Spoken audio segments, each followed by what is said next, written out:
Cardinals try to snap their 5-game losing streak tonight. Here at Shea Stadium in New York, it's Game 2 between the St. Louis Cardinals and the New York Mets.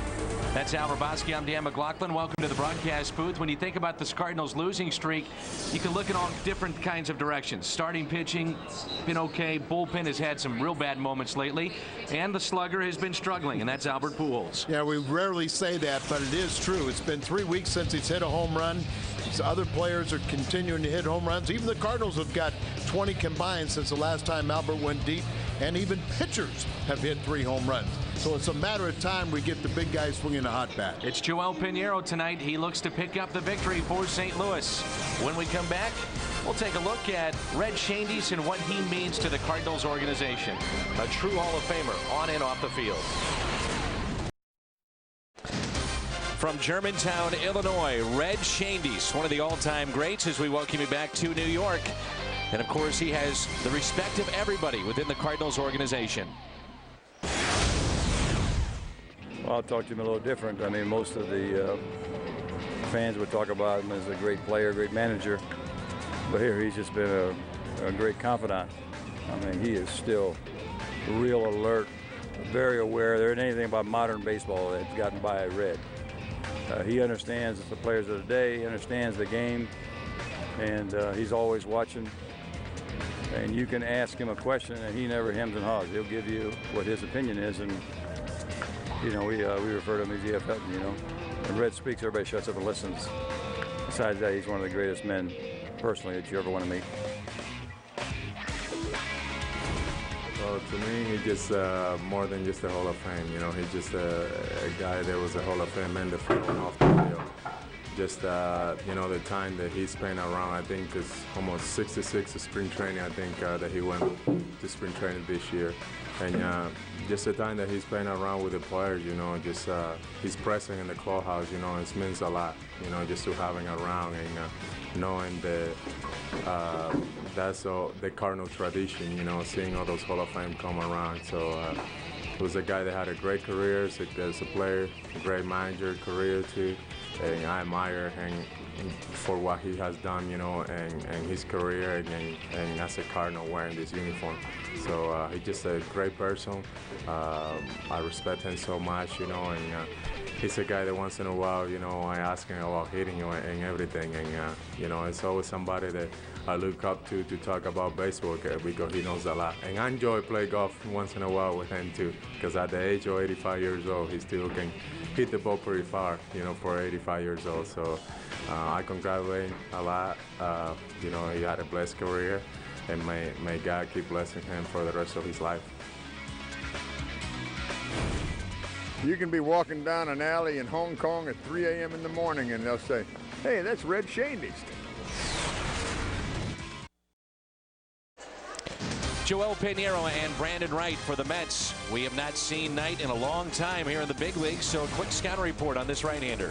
Well, he pitched a couple of days ago against Memphis, and so this is a scouting report from the AAA team. Fastball 88 to 91, loves his cutter, good curveball. The slider and changeup are just show pitches. He really won't throw those for strikes, and no video, so we'll see what the Cardinals can do. Baseball coming up from Shea Stadium in just a moment. There's a look at Brandon Knight, the right-hander, making his first start of his major league career this evening, and first appearance in the majors since September 13th of 2002. The 103rd player to suit up for both the Mets and Yankees. Joining Andy Phillip, pitch to Skip Schumacher is a strike, and he is our Rico starter. Well, he was 5-1 at AAA. Started the season in the Independent League. 32 years of age, and Jerry Manuel has never seen him pitch. His pitching coach, Dan Warthen, had seen him in the minor leagues and said he's got 4 capable pitches. That's hit out of play and foul. 0-2 the count on Skip Schumacher. He was with the Somerset Patriots of the Atlantic League, independent baseball. Signed a minor league deal with the Mets on May 27th. Robinson Cancel, who is behind the plate here tonight. There's the curveball. He is also a former Somerset Patriot. So there you have a couple of independent players. The battery tonight for the Mets to start this game. Here's a 1-2. And this is a first place team, too. That's right. And they're very pleased with their rotation. He gets this start tonight because of Pedro Martinez left the club on the bereavement list. His father, Paulino, passed away Wednesday night. And that's a base hit up the middle for Schumacher. Skip has been so good against right-handed pitching this year. And let's take a look at the Cardinals lineup, brought to you by Southwest Airlines. Schumacher, Ludwig, and Pujols, followed by Ankiel, Lawson, Molina, Miles, Pinheiro, and Isturiz. Since the break, couple of homers and a .353 average for the Cardinals center fielder Rick Ankiel. Ludwig last night scored a run, had a couple of base hits. Both were singles. Cardinals need a win, partner. See Johan Santana tomorrow. Now, the reason why they need a win, but need to come out here and really establish control. Not saying a laugher, but they really do need to score a bunch of runs, take a little pressure off everyone. If you missed the pregame show, the Cardinals have made a deal. Anthony Reyes was sent to the Cleveland Indians, and the Cardinals pick up a reliever and cash. Luis Perdomo, a right-handed reliever. He's 24. He was at Class AA. He's 24. He was part of the Class A Carolina League All-Star team. And Ludwig hit by the pitch. The first two have reached. The defense behind Knight tonight. Around the horn brought to you by Auto Tire. Tatis in left, Beltran in center, and Chavez is in right field. David Wright over at third. Jose Reyes, 13 errors this season, second most by a National League shortstop. The other Reyes is playing second base. Delgado over at first, and Cancel is behind the plate. Pujols is yet in his major league career to strike out 4 times in a game. He struck out 3 times last night. Just the 7th time he has ever done that here in the big leagues. The first pitch to him is taken low and away. Was talking with Al McRae before the game, and one of the things that they have stressed to Albert coming into play tonight, trying to go with the pitch, take it to the opposite field. Yeah, stay on the ball a little bit, go up the middle, go the opposite field. Don't pull off the pitches. You wonder if he's pulling off of pitches, Al, because of the home run drought. You know, maybe trying to jump on these pitches, and of course, if you're looking to hit home runs, you have a tendency to pull off some of those pitches. Well, last one was number 300, and I said at that time, watch him go on a tear. Hasn't been on 3 weeks. 3 weeks. He's terrified being homerless. His longest drought is 22 games. Not there just yet. 2 balls and 1 strike on Albert Pujols. It's only the 2nd time last night that he struck out 3 times, going over 5, and he's over his last 11. Mark Wegner is our home plate umpire. Knight didn't get the call, and now it's a hitter's count. Hit out of play and foul. Jeff Kellogg is at first, Sam Holbrook at second, and Chad Fairchild over at third. Hanging breaking ball from Knight. I mentioned Brandon Knight, who Albert is facing. It's been 6 years since he's been in the big leagues, a couple years in Japan, actually quit, and then was talked into joining the independent league. 2-2. And Pujols rips it foul. We'll give him credit for sticking around and getting back in the major leagues. Not an easy thing to do. He's offered $2,500 a month, probably for 5 months pitching independent baseball. Told his wife we can't live off that. She goes, well, we can try. And stuck around long enough, and now he's pitching in the big leagues again. 2-2. Foul ball.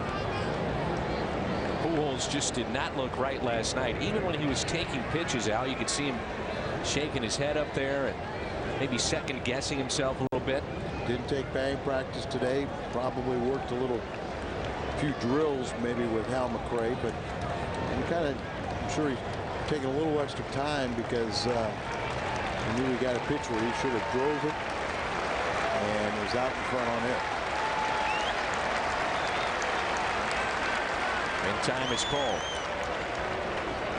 Brandon Knight, as you mentioned, played overseas in Japan. Member of the Japan Series champions back in 2003. 2-2. Breaking ball, and Pujols hits it down the left field line, but it hooks foul. Home run distance, but just foul. Some happy Cardinal fans there. Sure, happy Cardinal fans, but it's been out in front. Easier said than done, right? I mean, absolutely. And Albert just such a consistent hitter and really having balance all the time. And he hits this one a ton to the opposite way. Chavez is back at the track, at the wall, and it's off the wall. Well, he played that poorly. It's a long single for Pujols and a ball that probably should have been caught. Well, everybody kind of, Chavez just turned all around and everything. Ball really did carry, but the base runners, you know, Albert almost passed Ludwig up, and Schumacher really had trouble reading the ball. Watch him go around, turn around in circles, nowhere near it, and then it's right at the base of the wall. Look at Albert. You see where Ludwig is, less than halfway. Then he takes off, but the Schumacher that really had held up everybody. If you're Schumacher, you're anticipating that's going to be caught, so you're tagging up from second to third. There's nowhere to go, and that pitch is low to Rick Ankiel, swinging a hot bat, as we noted. 22 home runs, 58 RBIs. Initially off the bat, it looked like Chavez almost had a couple of steps in. He looked like he broke in before going back. The 1-0 pitch, fouled straight back. Let's take a look at Skip. Yeah, I'm watching the fly ball. I didn't really see what he did, but we'll get a read on it here. She's halfway. Now he's going back to tag up. But never did, you know, really have a beat on it at all. And nothing that Schumacher could do. That's the way you got to, you know, play that. Tagging up if Chavez makes that catch. Yeah, deep enough, but I think you're right. He's assuming he's going to make the catch. He's a pretty good outfielder, and then you got to tag up to do that, but he wasn't anywhere in the vicinity. Ankiel deep in the box. The 2-1 base hit. Yes, into center field. Schumacher will score. They'll hold up the runners, and it's 1-0 St. Louis. Brandon Knight is yet to record an out. You talked about it last night too, Al. You know, Chavez, when we've seen him play, primarily it's been in left field and not in right. Right, and just pitch down and away. A nice piece of hitting by Rick Ankiel. Extends his hitting streak to 9 games now. Recent Hungo Award winner. Oh, it's unbelievable. You know, it was slim pickings last night. But that may have been the toughest week. Well, I mean, but during his 9-game hitting streak, he's 13 for 35, so he definitely earned it. FSN HD tonight, high definition. Glad you're with us. Game 2 between the Mets and the Cardinals, and an early 1-0 lead for St. Louis. And here's Troy Gloss, who's hitting .279, 18 home runs and 67 RBIs. Bases loaded. Ludwig, Pujols, and Ankiel on the bases. Schumacher's already scored after leading off the game with a base hit. 3 hits and a hit batter. There's the breaking ball taken outside. No video for the Cardinals. That's a rarity. Oh, and usually, you mean I have to trust my eyes and my instincts? And usually they have such detailed video on the opposing pitcher. They had none. They had to go on a scout report when Brandon Knight faced Memphis and won that ball game 5-4. The 2-0 pitch. But the body language right now, Brandon Knight, is not good either. He spent 6 years trying to get back to the major leagues. He wasn't really very successful with an ERA over 10 in 11 appearances over 2 years with the Yankees. On 3-0, Gloss swinging away. Strike 1. Don't mind seeing that, do you? No. Not at all. Yeah. Green light, guy that's swinging a good bat. Got a fastball that was, in an area where you could drive the ball. 3-1 pitch. Tied him up, 3-2. Ludwig, Pujols, and Keel all aboard here in the first for the Cardinals. On deck, it's Molina. Nobody out, bases loaded. Another big crowd in this final season here at Shea Stadium. And he walked him. Walks in a run. RBI for Gloss, number 68.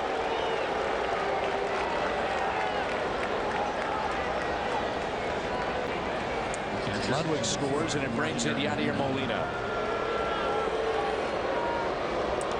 Molina hears some of the biggest boos of anybody on that Cardinals roster. Wonder why. And he's smiling when you hear boos for hitting a home run, deciding whether you go to the World Series or not. Molina, good rip. He's hitting .304 with 4 home runs and 34 RBIs. Mr. Manuel, and they've played very well so far under Jerry Manuel. Sure have, and he's looking at a pitcher he's never seen before. Jerry became the manager. They fired the pitching coach, and Dan Wathan was the pitching coach at AAA. Yadier, it's a high fly ball out to left center field. Catch made by Beltran. Throw is cut off by Delgado, but he can't get it out of the glove. Pujols scores. 3-0 St. Louis. And Knight finally gets his first out. Delgado, he had a chance to get Rick Ankiel as Beltran gets it back in quickly. First baseman cuts it off, and you see he's got a shot at Rick Ankiel, but he drops the ball. Right there, he's dead out. That's the kind of play that gets Knight that second out and maybe gets him out of trouble with no more damage. Right. Aaron Miles, the switch hitter, the second baseman tonight for the Cardinals. So just 1 out, runners at first and third. Fastball and a strike. All this guy does is hit. His average is up to .324, 2 for 3 last night. And he's batting .340 in his 53 starts. It's tough to keep him out of the lineup right now. And right now he's in there every day, one of a couple positions. 1 ball, 1 strike.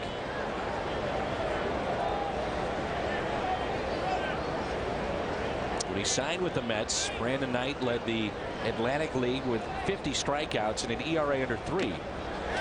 Foul tip by Aaron Miles. So at least a 3-run lead for Joel Pinheiro. Always nice before you take the mound, especially when you can get an AB and have a commanding lead.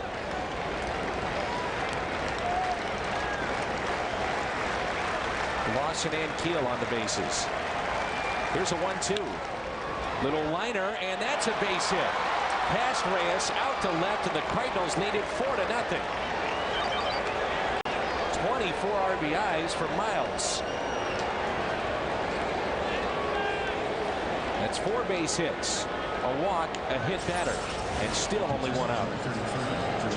And Miles sprays the ball around, and here he picks the defense, just scoots on through and picks up another run and the RBI.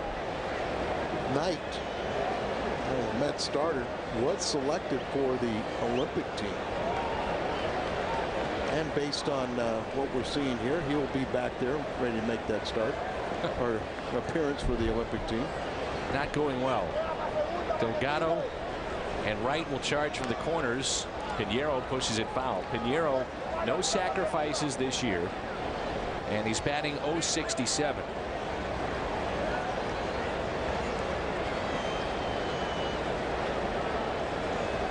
Did have a sacrifice last September.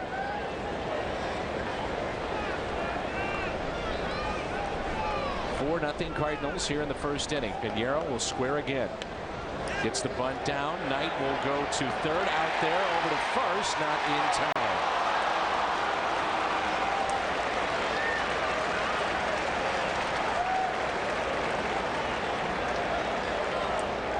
Brings in Cesar Izturis.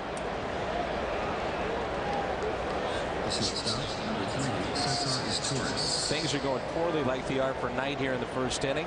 Makes an aggressive play. Gets that lead runner over at third. Yeah, you like to see that. I mean, he wasn't safety first. The right play was to go to third, get to lead man, and he wasn't fazed by what's happened preceding that. Pitch up to the ninth place hitter Izturis, who has abandoned switch hitting. Right now he says he just feels more comfortable batting right-handed. His natural side.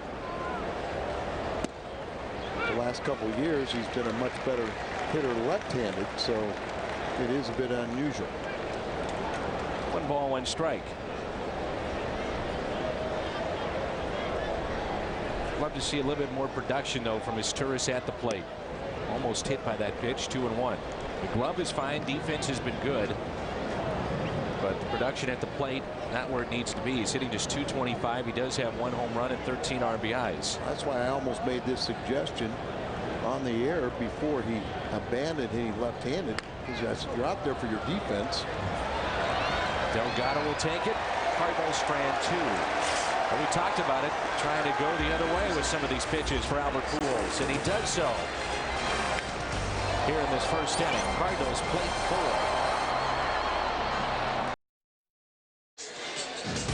Cardinals baseball on FSN is brought to you by Bud Light Lime, the superior drinkability of Bud Light with a splash of 100% natural lime flavor. By Auto Tire, for the lowest prices in town with 26 locations to serve you. You ought to go to Auto Tire, the tire pros. By Steak and Shake, famous for steak burgers. By Geico Direct, a 15-minute phone call could save you 15% or more on car insurance. And by Southwest Airlines. With Southwest Airlines, you're now free to be more productive. Visit southwest.com today. Shea Stadium, over 50,000 last night here at Shea. Drawing record numbers this season. The final year of Shea. Our Rico starter for the Cardinals, Joel Pinheiro. 17th start of the season, a record of 3-4. Very few decisions. Matter of fact, over his last 12 starts, he just has a 1-2 record and has pitched 9 no decisions. Now there was a makeup game that we did last year at Shea Stadium, September 27th. Pinheiro 8 scoreless innings, allowed just 3 hits. He walked 1, struck out 6. It was a 3-0 win. That start might have got him that 2-year contract. Absolutely, and he was brilliant in that start, and that was a must-win for the Mets. And the Cardinals came in here and took care of business. The 2-1 is laced out to left center field, and Keel on the move. They get it. Reyes trots into second base. That's his 24th double of the season. 24 doubles. Carlos Delgado has been red hot as we highlight him in the Southwest Airlines starting lineup. Reyes, Chavez, and Wright. Delgado, Beltran, and Tatis. Cancel, Reyes, and Knight. The Southwest Airlines starting lineup. And a good jump by, or read by Keel as he came in on that ball instead of going back. I mean, Al, he's still learning the position, but some of the reads or some of the routes that he takes, not real smooth at times. Chavez, the bunt. This is rolling. Is it going to go foul? It will. It's the only move, the right decision for Pinheiro. Let that ball go foul, and then when it does so, knock it foul. 3rd career outing against the Mets, his 2nd this year for Pinheiro. Rolling there, and then accentuated foul territory, make the umpire know it. Team won his start. He took a no decision. It's an 8-7 win. He went 5 innings, allowing 4 runs on 11 hits. Double leadoff man situation here with Reyes and Chavez. Great speed for both of them. Well, this team has got good speed, especially when Castillo is healthy enough to play. That's popped up and foul, strike 2. And they lead the National League in steals and second in the major leagues. Jose Reyes with 34 steals. He's been caught 10 times. He's out at second base.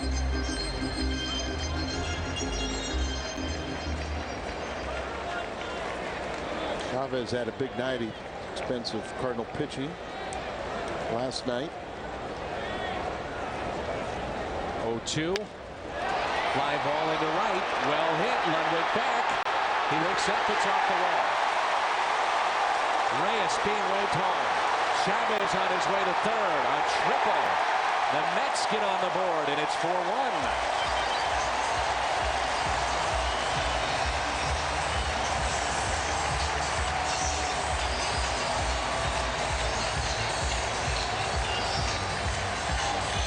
A double and a triple to start this game for New York. Ball just jumping, getting over the head of Ludwig. Then he's a little bit too close as the carom goes by him.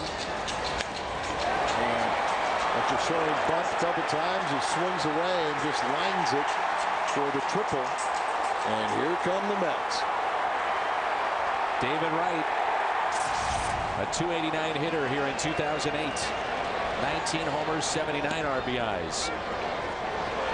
Head first slide by Chavez. He went diving in.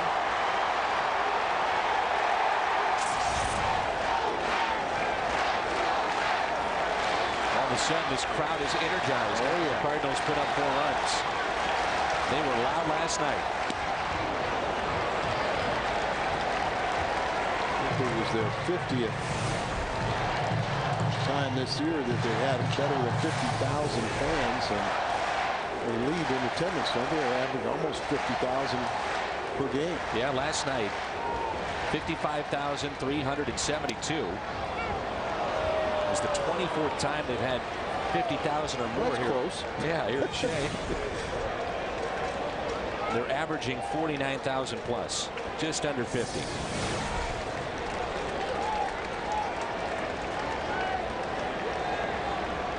One ball and 2 strikes on David Wright. Molina sets up outside. Gets it there and blocks it. Nicely done. A very good home record. 31-19. They're now 10 games above 500 since Jerry Manuel took over. 22-12. Philadelphia did hold on to beat Atlanta today, 10-9. The Cubs lose to Florida 3-2. Milwaukee has jumped out to a 1-0 lead on Houston. The 2-2 pitch to David Wright. Grounded to short is Turris. Only play to go to first. Chavez scores. Wright with his 80th RBI. It's 4-2. With Eddie Chavez's speed, absolutely no chance for his Turris. And usually it's my impression that anytime you try to seal off that run, you know, you're just opening up for a big inning. You almost got it with nobody out. You've got to concede that they're going to get that runner in from third. So just concentrate on getting out. Big reason for the jump in wins for the Mets. This man at the plate, Delgado. Home run last night. Now with 9 home runs. He's driven in 28 in the last 25 games. And since July 1st, hitting close to 400. His 20th home run last night, giving him 13 seasons in succession that he's hit at least 20 home runs. He's also moved into sole possession of 33rd place on the all-time home run list. 451. And is one shy of Carl Yastrzemski at 452. 2-0 the count. Here's Howard Johnson.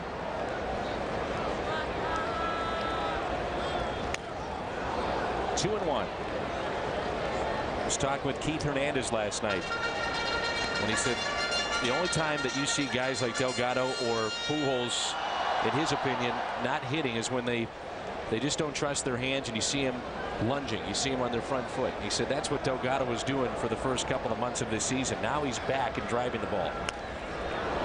2-2.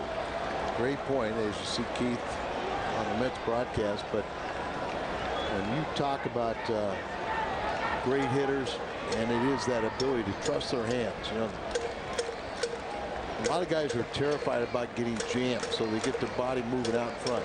Great hitters know that their hands will get to the hitting zone, and they don't worry about being jammed. Breaking ball and a call, third strike. A late call from our home plate umpire. Delgado doesn't like it, and that's out number 2. Defense behind Pinheiro this evening. As always, we go around the horn, brought to you by our friends at Auto Tire. Schumacher in left, and Keel in center. Ludwig is in right. Gloss, Isturis, Miles, and Pujols along the infield. Molina behind the plate. .997 fielding percentage by the former Gold Glover at first. Albert Pujols, second best in the National League. 2 outs, and here is Beltran. They say that Beltran here in New York, he just kind of teases the fans. He'll go on 2-3 week stretches where he's the best player in baseball, they say, and then all of a sudden just kind of disappears. He's just so smooth too. He's a guy that, you know, has killed the Cardinals in postseason play. As you talked about last night, Cardinals have done a decent job with him in the regular season, but just a wonderful talent. The 2-0 pitch, a little low, 3-0. Beltran and A-Rod, the only 2 active major leaguers with 250 or more home runs and 250 or more steals. Walked him on 4 straight. Tying run comes to the plate. Join us Sunday, August 3rd, the Build-A-Bear Workshop Day at Busch Stadium. Children 12 and under receive a free limited edition bear. And for tickets, you can find out more at 345-9500 or visit us online at stlcardinals.com. Beltran, first walk issued by Pinheiro. And here's Fernando Tatis.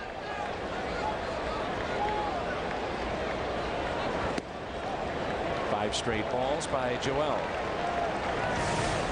At some point, the Cardinals are going to have to get in their bullpen tonight. Pinheiro just has not been going deep into games. And that's really been a problem all season long with the starting staff. It is. You know, why you pitch that's up to Tatis, a base hit out to left. That's looking for corner outfield help, but Tatis, Chavez, guys like that, you know, they really haven't played a lot of baseball or consistently have been doing the job. And now Yachty out to talk to Pinheiro.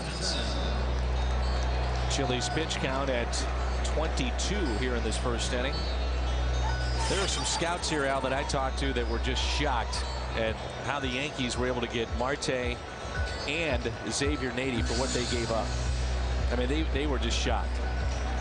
From what they had heard, what the asking price was, to what the Yankees gave up, they just couldn't believe it. That's why it never hurts to talk. Yeah, just explore it. And just because somebody says, well, this is what we want, doesn't mean that's what they will accept. 2 outs, 2 on. This is Robinson canceled. First pitch of ball. And the Yankees going for it as they always do, and they needed a corner outfielder, and they get an 80. And then Marte, as Giambi said, you know, as good as they come, lefty against lefty. Giambi saw him firsthand when they saw Pittsburgh, and he struck out against them.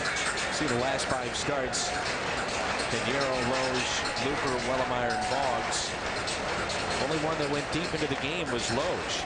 8 innings in that heartbreaking loss to Milwaukee. Wasted just a great pitching effort, trying to save the bullpen. Pushed him a little bit further. Got a no decision. 2-1. Marte paying off right away for the Yankees. They're at Fenway Park, and he came in to face David Ortiz and got him. And the Yankees win that game against Boston.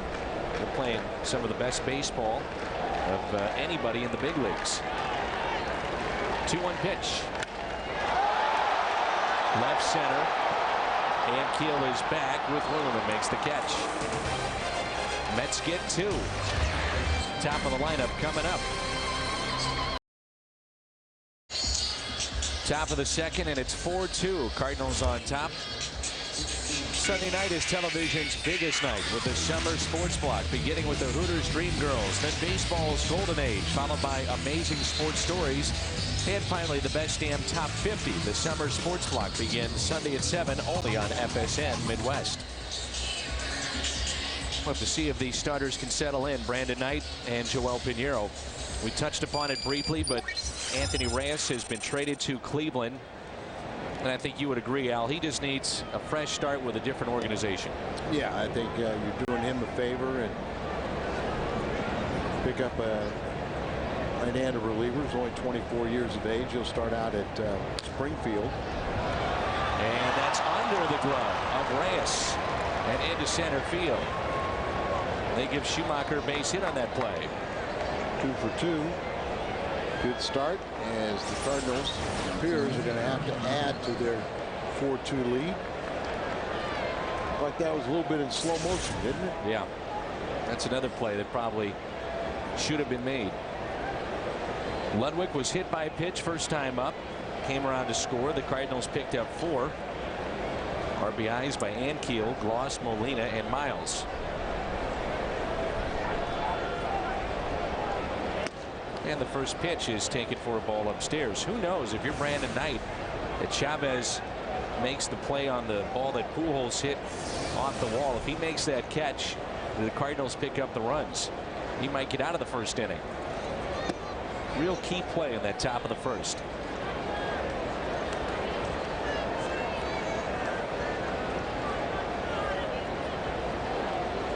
'45th and final season here at Shea Stadium.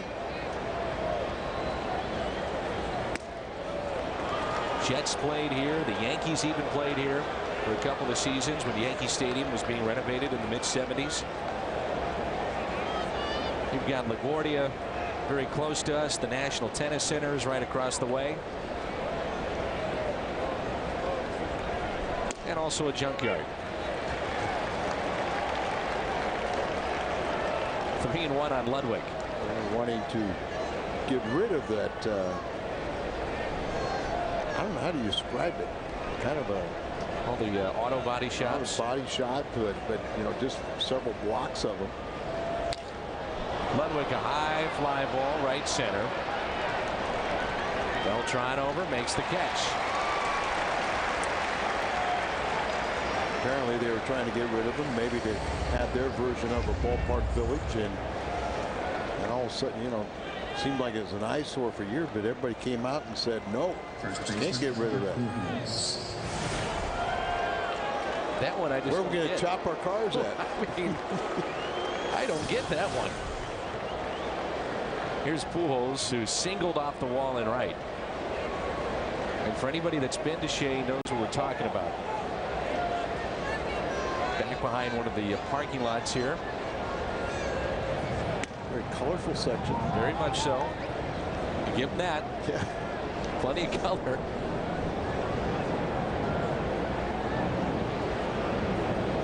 American Airlines winging its way someplace. Visit by Delgado with his pitcher Brandon Knight. The music was so loud last night on Mavinge night that we never even heard all the planes flying by.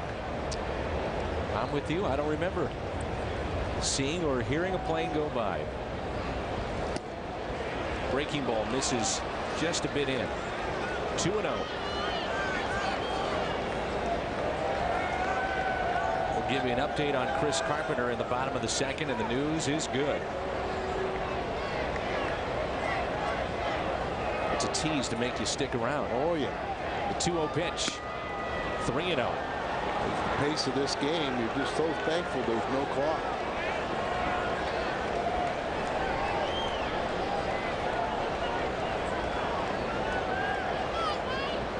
Ross was swinging away on 3-0. You know Albert's got the green light. Watch out. Here it comes. Out front.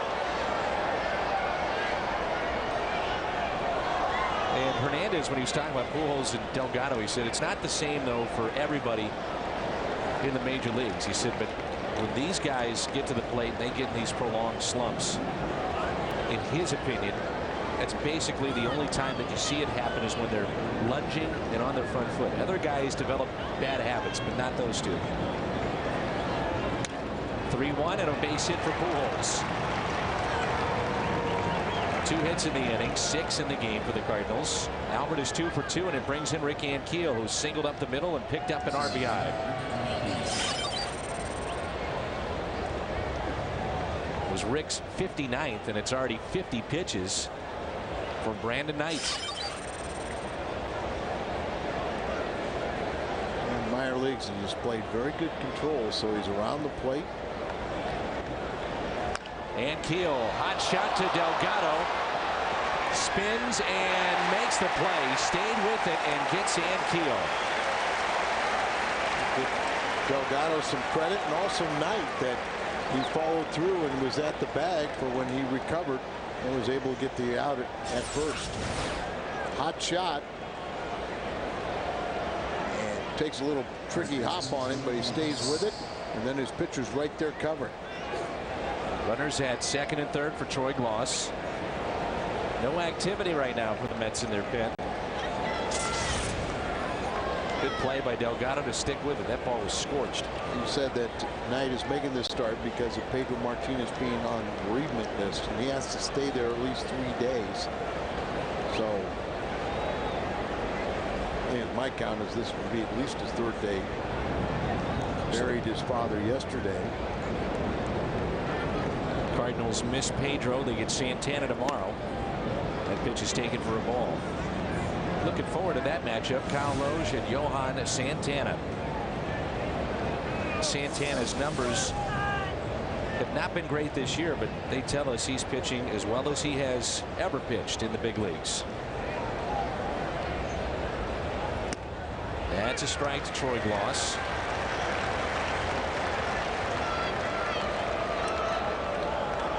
Santana 8-7, Loge 12-2.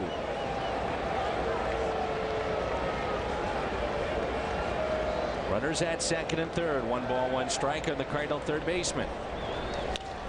That's pulled foul. And again with 2 strikes, this crowd will come alive.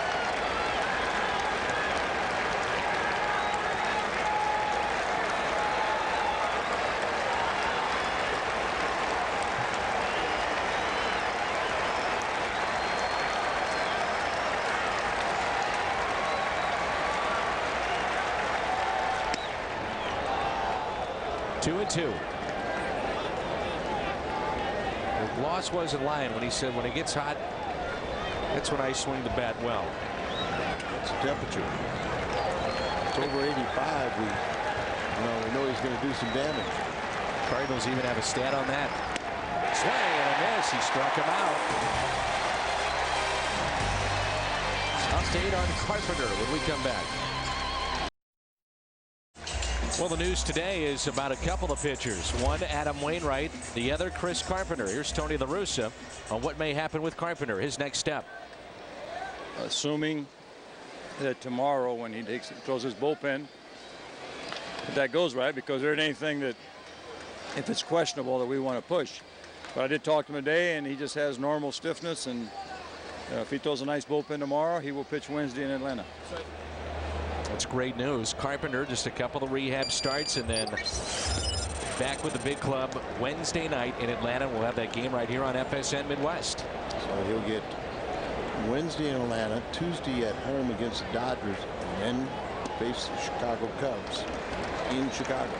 2 balls and 1 strike on the second baseman, Reyes. News on Wainwright is good as well, as he threw breaking balls today. There's a base hit up the middle. No, Miles to first, and he got him. What a great play from Aaron Miles.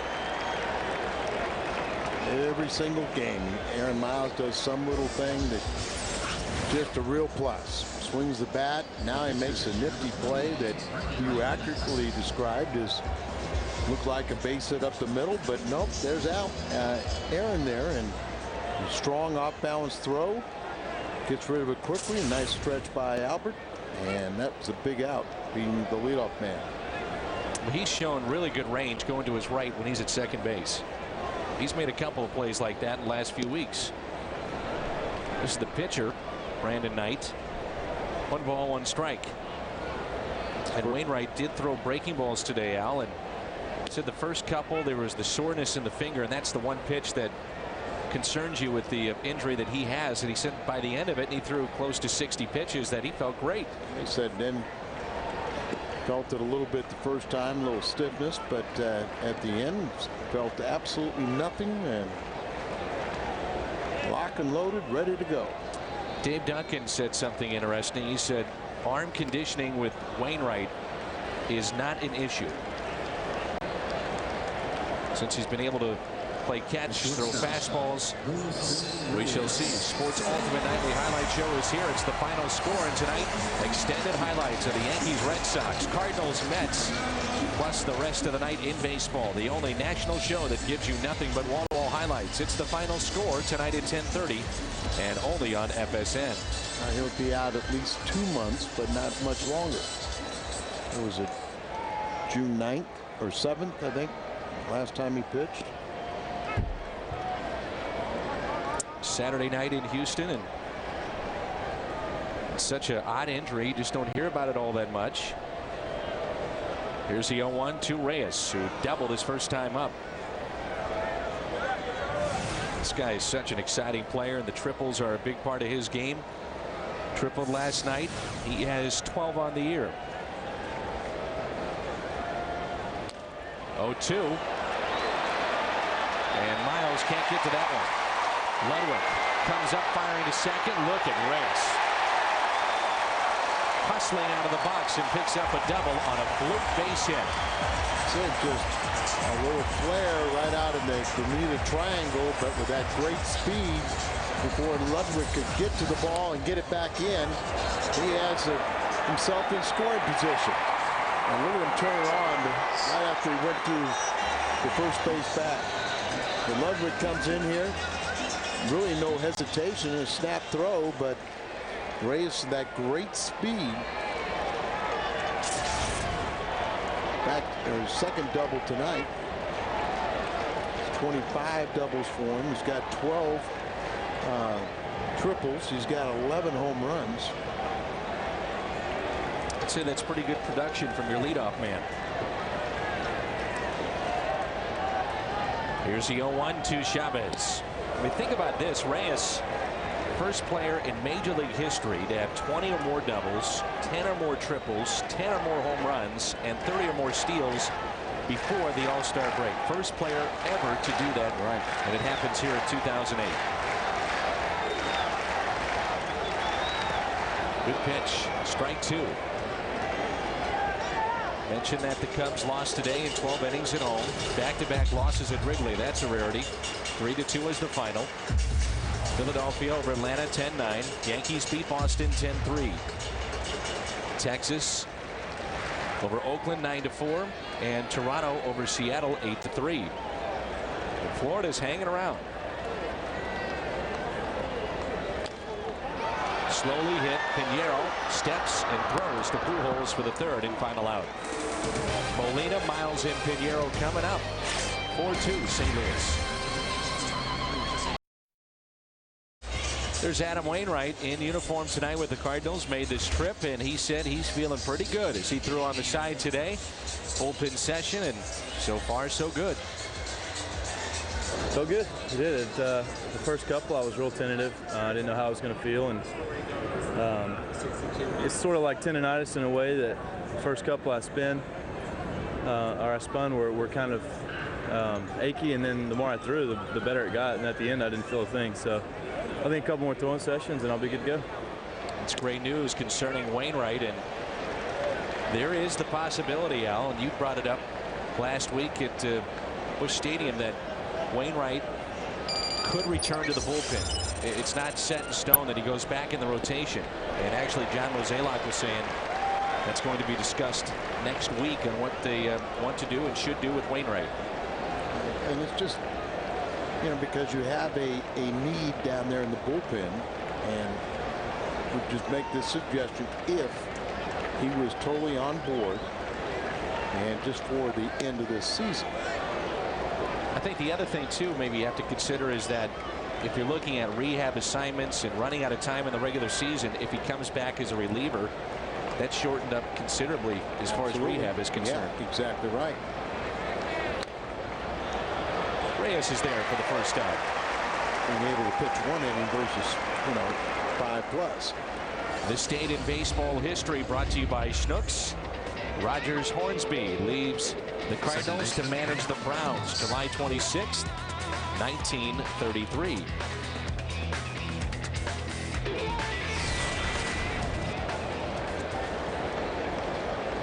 Here's Miles with 1 out.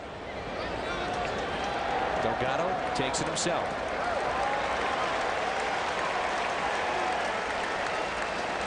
Knight really, he finished off the 2nd inning, struck out Troy Glaus, and the Cardinals couldn't add to their lead. You kind of got the feeling that they're going to need more runs. And Yarrow at least shut down the Mets at last inning. Here's a strike. Very doubtful this game is going to end up 4-2. Cleveland was busy today. They, of course, got Anthony Reyes, but they also picked up, or rather, I should say, traded away Casey Blake for a AAA pitcher. Casey Blake, their third baseman, will go to the Los Angeles Dodgers. This Blake has been rumored as potentially here, along with Nady. Blake has 11 home runs, and that will put him on the top of the list for the Dodgers as far as their leaders in home runs. Here's a 1-2 to Joel Pinheiro. Think about that. Your leader in home runs with 11. He'll be 35 next month. He's hitting .289 with 58 driven in.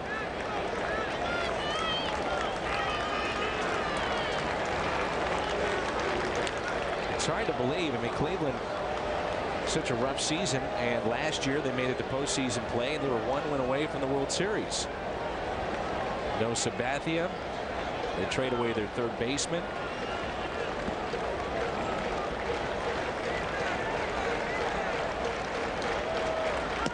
Got him. Ball third strike on Pinheiro. Second strikeout for Brandon Knight. Wright, Delgado, and Carlos Beltran coming up for the Mets. This portion of Cardinal baseball on FSN Midwest is brought to you by your St. Louis area Kia retailers. Kia, the power to surprise. The 7 train here in New York. I thought it was called John Rocker's train. Let's not go down that road. Is John Rocker still in the Independent League? I don't think so. There's David Wright. Time he was playing for Dave LaPointe. Wasn't it on Long Island too? Long Island Ducks or whatever. Wright his first time up, picked up an RBI and a ground out.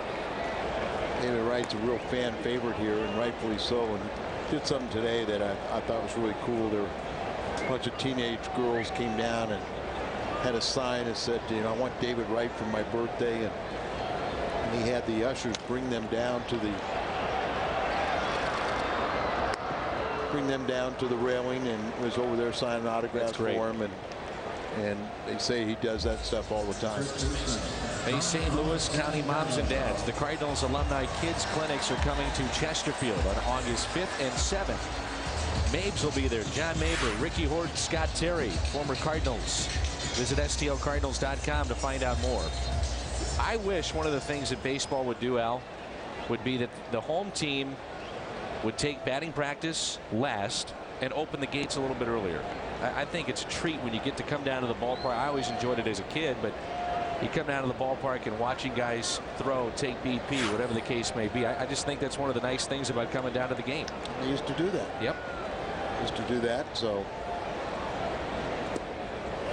I think these guys are creatures of habit now. You know, hard to get them to break the pattern they're in.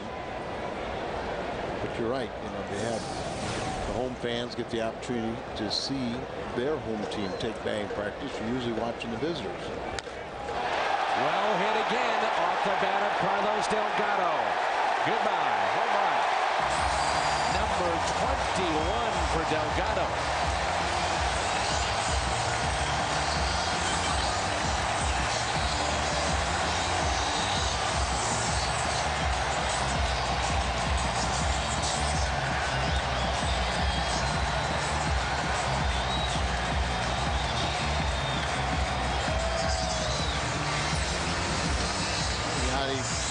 Moving inside, but down and in. Breaking ball down and in. Just drops the bat head. Those quick wrists. And the follow through. Not a good pitch. Boy, he is red hot. Homered last night. Again tonight. 64 driven in. 21 home runs. Here's the 0-1 to Beltran.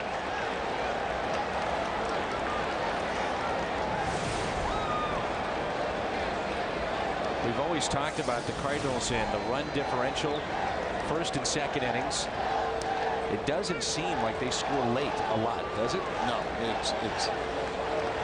done a very good job this year of taking leads, but not adding to it, putting pressure on, the bullpen as the pitchers don't go deep in ball games, and the result is you're playing in so many one-run games with very little margin for error.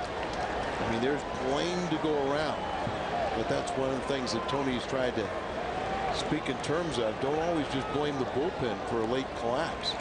Blame the offense for not adding to the lead or going out there and scoring 6, 7 runs. Giving a little cushion, a little breathing room.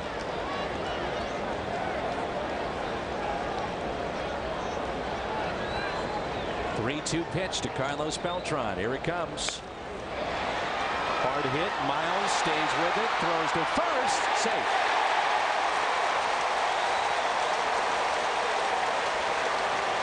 Tough play from Miles to his left. And now the tying run is on. Go-ahead run comes to the plate here with one out in the third. Beltran's got that good speed. You see him play this on the outfield glass. It pops up, traps it on his collarbone, gets a throw there, but a bang-bang play. And Beltran, switch hitter, bang from the left side, and that step closer to the bag is the difference.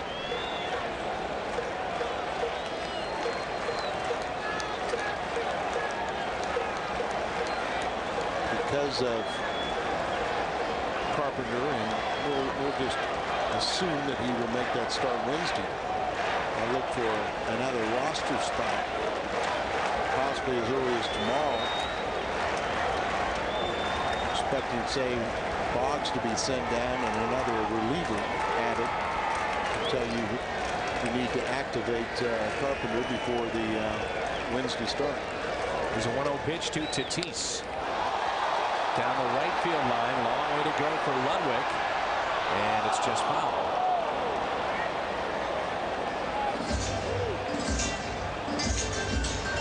Taking some pretty good hacks here against Joel Pinheiro. Nothing inside. Remember the other day when Mike Shannon does his good work on our pregame show, and he was talking with Hal McRae, and he's talking about how pitchers are throwing home run pitches. My hitters are just getting good swings. There you go. Here's the 1-1. I don't know if you saw it, but Willie Mays and Hank Aaron, there's Mike Shannon. They were on Bob Costas' program on HBO. And it was a town hall meeting. And they talked about Bob Gibson. He was in the audience. And Mays and Aaron talked about how you never got comfortable with Gibson because he threw inside. Well, that's it. I mean, you're not throwing, as I said, pitchers at that time were allowed to intimidate hitters. And today, hitters intimidate pitchers. But Bob Gibson will tell you, I pitch inside to get your attention, get you worried about me. But then, I got you out away because you weren't going to dive across the plate on Bob Gibson. Aaron even went as far as to say that portion of the plate he talked about being inside was his portion. I mean, he owned it. You knew it, and that's the way it was. Yeah. So when a pitcher pitched inside to Aaron, he made sure he was inside out of the, off the plate. You can't cover both sides of the plate. So as a pitcher, you can allow a hitter to have one part, but you own the other. Runner goes and a foul tip. Willie Mays said he was a headhunter, and then they hit a shot of Gibson. Didn't have any reaction one way or another. He said, I wasn't a headhunter. I just pitched inside. All right. And they were having, it was a great show. They were having a lot of fun. But that is, Bob Gibson to the point where he never, ever wanted to talk to a hitter. He wanted him to think that he was a headhunter. He didn't appreciate that term, so to speak. But he knew that they feared being in the batter's box when he was on the mound. And we talk all the time. If a pitcher doesn't throw inside, guys run up there because they know they're not. You talk to any hitter and say, what would you do if you knew you were never going to be pitched inside? And they go, oh my goodness, this is the greatest dream of my life. I'm going up there and I'm just going to racky tack you. Here's a 3-2 instead of check on the runner.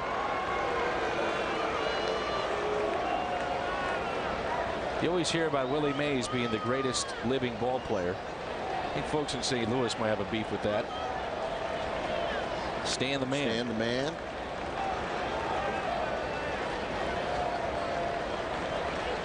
Beltran is leaning. He's off with the pitch. And it's hit down the left field line. Fair ball. Beltran to third.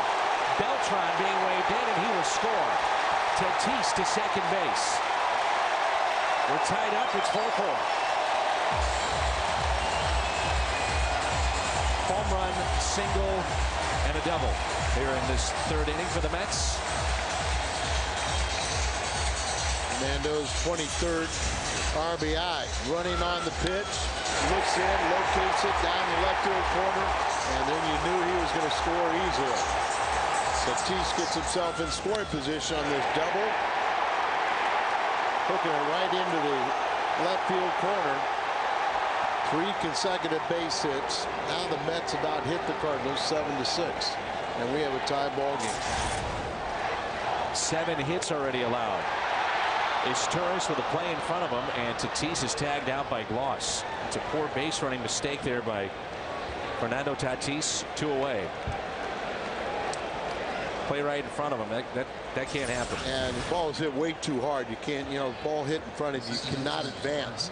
If it's slow hit, you may be able to run hard enough to get in front of it, but there you see just a bad base running mistake. And the Cardinals cut down the man in scoring position.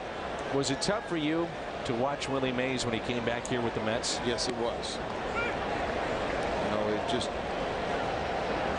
when I faced him when he was with the Mets, and you just wanted to keep the image of one of the greatest players of all time instead of the broken down player that you wished you weren't seeing. And he was so popular, obviously, first time through, and came back, and the Giants franchise was losing money, and they traded him to the Mets for Charlie Williams and $50,000. Here's the 0-2 pitch. A base hit into right. It should have the lead. Because the base running mistake, they do not. Next week, the Cardinals head to Atlanta to take on the Braves. The entire 4-game series is right here on FSN Midwest. Live coverage beginning every night at 5. Cardinals and Braves next week on FSN.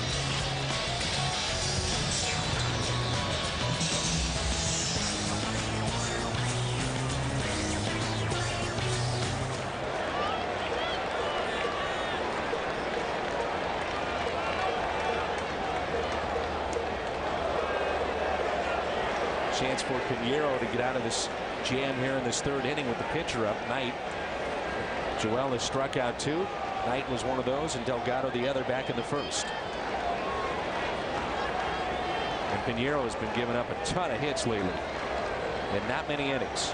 Yeah, been in double figures in hits. Quite a few of his recent outings. 4 of his last 5. 8 hits through 3 innings. Through 2 2/3. Strike 2 on Knight. No question for Tony La Russa and Dave Duncan, obviously, and John Mozeliak. Who goes from the rotation to the bullpen? Well, right now you don't have to do that because you've got 4 plus our minor league swing man. Assuming that you put, though, Carpenter and Wainwright back in the rotation. There's a hanging breaking ball, but it's handled by Miles. Mets strand 2. If the Mets win tonight's game, you win. Visit Willie Mays with the Mets, the early 70s. 4-4 after 3. 4-4 here in the top of the 4th. Mets already have 8 base hits. The Cardinals with 6. It's got to be a tough way to check out the game. I mean, maybe in the top of the first inning you may have that look, but you know, hey, you're back 4-4 now. Oh, there he is. He's back. Put it back on.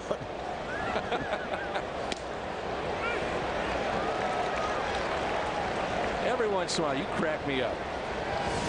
What was your line about Edmonds the other night? They said it wouldn't last this long. Oh, yeah, you know, the weekend of his marriage. You know, I mean, and they said it wouldn't last. It's been a week. How could they say that? 0-2 on Isturis. 69 pitches on the night. Already for Brandon Knight. Sunday's Hall of Fame inductees. Highlighting the class, Goose Gossage. 310 saves. He will wear a Yankees cap going in. 23 years in the big leagues. And just the 5th reliever ever inducted into baseball's Hall of Fame. I think that will help the cause for like Lee Smith and some of the others, but also felt that Suter and Gossage deserved to go in ahead of Lee Smith. And it's not a foregone conclusion that Lee will get that call. Dick Williams selected by the Veterans Committee. He goes in. That'll help Whitey's chances. Absolutely. Billy Southworth led the Cardinals to a couple of World Series championships. Strikeout number 3 for Knight. August 2nd is Creve Coeur Camera Photo Night at Busch Stadium. Gates open at 4:15. Bring your camera and arrive early to go onto the field. You can snap up close pictures of all your favorites. Creve Coeur Camera Photo Night, Saturday, August 2nd. Top of the lineup, and here is Schumacher.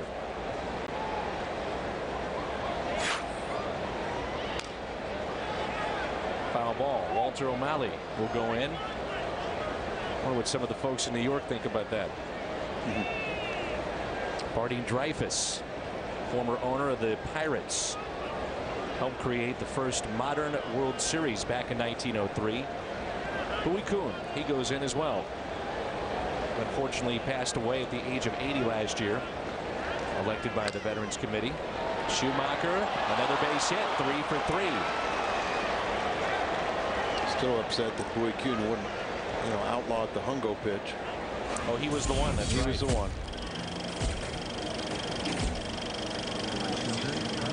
Dave Niehaus going in, Seattle Mariners broadcaster. And Larry Whiteside was with the Boston Globe. He'll go in as the J.G. Taylor Spink Award winner. And Bowie invoked the all-encompassing rules in the best interest of baseball and outlawed my pitch. There's actually a photo that you can find of your famous pitch. Right. Between the ring finger and the middle finger, because the middle finger is longer, it came off in a screwball rotation. The bottom fell out of it and threw it in the 212-mile-an-hour range. And they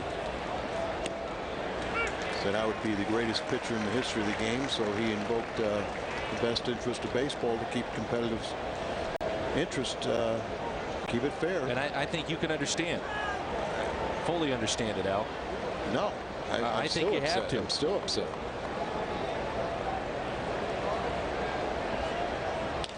There's a ground ball hit to third. Wright goes to second. Out there. Reyes the turn, not in time. So you at least get Pujols up here with a runner on.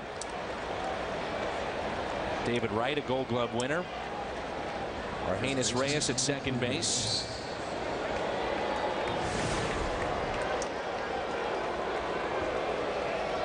Pujols 2 for 2. Don Marquez, he has that photo right at his gallery at the Union Station. Yeah, along with some very attractive fine artwork. A lot of baseball themed photos. A strike to Albert.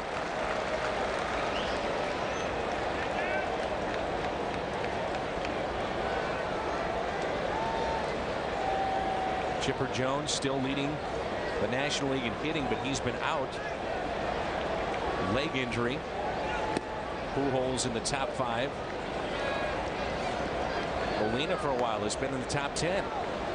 Albert is third among Major League batting leaders with 344, second in the major leagues in on-base percentage, fifth in slugging percentage, third in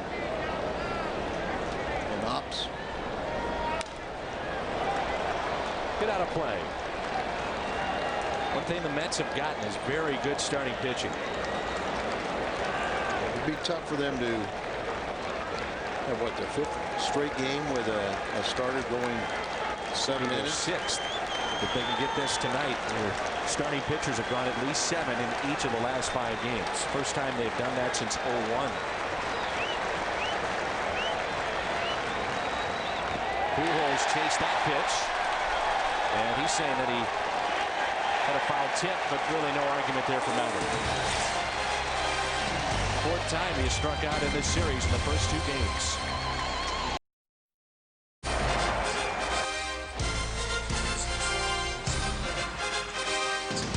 Brandon Knight making his first ever major league start. 4 runs for the Cardinals in the first. But the Mets have come storming back with 4 of their own, highlighted by the home run by Delgado. His long fly ball off the bat of Reyes. And the hits just keep on coming for New York. Their first lead of the night, and it's 5-4. You know, he lacks the single for hitting for the cycle. Double in the first and scored. Oh, excuse me, he's got 2 doubles. But, you know, he's the all-time franchise leader and the major league leader in triples, so I guess maybe getting ahead of myself. Jumps on the first delivery and rifles it out there for his 12th home run, 49th RBI, and they have 5 unanswered runs. Come back. The Cardinals got the 4-0 lead, and now it's 5-4. Chavez trying to bunt again against Pinheiro. This kind of start, he's not going to stay in the rotation if there's a guy that does get bumped. 415 feet, the measured distance of that home run. 0-2 on Chavez. In the first, an RBI triple to right. Came around to score, then he grounded out back to Pinheiro his 2nd time up. 0-2 pitch.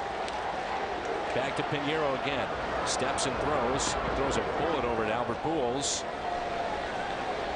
And that's the first out here in the bottom of the 4th. Pinheiro allowed 2 runs in the first inning. That gives him 5 first inning runs, but a combined 24 runs in the 4th and 5th innings. So Reyes got things started.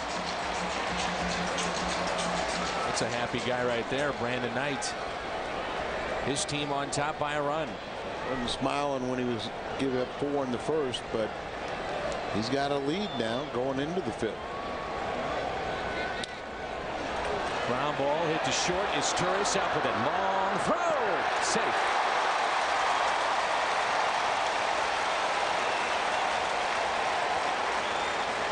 Infield hit for Wright, who also has an RBI tonight. Hustling all the time and just beats it.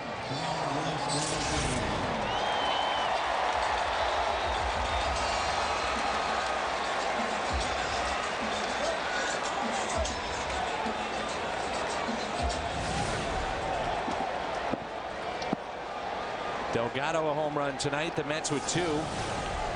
Both have been solo shots. 21 on the season for Carlos and 64 RBIs. A strike. First time up, Delgado didn't like the call on a called third strike. Had words with the home plate umpire. Next time up, down and in and out of the ballpark. Another big crowd tonight here at Shea Stadium. Expecting another sold-out crowd tomorrow. 1 ball, 1 strike with 1 out and a runner at first base. The shift is on for Delgado. You can see that's Troy Gloss on the left side of your screen, and then Pujols holding at first. So is Turris on the second base side of the bag, along with Miles on the outfield grass. Runner goes, and it's fouled back. I would assume you'd have to be tempted if you're Delgado to try to either hit it to the opposite field or maybe even lay down a bunt. Yeah, sometimes you just wonder why hit anything down the third baseline. You've got an automatic hit. Edmonds would do that when they put a shift on with him. I remember, teams would do it when Gaetti was with us, and you'd watch him in batting practice. He could drive the ball to right field, but he didn't want to do it in the game. Runner goes again on 1 and 2. A ground ball. Pujols will step on the bag, and by starting the runner, they probably avoid the double play. Slowly hit ball. Let's go pitch by pitch. Pinheiro and Delgado. Brought to you by Chevrolet. Running now with pitch, gets a strike. Then he goes a curveball that's around the plate. Then the slider right there fouled off. Another slider rolls over on it and hits a little ground ball to Albert for the second out. Adam Wainwright was asked by Brent Stover about his favorite memories. That's well hit. Center field, and Keel with room and makes the catch. The memory was striking out Beltran to win the pennant. Cardinals baseball on FSN Midwest is brought to you by Southwest Airlines. Mets, their first lead of the night. It's 5-4. Thanks to Jose Reyes. He's had a couple of doubles and a solo home run. And Keel, Gloss, and Molina for the Cardinals against Brandon Knight. Top speed pitch. Swing and a miss by Rick. Singled up the middle with the bases loaded in the first. That got an RBI. His 59th. And that's hit down the right field line, but foul. We were talking about the trade that the Dodgers made to get a third baseman. Remember Blake DeWitt, who is from Missouri. Sykeston. Right. He's only hitting now 257. Yeah, but we got Blake DeWitt week coming up. We do? Oh, yeah. Oh, Sykeston's going to be out there. St. Louis to see their hometown hero. Ouch. 91 miles an hour, and Keel hit by the pitch. Second hit batter tonight by Knight. Also hit Ludwig back in the first. Well, guy hits a ball, home run depth, but foul. You don't want to make a mistake right over the plate, so you make it in the back of his shoulder blade. Boy, how about that ugly incident in the minor leagues the other night? For those that didn't see it, bench is cleared. A player has been arrested because he threw the baseball, and when he threw it, he was trying to hit a player and he hit a fan. Yeah, hit a fan and take that fan to the hospital. I believe that was in Peoria. It was. Ryan Sandberg is the manager of the Peoria Chiefs. He was not there because of the Hall of Fame ceremony this weekend, so there was a couple of things that he had to take care of with that. As Gloss hits it to David Wright, only play to go to first. Paul Jocketty, by the way, who was against the Cincinnati Reds minor league team, he was there. But there was multiple ejections, and the video has been all over the place on the national highlight shows, and it was an ugly incident. You can't have that happen. And what was odd is that, one of the managers came out to argue with the umpire. The other manager comes out, and then those two start arguing. Right. I mean, when do you see that? In the minor leagues. In the minor leagues. Molina's 0 for 2. He's flied to center and popped out to short.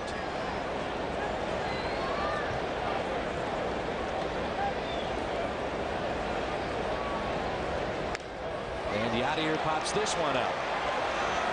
Delgado on the line, makes the catch. I was talking with a Mets fan today, and they said the Yankees have Bucky Dent, and we've got Yadier Molina. He is public enemy #1 here at Shea Stadium. Miles 1 for 2. All of a sudden, the Cardinals have gone into a little bit of a funk offensively in this game.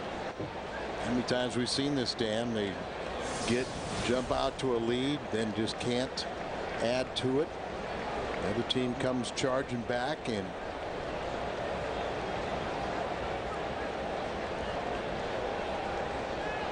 at some point we're going to get into both bullpens, but you get into a situation where there's no margin for error for that pin again.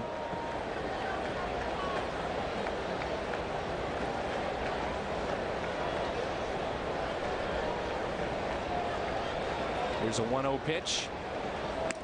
Taken upstairs, 2-0.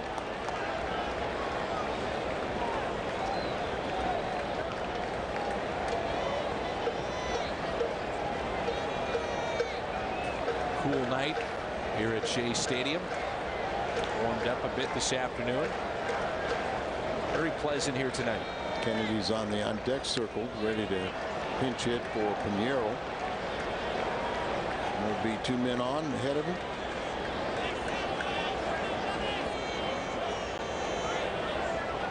With 2 outs. Isringhausen getting loose, and that's outside.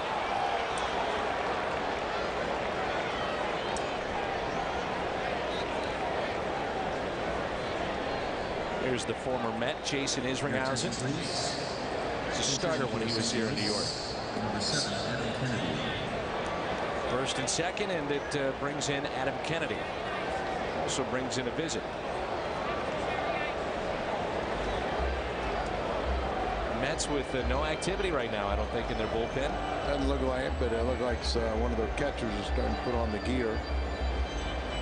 And someone will start warming up.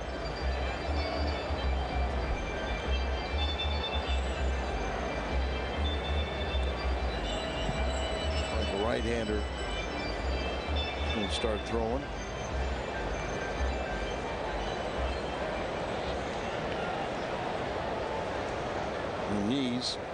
Carlos Muniz, right-hander, starts throwing. 2 outs, first and second for Adam Kennedy. 5-4 Mets in the Cardinals, top of the 5th.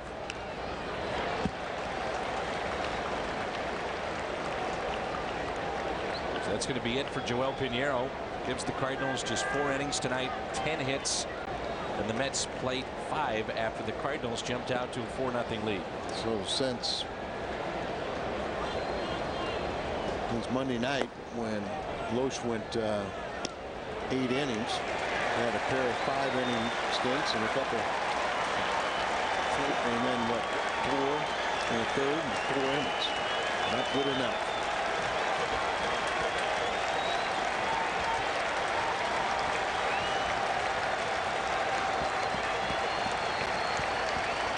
To Adam Kennedy. Check swing and got a piece.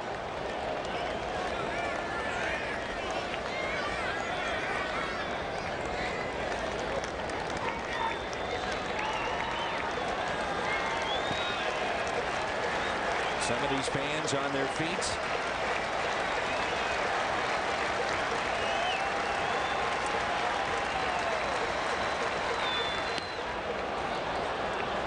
One and 2.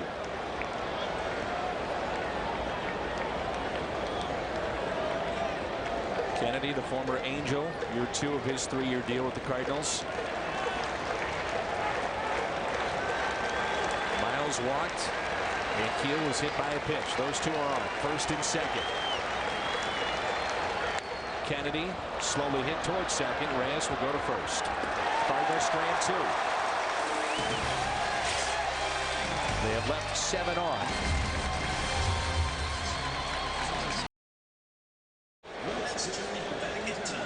Our Bud Light What's on Tap. Bud Light keeps it coming. Game number 3 tomorrow. And that will be on News Channel 5 KSDK. Tomorrow at 11:30. Ricky Horton and Jay Randolph Sr. Jason Isringhausen is our Chevrolet call to the bullpen. He was greeted with boos. And we flash back. Look at this. July 17th, 1995. Isringhausen makes his Shea Stadium debut. 7 innings, allowing a couple of runs. It was Izzy, Pulsifer, and Wilson. Those 3 were supposed to be the next generation that was going to take the Mets to the World Series. Well, didn't pan out, did it? Izzy is now the closer here in St. Louis. By far, Izzy's had the longest career. Selected by the Mets in the 44th round back in 1991 from Brighton, Illinois. Tatis, a swing and a miss. 0-2. Had right shoulder and right elbow surgeries while with the Mets back in '97. Tony La Russa's first home game, I believe. Isringhausen was the pitcher for the Mets. Yes. Back in 1996. He's just been unscored upon in 4 of his last 7 outings. Allowed home runs in 2 of his last 4. And the thing about Izzy right now is he's one of your better options to go out there and give him multiple innings. 1-2 pitch. You have to wonder about his knee and how that has been holding up, if that's been an issue with him at all. He's not one to say anything about it. He doesn't say, but I did talk to him about that, and he said, you know, it's like an ankle sprain. It's there. I don't really pay too much attention to it. I'm not going to do any damage, but 2-2. We were in Kansas City, you know, it seemed as if they were going to put him on the disabled list, and then he was going to wear a brace, and it's too cumbersome. But he's not using any excuses. 3-2 pitch to Tatis. Leadoff walk. Let him off the hook. Tatis on base for the 3rd time. Our Aflac trivia question. Aflac! Who recorded the only 6-hit game in Mets history? Guy that was a very good player for them. Yes, he was. Edgardo Alfonso did it back in 1999 at Houston. You know, he's now playing with the Long Island Ducks. I was going to say, yeah, for Dave LaPointe, and his career went in fell off the top shelf very quickly, didn't it? Yeah, he had very good years with the Mets. When he was with San Francisco, played with the Blue Jays. Last time in the big leagues was '06. So nobody out. Robinson Cancel, who is 0 for 2. Isringhausen was with the Mets and then traded to Oakland. They converted him to a closer. And he had more money on the table from Texas, but wanted to play at home. Signed with the Cardinals as a free agent back in 2001.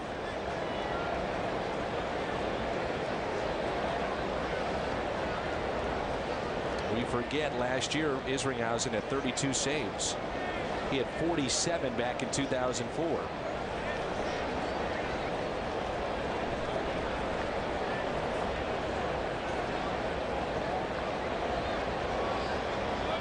Pitch, runner goes. Tatis got a good jump, and that's a liner in the seats.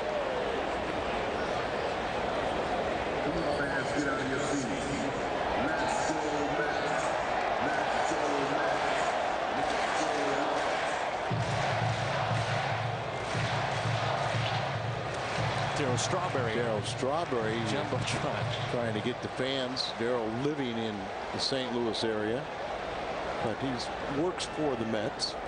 I was asking Hojo about him today. He said, yeah, we've got him doing some stuff in the marketing department.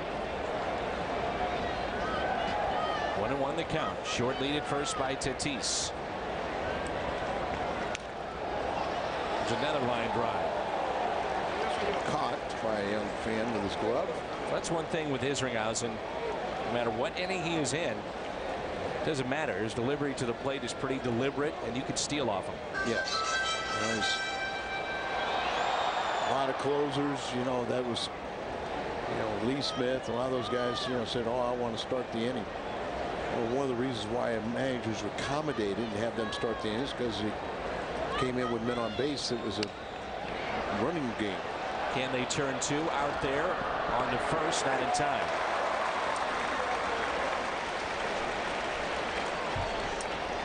4-6 on the putout. And it brings in Reyes. Well, Jerry Manuel has gotten 5 from his starter. And he can exit with a lead. Will he turn it over to his bullpen, which at times has been a rough spot in what otherwise has been a very good stretch of games for the Mets? He's had a reliever warming up all inning long, so I had just naturally assumed that he was going to pinch hit or take out Knight, the starter. Look at this run. Unbelievable jump that time. That's a catcher. With his first steal. Not even an opportunity for Molina. Watch this. Straight up, very slow to the plate, and Molina has no chance to even throw. Walking lead. No chance. I think people believe us that you could steal off of Izzy. Argenis Reyes, the second baseman. Spins away from a pitch up and in. Nick Evans is swinging a bat at the on-deck circle. We forget Jason Isringhausen was primarily a center fielder in his 2 years at a community college. Didn't even pitch until he was drafted by the Mets. Not that unusual, and that's why he's had a long career. He's had his arm issues, but has been able to bounce back from surgeries. You don't have all that wear and tear at playing youth baseball. And hit out of play. 2-2 the count. 14 pitches in this inning for Izzy.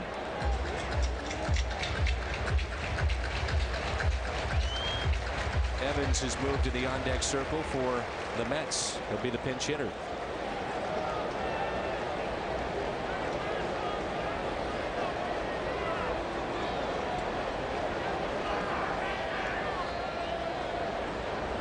There's the curveball, and he just got a piece.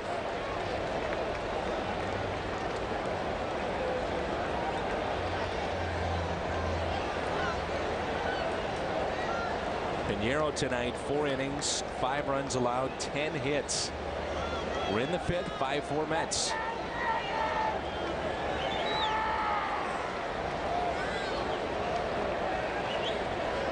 Two-two pitch on its way.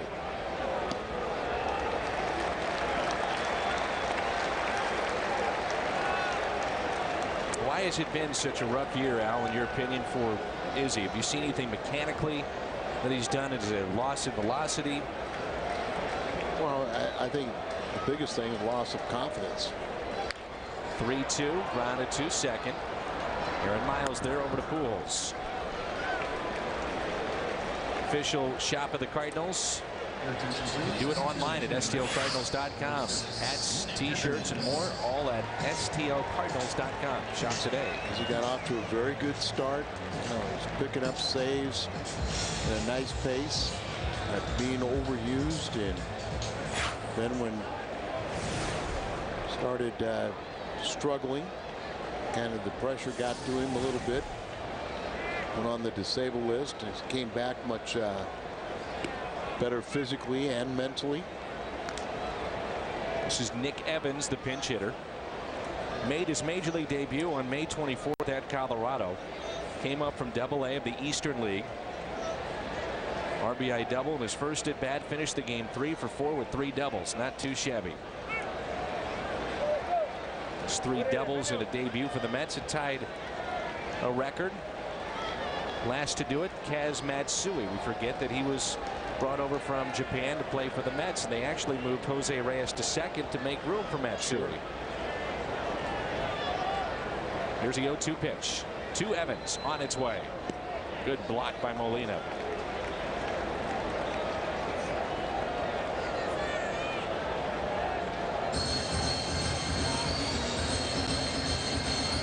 The last time we saw Pinheiro make a start here at Shea Stadium, he was remarkable in his 8 innings. Tonight, you cannot say the same. No, and continuing this trend where starters not going deep. Evans lines it into the seats. Great play by a young man, snaring that one, but you know, once again, you know, you don't just blame one individual. You win as a team, you lose as a team. Cardinals get 4 runs in the first inning, and only 3 hits the next 4 innings off a guy that started in independent baseball this year. And a swing and a miss. Isringhausen gets the strikeout. The Mets strand a runner.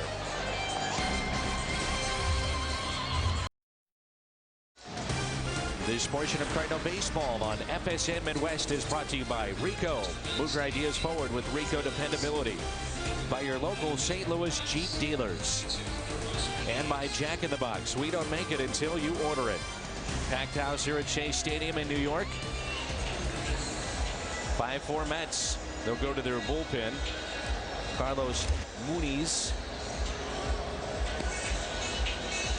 earned his first major league win, 2 scoreless and hitless innings back on July 12th against Colorado. Also had a pair of strikeouts. And it's our Chevrolet called to the bullpen. He's a closer at New Orleans. And here's Cesar Izturis, 9th place hitter. And then Schumacher, Ludwig, if anybody can reach, then Pujols. Well, Cardinals need a win desperately, but they also need a win because they could gain some ground. Right now, Houston leading Milwaukee 4-2, and Chicago has already lost 3-2 to Florida. Tony La Russa on the bullpen phone as Isringhausen gave him a scoreless inning. Will they go back out there?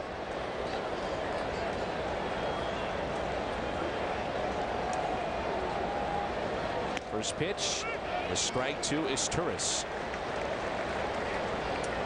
He's grounded out to first, and he's also struck out.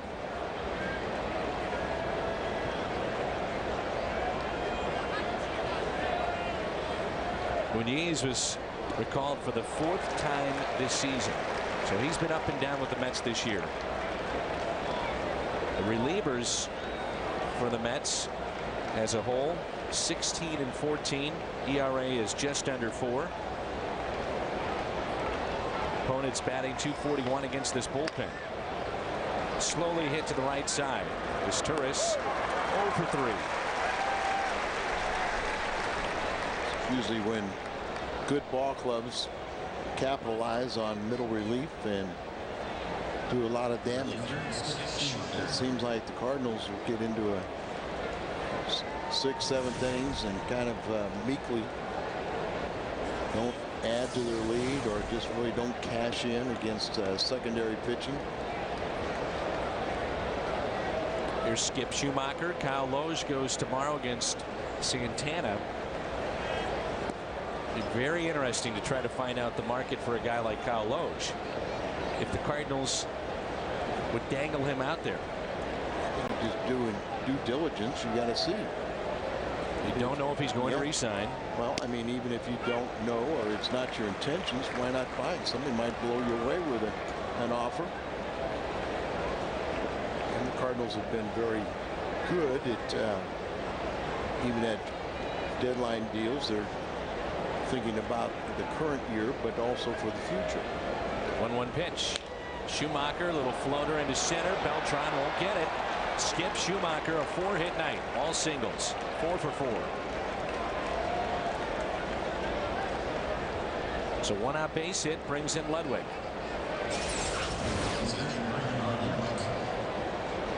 Make contact, good things can happen. And Skip's a hard worker.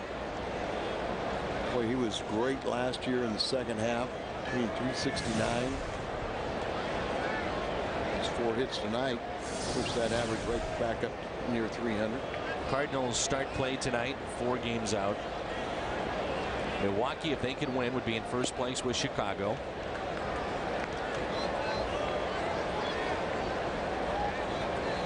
If you dealt Loge, you're dealing a blow possibly to the ball club too, though. You know, they're still fighting. Obviously, they're still into it. Have a chance in this race. Ludwig down the left field line and just foul. Just foul. Loge arguably has been your best pitcher. You've got big games coming up with Chicago. How foul it is, but it puts Mo, you know, in a tough spot. Well, but I mean, you know, but you're still deciding one way or the other, but you see what the market value is. I talked with Kyle the other day, and he said he just loves St. Louis. He feels very comfortable in the situation here with the Cardinals, with his association with Tony La Russa and Dave Duncan. He grew up an A's fan. Dave Duncan, you know, changed his mindset about particular pitches and when to throw them. Right. Emphasize using the sinker. But, you know, you have a window where you are the only one that can negotiate with Lowe, but that window is closing. He said over the last 2.5 months, there isn't a day that has gone by when he's been in St. Louis that a fan hasn't come up to him and said, "What's the deal? Are you re-signing? Are you going to stay? What do you want to do?" He said, "Well, you got to be wanted too." Ludwig, base hit. Schumacher to second base. We'll stop there. And all of a sudden, the Cardinals have something going here with Pujols digging in with 2 runners on. Set up away and leaves the ball in the middle, up and in, misses location. But this is what I'm talking about. You've got to capitalize against spot virtually everyone's Achilles heel. The final couple spots in on their pitching staff, which usually settle into middle relief. Last home run for Albert, the 4th of July against Chicago, which was number 300 of his career. He's been stuck on 18 for a while. Got the right guy up there, and Ankiel on deck. Feliciano, lefty, warming up in the Mets pen. Time called by Cancel, the catcher. Pujols tonight put one off the wall and right. He's also singled and struck out on a breaking ball by Brandon Knight back in the 4th. Knight gave the Mets 5 innings. First pitch to Albert is a strike. See that more times than not with Albert Pujols taking a first pitch strike. And Albert's one of those guys that never afraid to be hitting behind in the count. The 0-1 pitch, here it comes. And Pujols hits it out to right center field. That's down. Schumacher being waved in. The throw will go into third. Ludwig is safe. And Pujols has tied the game up at 5-5. 3-hit night for Albert. Strong throw from Beltran. And Schumacher scores his 2nd run of the night. And that's the 1st run for the Cardinals since back in the 1st. And Dan, good point.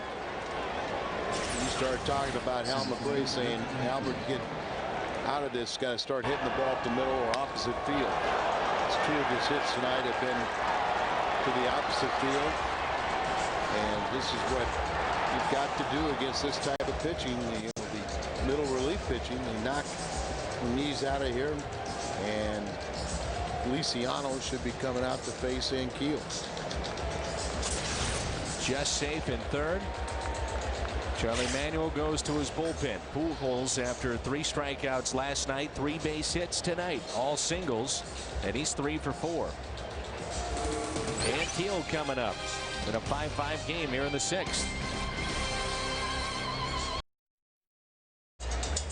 Coming up after the game, it's U.S. Cellular Cardinals Live. Hear from Tony La Russa and the players. All coming up after the game on FSN Midwest. Pedro Feliciano, a lefty, is in. Has 10 strikeouts in his last 8 1/3. And lefties hitting just .214 against him. Entire big league career has been with the Mets. He came up back in 2002. First and third, a chance for the Cardinals to retake the lead. First pitch, a ball to Ricky Ankiel. Cardinal center fielder tonight came up with the bases loaded in the first. The Cardinals had 4 runs in that inning. Ankiel an RBI, base hit. He's also grounded out and was hit by a pitch back in the 5th. It's a tough pitch right there. 1 ball, 1 strike. Pedro Feliciano signed as a free agent out of Puerto Rico. Ankiel slices that one.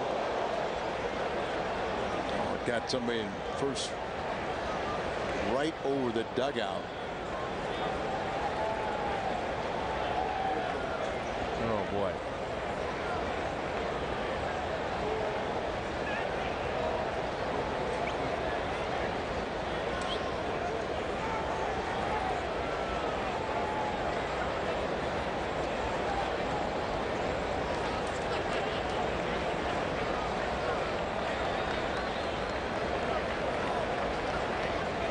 A ball and 2 strikes and Ricky Ankiel. See the concerned look on Ankiel's face. He hit that hard. Somebody was around the throat region.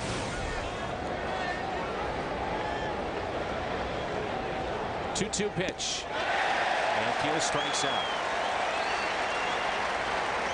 I mean, not to make excuses, but I'm sure it's in the back of his mind, and it just throws your concentration off a little bit if you're the hitter, and that just took place. Human nature. Yeah. Oh yeah. In a perfect world it doesn't happen, but reality is he saw it and feels terrible about it, and nothing he can do. And concentration split, and a tough pitch outside, you go after it. So Feliciano does the job as he gets his 1 man. That's Ricky Ankiel. Runners at first and third. And that's the young lady that was hit. Seems to be all right. Troy Gloss coming up when we come back.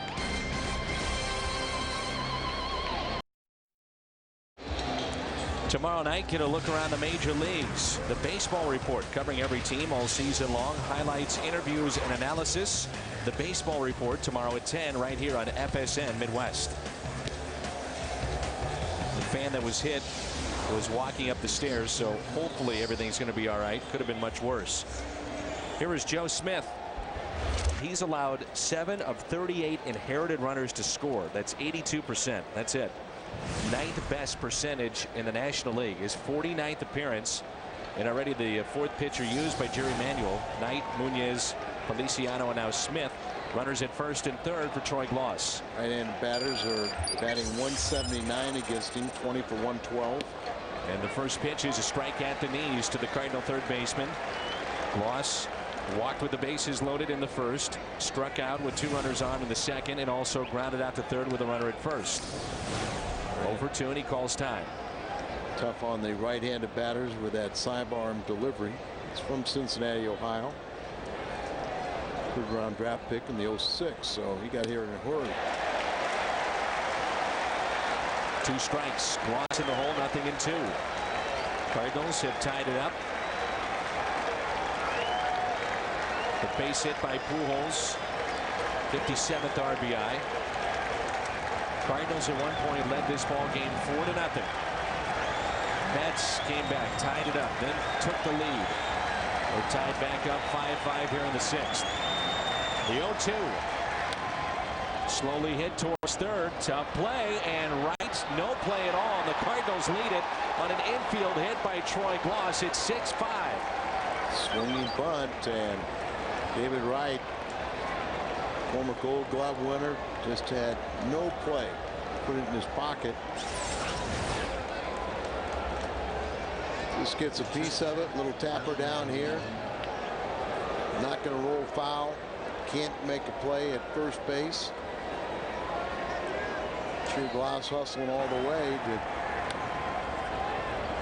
put his head down. He's digging hard, and it pays off. Make a good pitch and don't get rewarded. Here's Molina.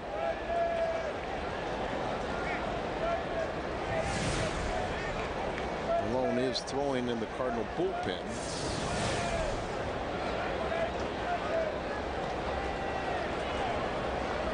Runners at first and second. That's Gloss at first, Pujols at second. Way out in front of that pitch at 79 miles an hour. Out to visit is Kensel. He got crossed up or something there, but breaks the string of at least 5 starts in a row. Well, the starter for the Mets goes 7 innings tonight. Brandon Knight, first ever major league start, gives them 5 innings.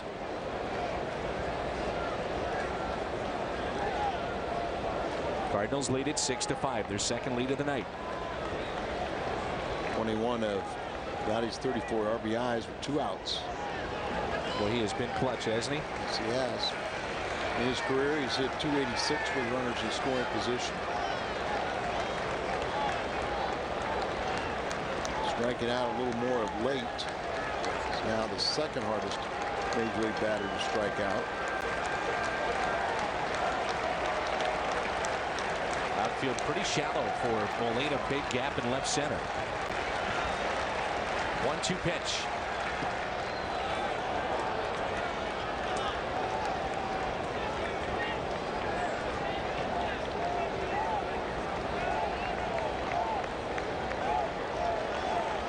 Two and two.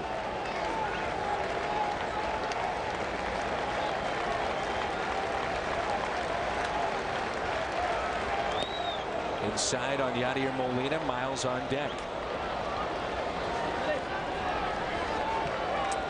Molina with a sacrifice fly and a run scored back in the first inning. He's popped out to short. He's also popped out to first, and the runner's off for this next pitch. Smith did not pitch in his senior year due to arm surgery and rolled at Wright State. And that's a base hit out to left. Runners were off with the pitch. Pujols will score easily. Gloss trots into third. Molina makes it 7-5 Cardinals. Second RBI of the night, and another key RBI with 2 outs. 36, and 22 of those 36 have been with 2 outs.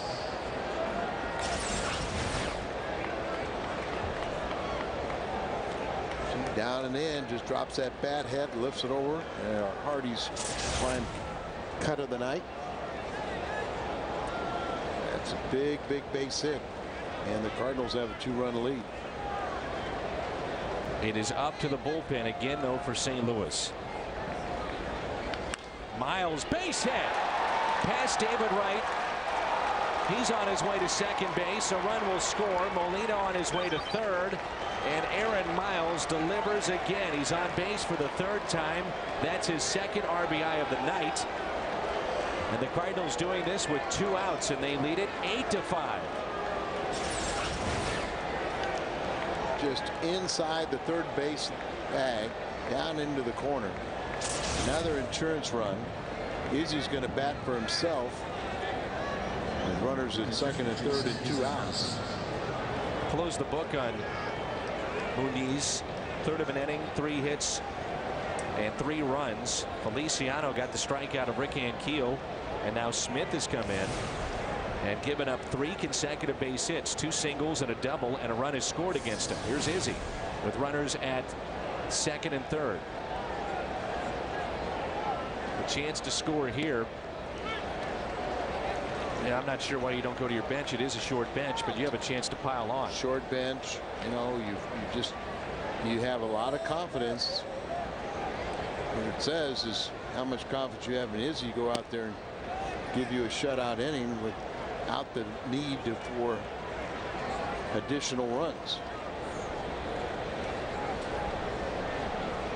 Again, you talk about carrying all the extra relievers, but you don't have confidence in several of them. Strike 2 in Isringhausen. Little smile from Izzy. Doesn't look too comfortable there in the box. Got a bad hip, bad knee, surgeries. 1-2 pitch. 2-2. You won't get a guy thrown over the top. You get a guy dropping down. Isringhausen is the 9th batter to come to the plate for the Cardinals here in the 6th.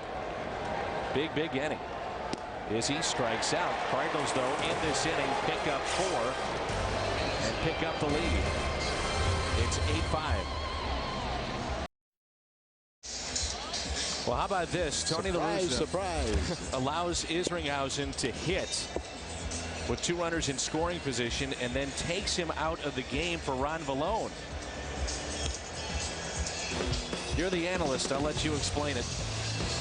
Here's our flashback. September 23rd, 1988. The Cardinals come back to beat Doc Gooden and the Mets 2-1.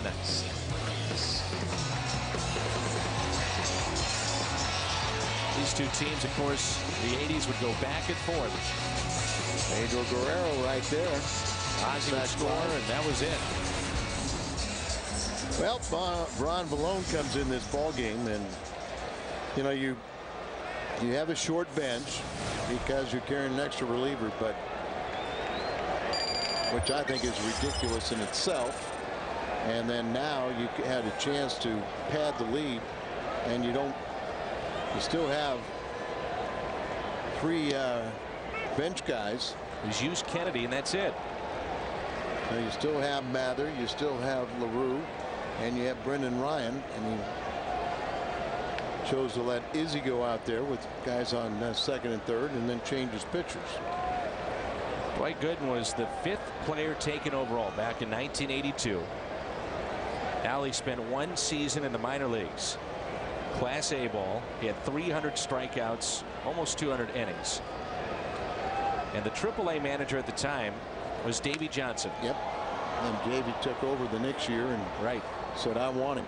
Davey saw him in the AAA World Series. They called him up after it was like Lynchburg, where he pitched in the A ball, and Davey saw enough.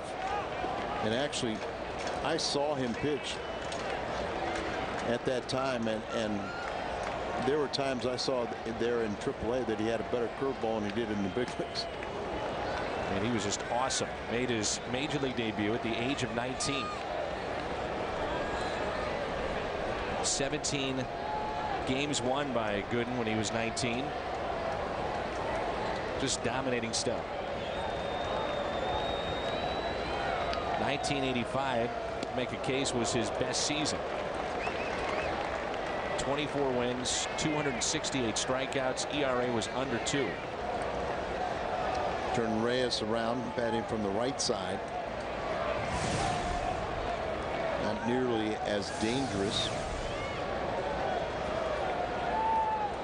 2-2 pitch. And a swing and a miss. Reyes strikes out.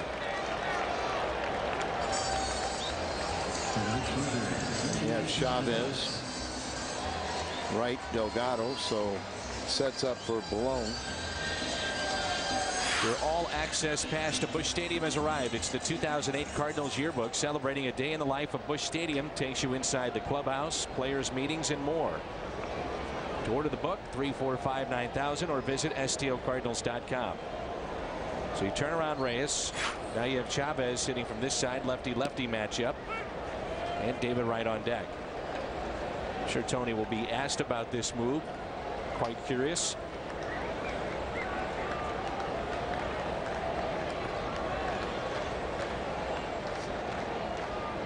Here's the 0-1. I just think it just, you know, as I said, with Boggs, probably you make a roster move. With Carpenter going to make the start, you don't need Boggs up here. So will they go back and give you another bench player, or will they add another reliever? Chavez just throws the bat at it, but stays alive. Got a piece. Cardinals picked up 4 runs in the first. The Mets then picked up 2 in the bottom half. Mets would pick up 2 in the third. They tied it up at 4-4, had the lead at 5-4 after the 4th, and then the Cardinals, the top of the 6th inning, they get 4 runs. Not much pitching tonight. It's been a hitter's game. 23 combined hits, 13 for St. Louis, 10 for the Mets. 0-2 pitch. Back to Vallone. 2 outs. So good work so far from Ron Malone.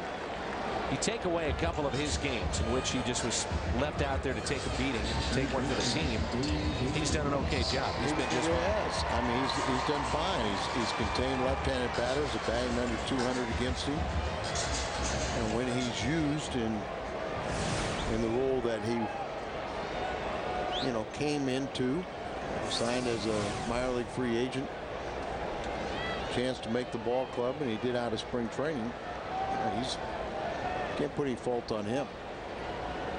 2 outs.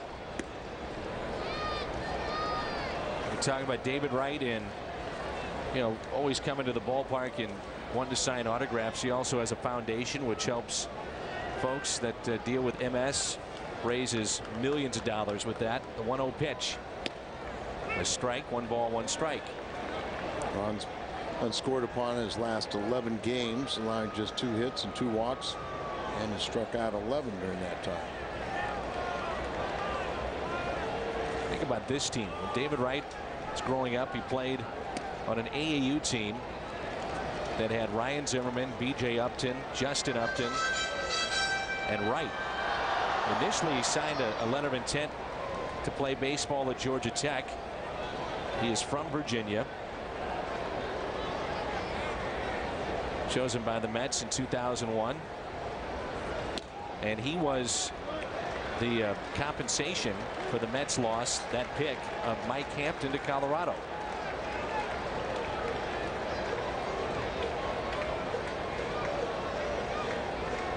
Drafted in 01, made his debut in July of 2004. Upstairs and a walk.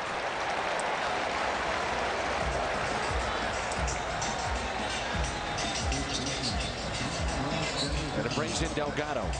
Pitching carefully to the right-handed batter, knowing that Delgado, a left-handed hitter, is on deck. You'd have to think these two would have some pretty good history together.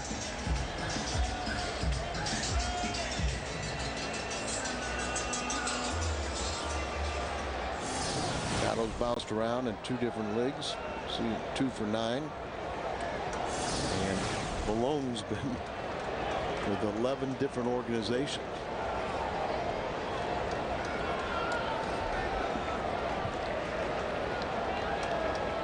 Originally a catcher was Delgado.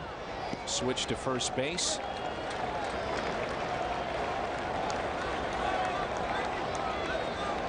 Player of the year back in 2000. From Puerto Rico. I think both his parents are college professors. Right.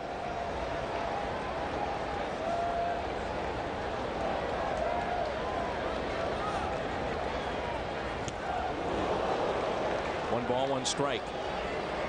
He had some great years in Toronto. His home run this evening was 452 of his career. That ties Yastrzemski on the all-time list.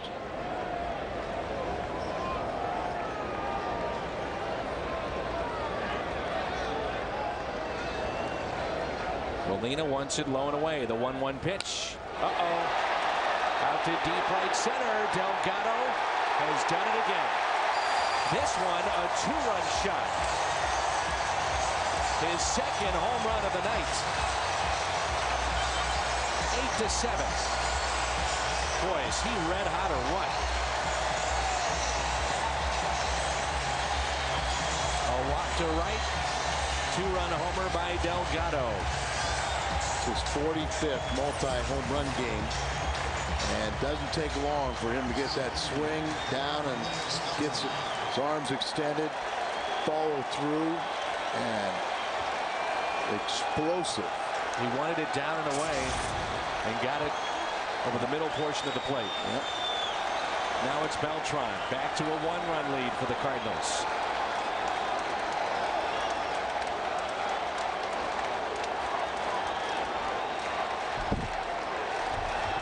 Chance of let's go Mets. This crowd is right back into it. This game isn't going to stay 8-7 either. Nope. Beltran is 1 for 2. He walked in the first, single, a run scored in the third, flying out to center, back in the fourth. It's 22 home runs now for Delgado. 2 balls and a strike. Turn around Beltran, where he's much more dangerous when he's batting from the left side than right.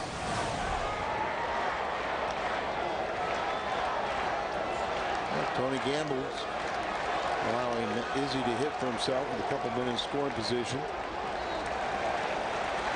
Had the 3-run lead going to the bottom of the 6th inning, and now it's down to 1. 255 hitter from this side of the plate. Here comes a 3-1 pitch. You know he could lose one in a hurry too. Strike. Malone was visiting with a lot of fans before the game. He's from Inglewood, New Jersey.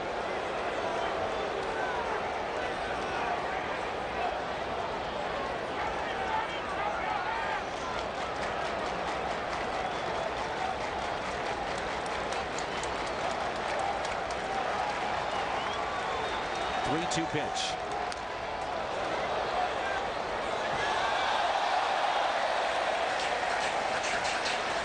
Where are you going, Dan? He's ducking. I want no part of that. It's coming right back to us.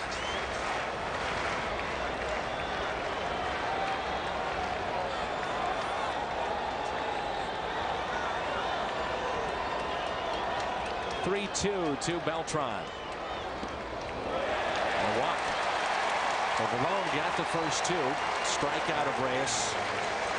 Chavez grounded back to Malone. A walk to David Wright. Delgado the home run, and now a walk to Beltran. And here's Fernando Tatis. Right-hander warming up. I can't tell who it is, but looks like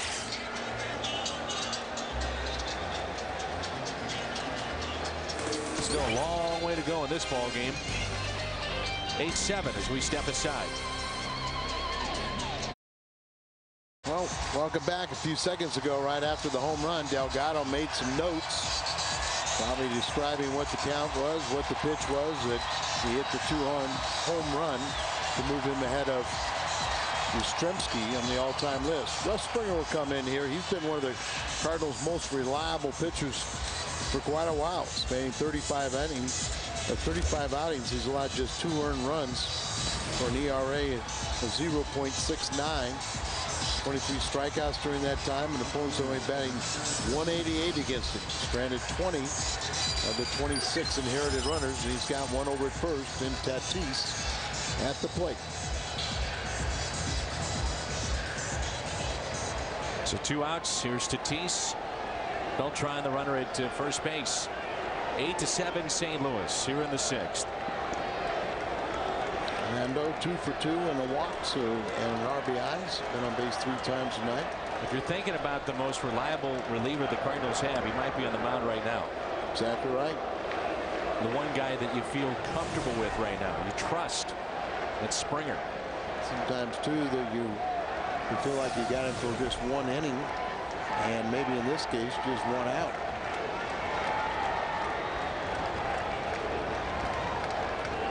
Tatis. Now an outfielder here with the Mets. It's been all over the place for them, doing a great job, and tough road to get back to the big leagues, and was playing on an everyday basis with the first place team. 2 outs in the first pitch.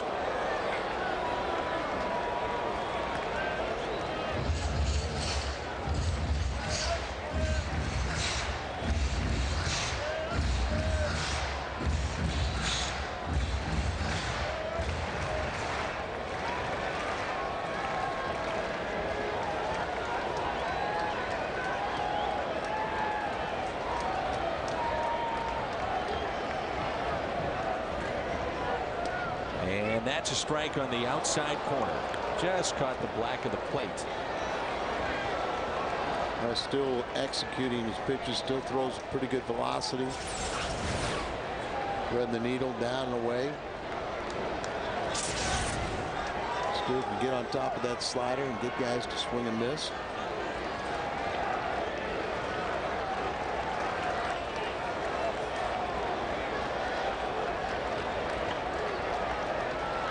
Here's the 0-2. They want it outside. Off the glove of Springer, and Miles can step on the bag.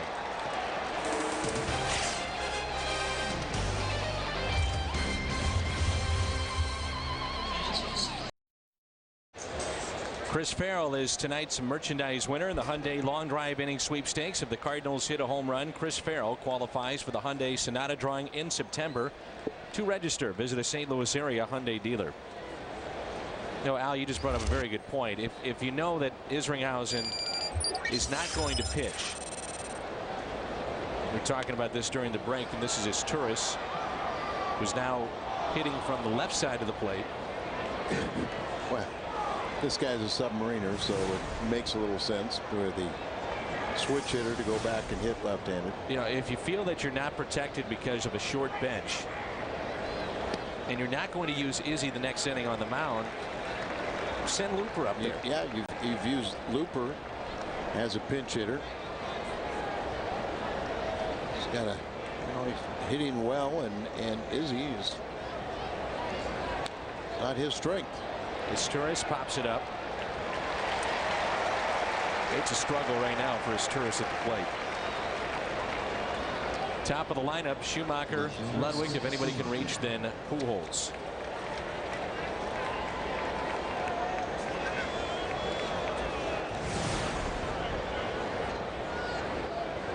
There was at one point when he swung the bat, I think it was on the second strike, he didn't look comfortable. Didn't look comfortable on any of the swings, but you don't know what happened. Maybe he did hurt himself or tweak a knee or his hip or whatever the case may be. You just don't know. Malone was warming up the whole inning. Yep. That's hit out of play. Strike two. And Schumacher, who's had a big night with 4 base hits and 2 runs scored. I will say this, that usually when you see something that is so uncharacteristic, there's something that we don't know. Right. So that is a very valid point.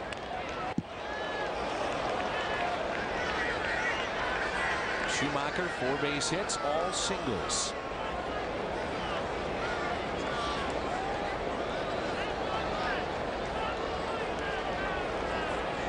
Joe Smith, who had trouble getting the final out, and he did strike out Izzy for that, but 3 singles to get to Izzy. Take a look at Skip's night. First inning on an 0-2 pitch, singled up the middle. Then in the second, another one up the middle, just under the glove of Reyes. 4th inning, another base hit. 6th inning, he did it again. This time, though, he strikes out. 4 for 5 on the night. That one tailed back in there. And Skip is out number 2. Smith came in relief of Feliciano back in the 6th inning and gave up 3 consecutive hits, and all resulted in runs. 2 singles and a double. Guy drops down like this. Hitters get a good look at it if they're batting left-handed, but fooled him, and then it moved back to the corner or back to the center of the plate.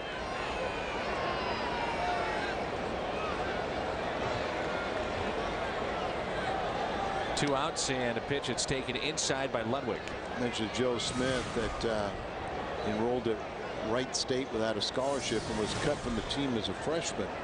Came back as a redshirt sophomore and changed to the sidearm delivery in his junior year. Isn't that amazing how guys do that?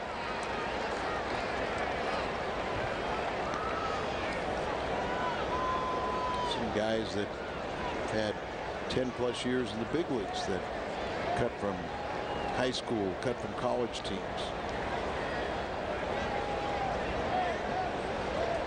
They come back and all of a sudden change an arm angle or change a position.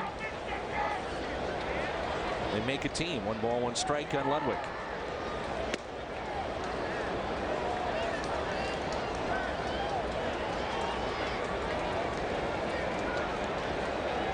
Cardinals desperately need a win.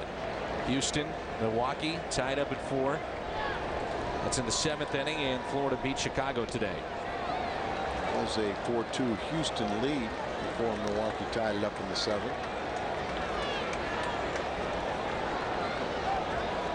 And you never know about the wild card, which teams will still be alive late. And it might be these 2 teams here. That's outside, a walk, and it brings in Albert. Weiss is warming up for Ankiel. Has to be determined at what Pujols does. Cardinals camp out presented by Bass Pro Shops, and Tracker Boats is back Friday, September 12th. Cardinals take on the Pirates and come spend a night on the field and under the stars at Busch Stadium. Tickets go on sale Friday, July 25th at 9. For additional information, call 345-9000 or visit us online at stlcardinals.com.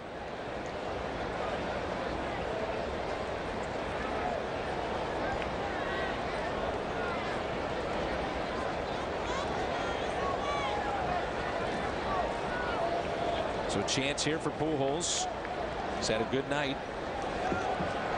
3 base hits. 2 runs scored. RBI back in the 6th is 57. First pitch to him.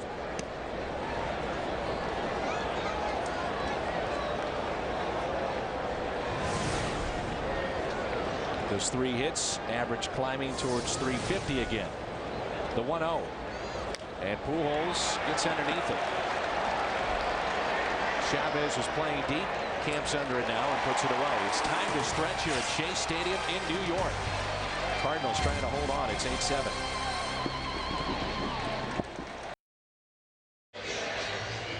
Our Geico quote: Red is quite a human being. He treats us like men, lets us play our game, and gives our young players confidence. Orlando Cepeda on Red Shandy's our Geico quote. Of course, we had our tribute to Red at the beginning of our ball game tonight. The one and only Chris Sloan, former St. Louis University basketball player, now living here in New York, is enjoying Cardinal baseball tonight. Lives with David Lee, and he's working for the Knicks. Best of luck to Chris Sloan. Springer got the final out in the 6th inning. The ball that hit off his glove and then put away by Miles.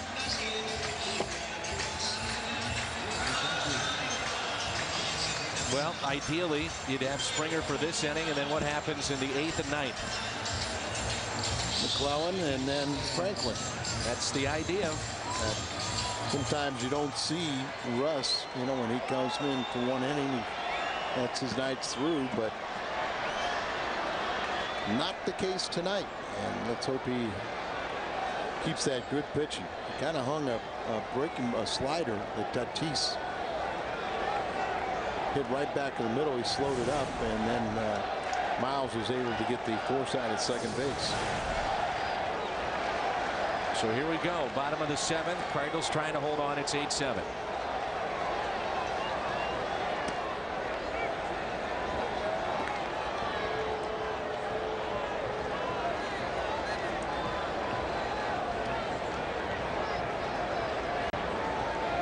All night it has been back and forth. It's fouled straight back. It was off the glove of Springer, the same glove he's been using since 1993. Old reliable. Yeah, you use one during batting practice, but that's his gamer. It's got to be a Rawlings. Lasts that long, doesn't it? Oh, yeah. There's an 0-2 pitch. Cancel flies to center field. Rick Ankiel is there, puts it away. And that's the first out here in the 7th. Sanchez warming up in the Mets bullpen. So we'll see Marlon Anderson after Reyes pinch hit. Argenis Reyes, the second baseman, homered here last night. Then after he homered, he got the silent treatment down in the dugout. It was his first home run this year, and first home run quite a while.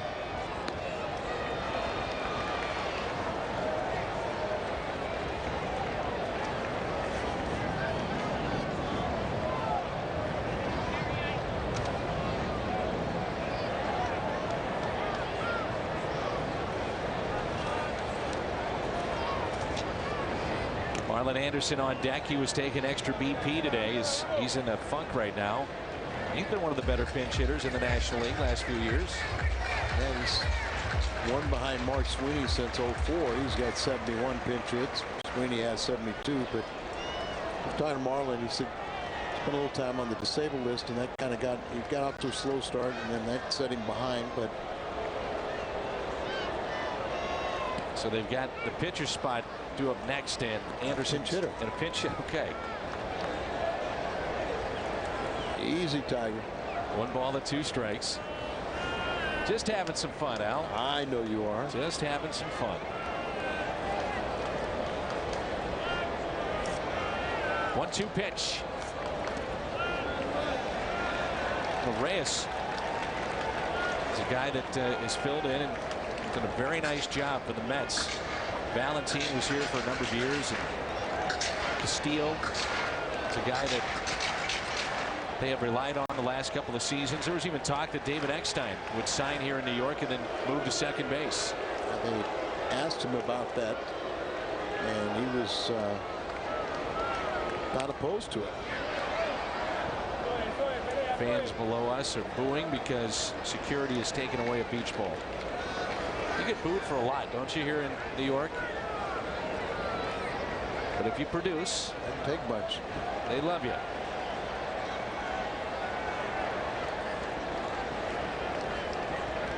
2-2 the count. The next to Reyes. A foul tip. No, he swung and missed. Race to the bag at first, and Molina puts him away. Strikeout, first of the night for Russ Springer.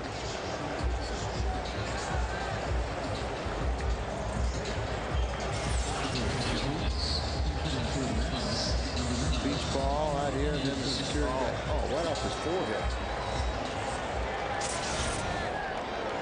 Misplayed it. Got to let him have another shot at it. Absolutely, Al. For that.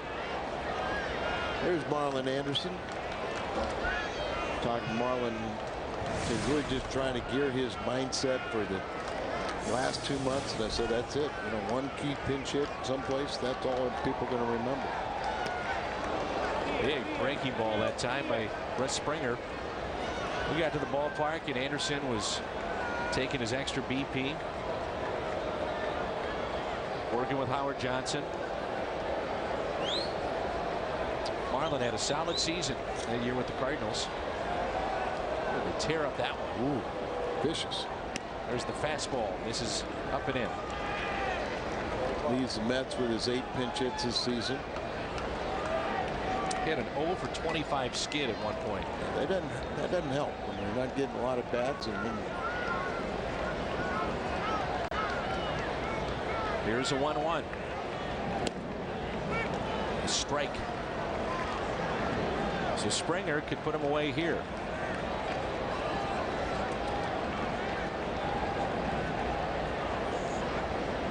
It's a .282 career pinch hitter. 82 for 291. It's a nice average. 1-2 pitch. Anderson, a base hit. He had to go down and get it. That breaking ball. It's tied with Mark Sweeney for the most pinch hits since 2004. This copyrighted telecast is presented by the authority of the St. Louis Cardinals and may not be reproduced or retransmitted in any form. And the accounts and descriptions of this game may not be disseminated without the express written consent of the St. Louis Cardinals.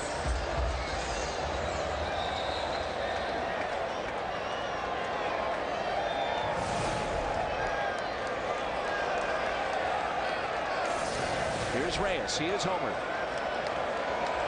Couple of doubles and a home run. He's also struck out. That was against Malone. Big breaking ball again from Springer, and strike.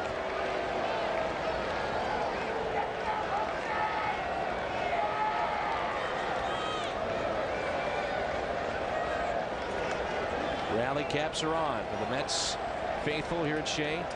Milwaukee's taking a 5-4 lead against Houston. Move into first place with a victory tonight.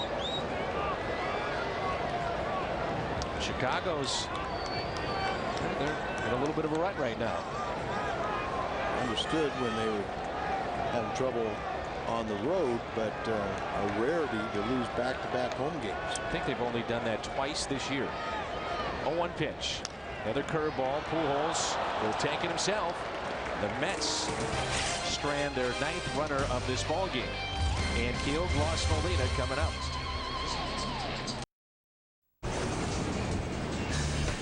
Game recap brought to you by Jack in the Box, 8-7 Cardinals. A lot of hits in this ball game. 13 for St. Louis. On the other side, the Mets with 12. Delgado, a couple of home runs. Reyes has gone deep. Schumacher 4 for 5. Pujols 3 hits. Top of the 8th rolls in. It's our Jack in the Box recap. Here's Dwayner Sanchez. You saw him last night, and he really struggled. So Jerry Manuel puts him right back into the fire, doesn't he? He's been very reliable for Terry's unscored upon in 36 of his 43 appearances. He hadn't even allowed a hit in 24 of those 44. He's got 15 holds, and batting average against lefties is 205. Ricky Ankiel, first pitch, takes a ball. Go ahead, Al. I was going to say, remember, Sanchez was involved in that taxi accident where he broke his shoulder and he didn't pitch last year. That's right. On the ballpark, I believe it was in Miami, and correct. Involved in an automobile accident, and that's a tough way to get sidelined, isn't it? Oh yeah. 2-1 on Ankiel, who singled with the bases loaded in the first. Picked up his 59th RBI. He's been hit by a pitch. He's struck out and also grounded out. Good to see Pujols back and swinging the bat well tonight. Here's a 2-1 pitch. And this one is popped up. Wright will give it a look, but it's out of play. He extended his hitting streak this evening to 9 games for the first time up with an RBI single.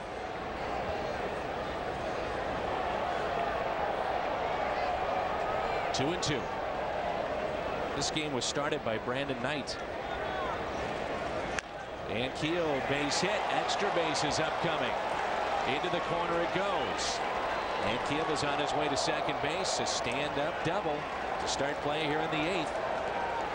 Boy, he has been hot. His turn on that pitch just inside the bag down in the corner. Maybe it took a little while for Chavez to dig it out, so he's sitting out there at second for Troy Glass.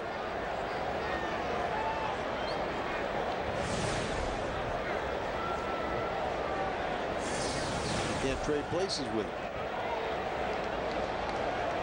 The way things have gone, some more runs would be nice, to say the least. Even if they don't need it or not need it.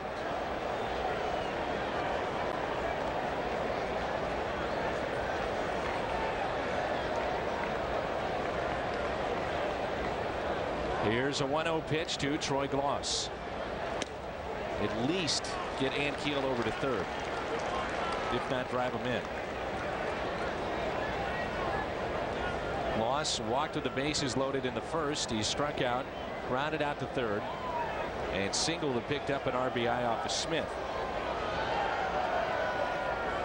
Sanchez, the 5th pitcher used by the Mets tonight.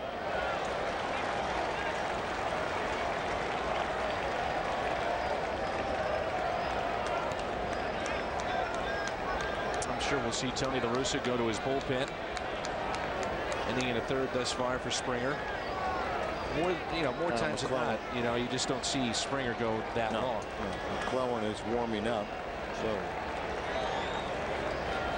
you would think it would be the 8th inning, and Ryan Franklin for the 9th. Cardinals have banged out 8 hits or 8 runs today. It would be enough. How about that move by Sanchez? Really looked like he was going to spin backwards and throw to second base, and Troy Glass almost gave up on the pitch, almost started to step out. And Ankiel started going back to second. He needed to. Louis Tiant out there. 2-2 pitch.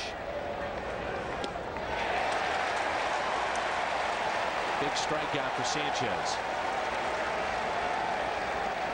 Took something off it looked like, Al. Yeah, he did. He took slider, breaking ball, but it was a lot tighter and slower than earlier ones. As we told you earlier tonight, the Cardinals received good news of Carpenter. Had his usual soreness after his start, but everything goes well tomorrow in a side session. He will pitch Wednesday night against the Braves. Wainwright threw curveballs tonight and felt good.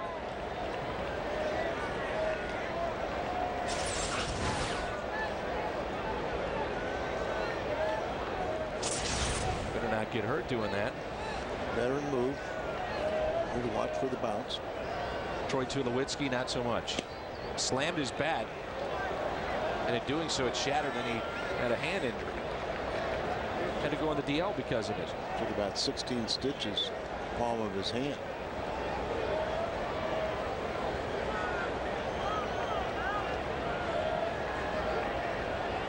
The 2-0 to Molina, tapped foul. It's his second stint on the disabled list, but he's back playing again now.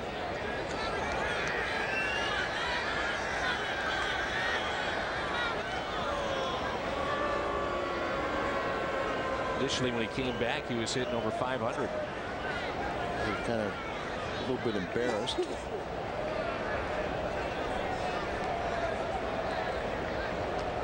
Here's a 2-1 pitch to Molina. 2-2.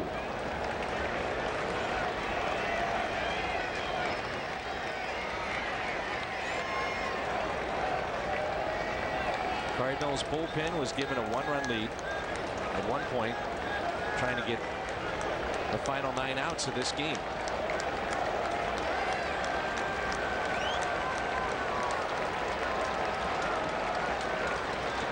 Cardinals led at 1.85. It's now 8-7.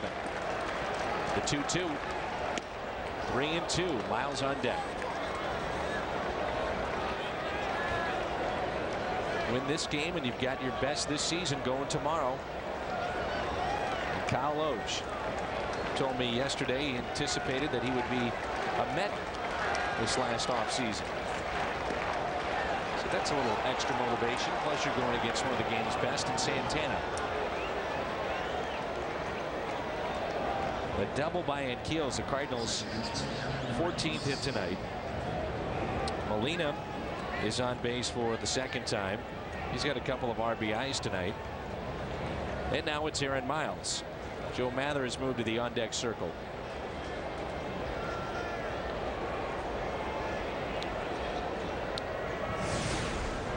Not Looper. Joe Mather's at the on-deck circle.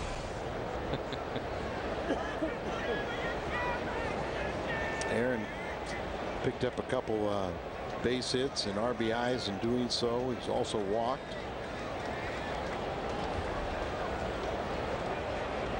Average up to 328 now.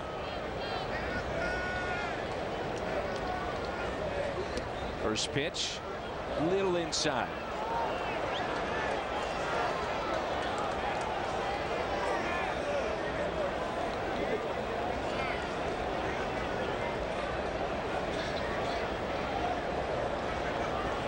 Miles with 253 plate appearances on the year. And that's inside. 2 balls, no strikes. Remember Sanchez, Al, came in late last night, that big lead, and did not look comfortable at all.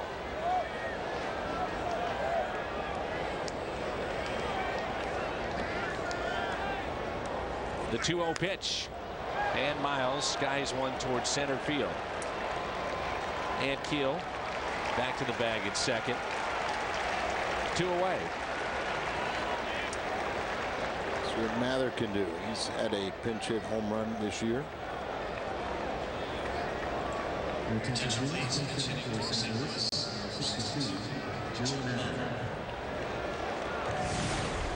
With that pinch hit home run, and then the next day he was sent down. Hit it too good.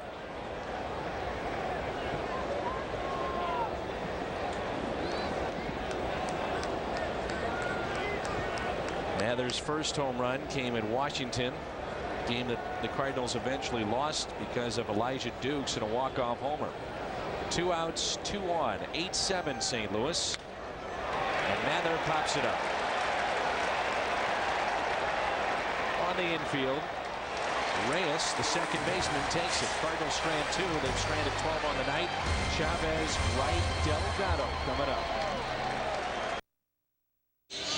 Kyle McClellan is into the ball game for St. Louis. 8-7. Cardinals lead it by a run here in the bottom of the 8th. Carlos Delgado, another big night. Last night he hit a home run off the box, ball out over the plate, got his arms extended, hit his 20th home run. A little bit better here tonight. On your left, he hits a home run in the 3rd inning. And on your right, but both of these are down where he gets his arms extended. His 45th multi-home run game of his career. Kyle McClellan is coming into this one. He was victimized by a 2-run home run in the 9th on Tuesday night and suffered his 5th loss. But he's had a remarkable season. Leads the staff with his 51st appearance. He's got 24 holds. There's Chavez, and he looks at a ball.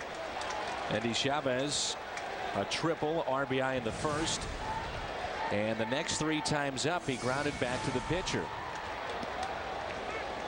That pitch at 92 from Kyle McClellan. 1 ball, 1 strike. Cardinals coming off a series of gut-wrenching losses. Need this win tonight. Chavez, leadoff base hit.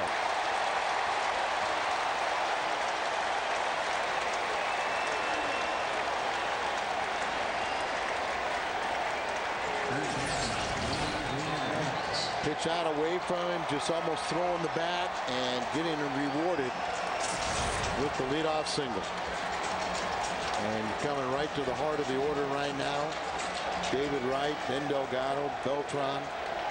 And McClellan, for whatever reason, righties have hit him much better than the lefties this year. And nearly 300 average against right-handed batters, and under 200 or thereabouts against the lefties. And that pressure leading that leadoff man with a guy with good speed. Wright with an RBI tonight and a run scored. He's got 19 home runs. He represents the go-ahead run, the tying run at first base, and Chavez and his good speed.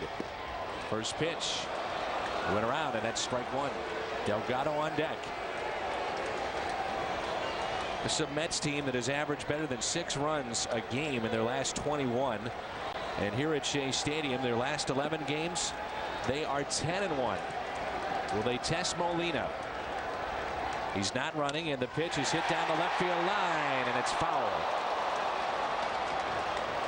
He was ready for it, wasn't he? Oh, yeah. David Wright, those 80 RBIs among leaders, and guy in his brief career just really geared up for dramatic situations. Now 0-2.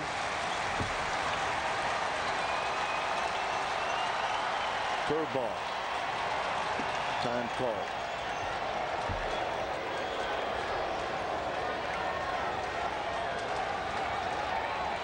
Curveball again. The 0-2. Bounced in the dirt. Molina can't do anything with it. Chavez in scoring position.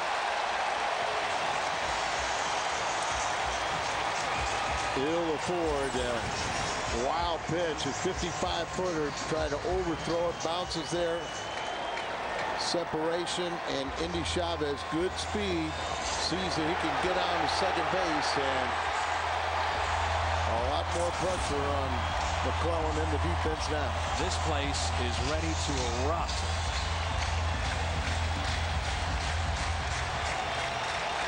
Good RBI men, just relax and know the pressure's not on them. 1-2 pitch to David Wright. He struck him out. That was huge. Now reach back right there.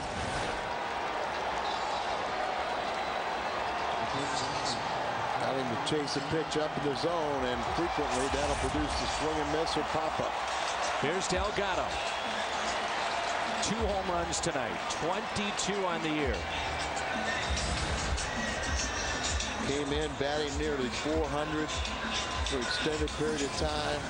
Earlier in the season, people were predicting that his career was finished. And now all they do is paying homage to him.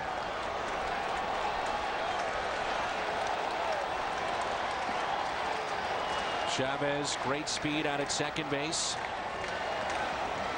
Base hit, you would figure, would tie it up. Outfield is very deep for Carlos Delgado. All the shifts they were putting on with Delgado earlier, and now Las over towards third base. Astura's trying to keep runner at second close, and Kyle wants to talk to Molina.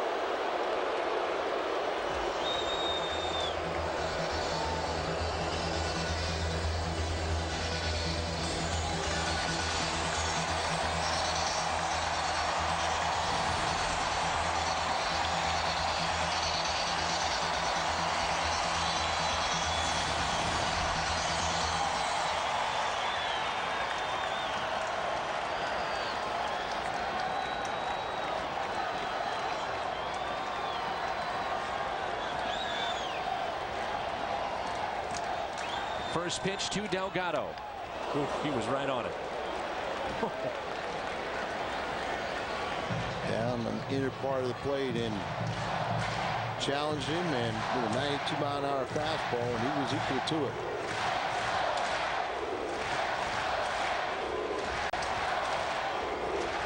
Now only 23 years of age, but he's grown up right before our eyes. The 0-1. Breaking ball, check swing. Did he go? Yes. Strike two on Delgado. Curveball there that fooled him.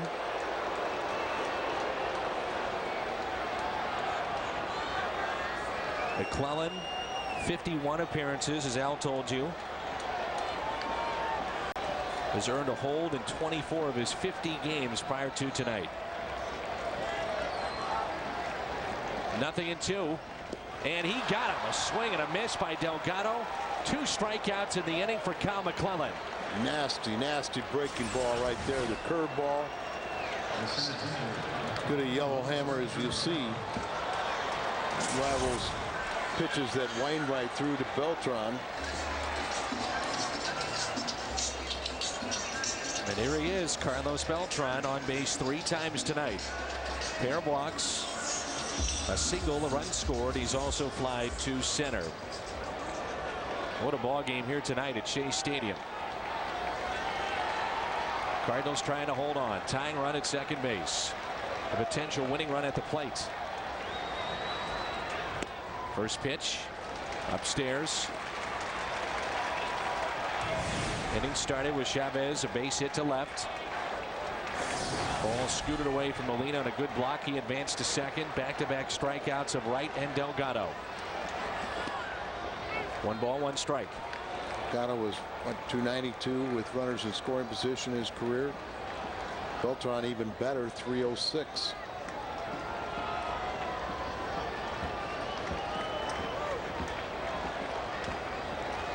The 1-1.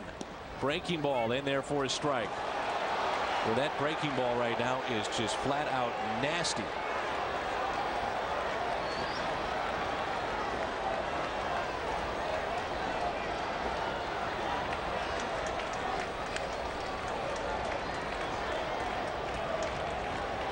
McClellan steps off the rubber. Well, what do you go with here on 1 and 2? Trying to get him chase a pitch away. Here it comes. Beltran. A swing and a miss. Kyle McClellan strikes out the side. Wright, Delgado, and Beltran all strike out against Kyle McClellan. He keeps it 8-7 in favor of St. Louis.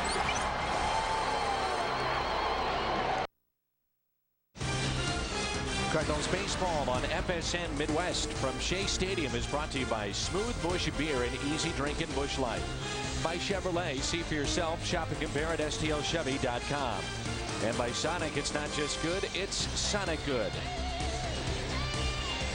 50,000 plus here tonight at Shea Stadium. And the Cardinals trying to hold on. It's 8-7 as Kyle McClellan strikes out the side. Wow, what a job by Kyle to get Wright, Delgado, and Beltran. Great pitching right there, and gave up the slap base hit and then the wild pitch put him in scoring position before he knuckled down and pitched some of the best baseball we've seen all season long. And Al, he's got a very good curveball, but it hasn't been as sharp as we've seen tonight. Those were well, I mean, I think it's just, you know, all the appearances wearing down a little bit, but you know, he had a couple days off. Kyle pitched on Thursday, and he came out there sharp. Schoenweiss has been really pitching well of late, and he's very tough on lefties, but Turris up the middle and a base hit. His first hit tonight. All right, let me ask you this question. Would you be tempted after what you just saw to throw McClellan in the ninth? Be tempted, but no. Got to go with you. Go with, you know, people are saying that, you know, they're questioning whether Tony has a, you know, people know their roles. That's ridiculous. They know their roles down there. Franklin is going to be your closer, unless, you know, it's a situation where they know beforehand that he needs a day off. Kyle's kind of accepted that 8th inning. Schumacher trying to bunt, a sacrifice here. They get through the tough part of the order when you consider Wright, Delgado, and Beltran. It'll be Tatis, Cancel, and then Reyes. They've already used Evans and Anderson off the bench. Sometimes, you know, that 8th inning man faces a much more difficult task than your closer coming in. Short lead by Turris. Schoenweiss delivers to Schumacher, who bunts it, and the sacrifice will be good. It's a big run out there at second base. The batter will be Ludwig. Ludwig has been on base 3 times with a single, a walk, and a hit by pitch. Pujols on deck.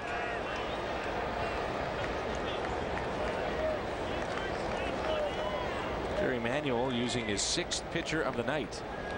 Milwaukee does hold on and defeat Houston 6-4. So both the Cardinals and the Brewers could gain ground. Of course, Milwaukee would move into first place with Chicago. The Cardinals would move to 3 games out.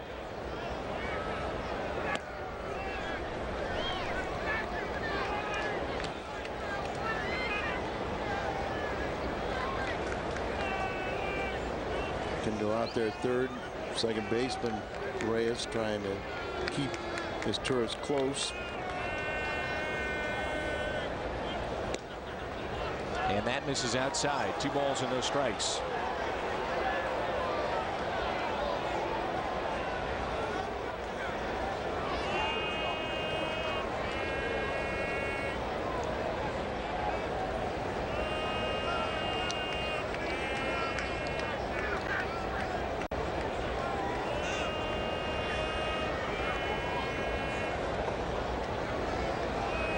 The 2-0.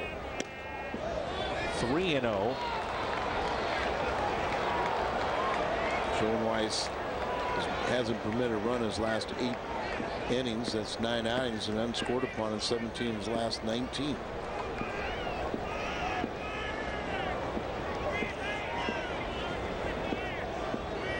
Here's a 3-0 pitch, and he walked him. Well, you are asking for trouble now. Brings in Pujols with 2 runners on. You just get the feeling, Al, this is a big at bat right now in this game. Huge. Doubt it. Cardinals have 15 hits. They've been hit twice in this game, and now that's their 5th walk. They've stranded 12. We talked about it at the start of this series. Concern for Jerry Manuel and his club, the bullpen. Same for Tony La Russa.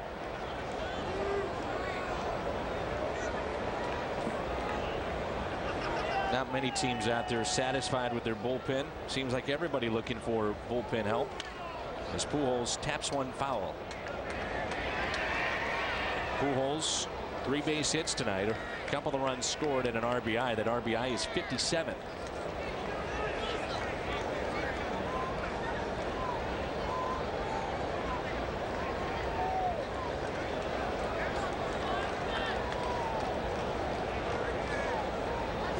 hitting .441 against left-handed pitching this year. Did not go. 1-1.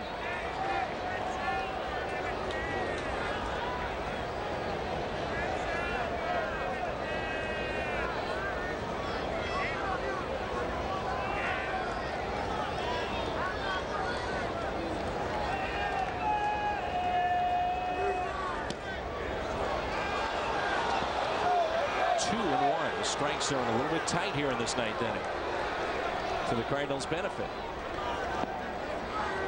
Franklin has been getting loose in the Cardinal bullpen. No activity for the Mets. Had Wagner up in case they would have tied it or taken the lead. We've got two available right now down there. Bauman and Wagner.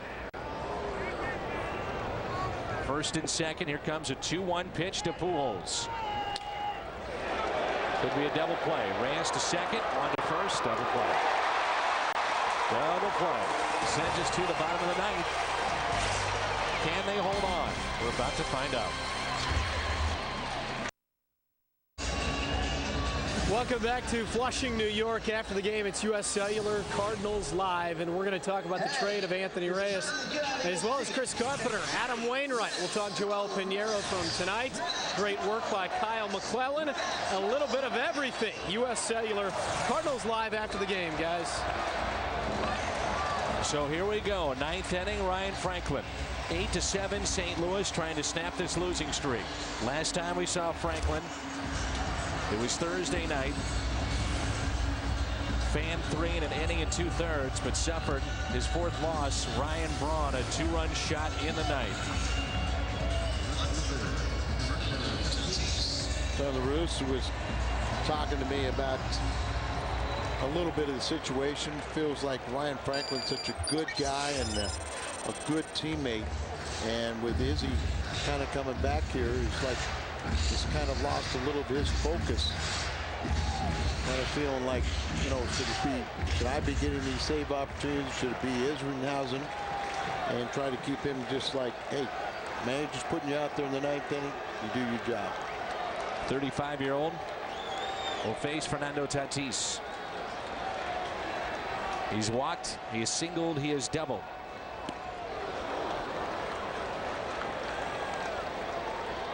Troy Gloss, you talk about guarding the line, he's there. Nothing's going to get to his right. Opens up a big gap between Gloss and Isturis. Outfield very deep for Fernando Tatis. Strike 2. That one at 92 miles an hour.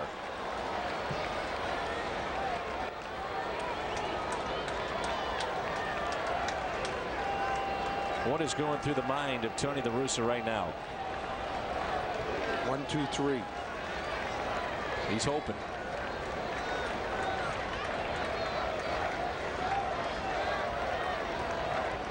The 0-2. Oh, just missed. 1 ball and 2 strikes.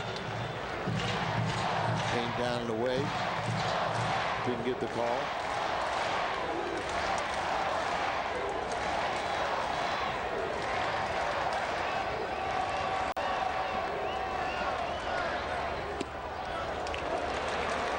Two and 2. Just missing again. Cancel is on deck, and then we'll see Argenis Reyes. Everything's been a fastball this far. He's had quite the bite on his slider. Once it low and away, Tatis fouls it back.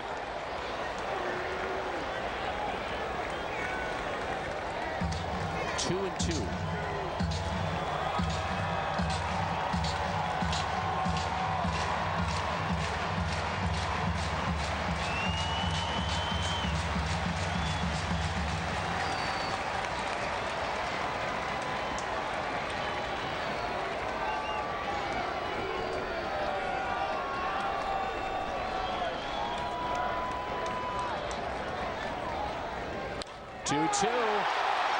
Out to center and Keel back near the wall. He leaps. Did he get it? No. Over the wall. Home run. Tatis for tie. Unbelievable. Unbelievable.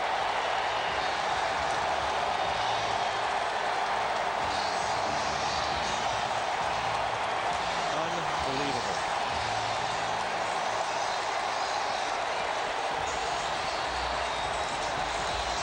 Franklin threw all fastballs in the at-bat.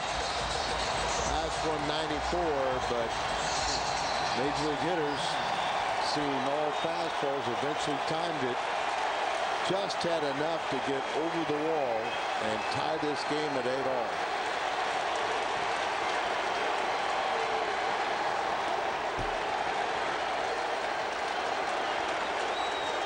Unbelievable. Oh, goodness.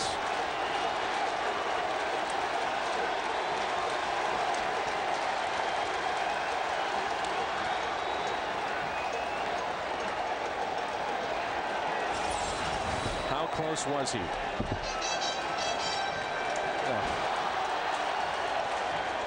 Middle half in. Keel looked like he jumped. He didn't get near the wall. He just tried to race back, and glove got over it and beyond his reach. Tony couldn't believe it in the dugout. Here's a 1-1 pitch.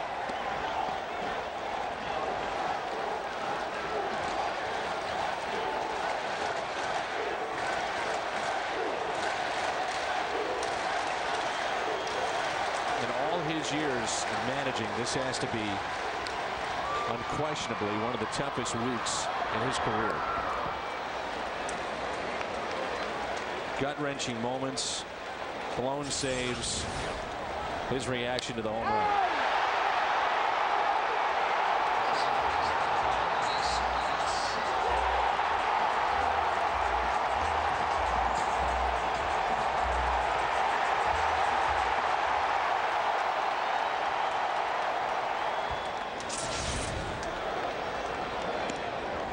Breaking ball and a strike. 8th home run allowed by Franklin. 48 in the 3rd innings. And a lot of them have come of late.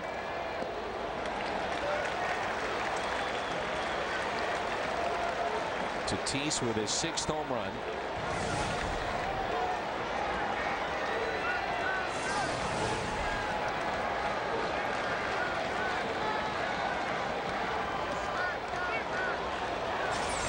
Just how close was he? You see, he never got all the way back to the wall. Oh. And just, if he would have gotten, yep. And I'm not saying that he misplayed it. He just was trying to get back as quick as he could.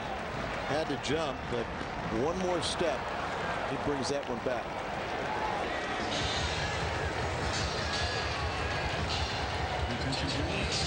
And Keel will lead off for the Cardinals if we get to the 10th. Came in easily. Pinch hit now.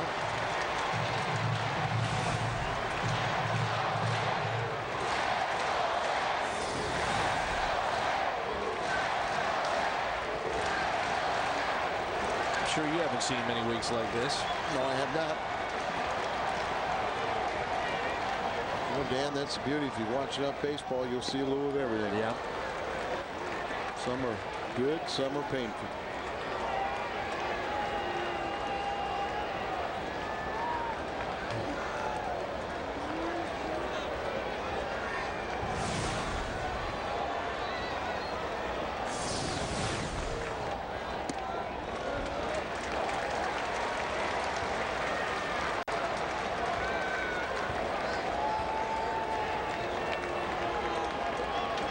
One ball, one strike on Easley.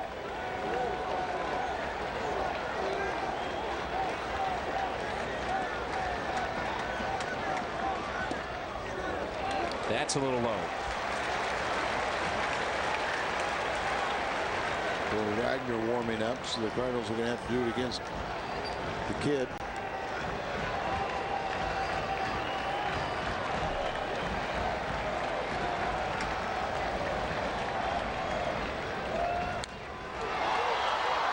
Into center.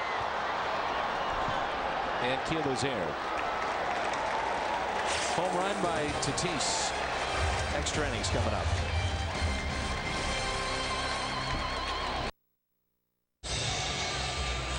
Let's take a look at tonight's Budweiser Player of the Game. Budweiser, the great American lager. And we'll turn it over to Cal McClellan. At the time, what a job he did. This is in the 8th inning. Leadoff base hit to Chavez, and then he strikes out Wright, Delgado, and Beltran.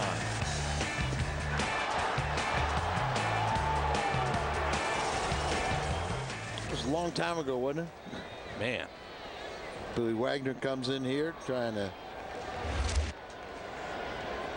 retire the Cardinals, get his teammates back on offense. What a career he's had. 384 saves, 9 straight 20-save seasons, and 11 total. Rick Ankiel leads it off. He has doubled tonight, also hit by a pitch and singled. We're in the 10th. First pitch to Rick is taken outside at 95.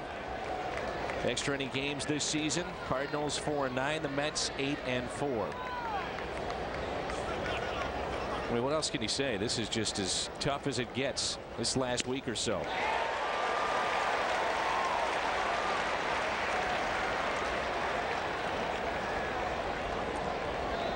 One ball, one strike.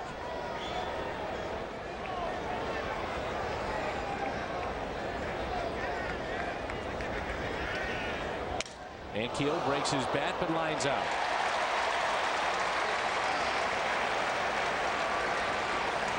Top of the lineup due up for the Mets. Reyes, Chavez, and Wright. Here's Troy Gloss. I'm sure Franklin will go back out. Still have Thompson there, and Flores, and Jimenez. Used Thompson last night. Jimenez should be fresh and available. Randy was used.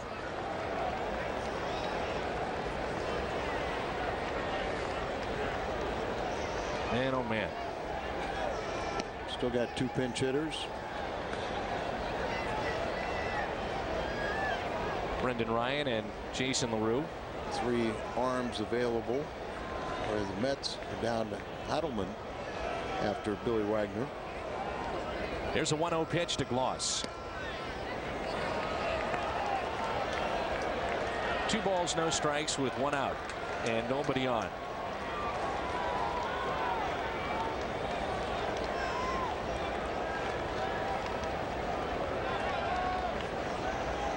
The Cardinals leading after 8 innings. They're now 47-5. Gloss on the button, hit to short. Caught that rocket. He did everything he could to make sure to get out of the way. It didn't go through his chest. They've been knuckling on him too. Yep, could have been knuckling, but it was a rocket hit right at him, and I think he's even getting booed in this at bat.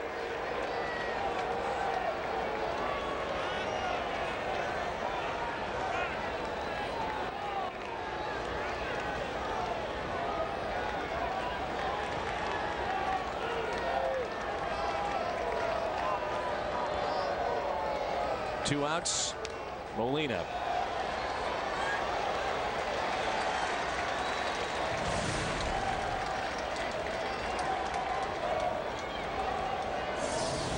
Like to see him hit his 5th home run.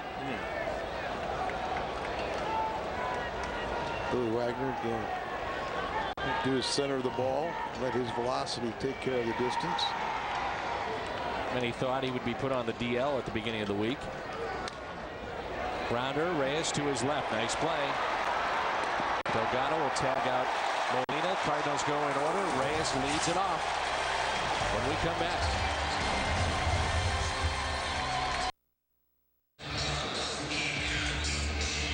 Back at Shea Stadium in New York. 8-8. First inning for Reyes. There's the double.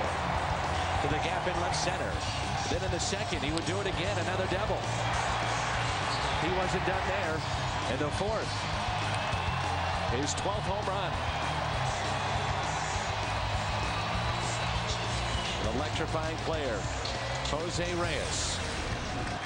Andy Chavez, David Wright, here in this inning for the Mets.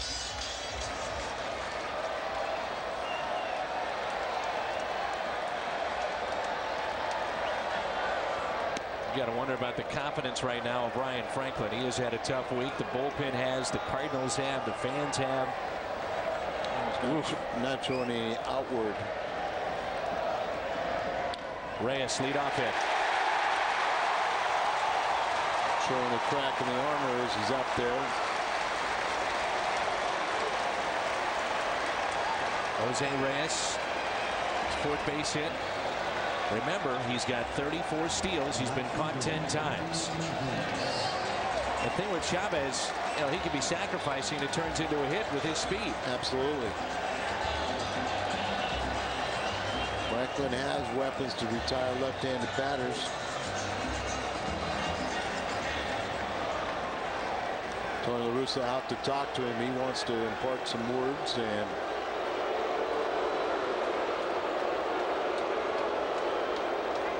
get Ryan to dig down deep. Talk about the situation with the infield, because as you said, Indy Chavez's speed puts a lot of pressure. Reyes and Chavez, a lot of pressure on that defense.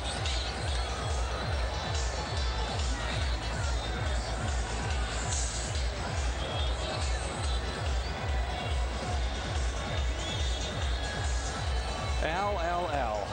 Yes, sir. Oof.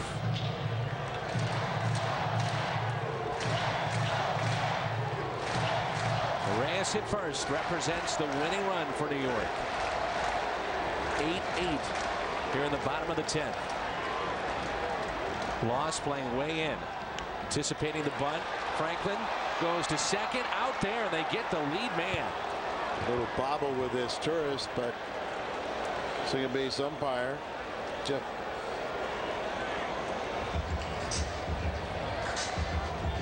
Let's see if he did bobble. I think he might be right, Al. Oh, he did bobble it, but Sam Holbrook.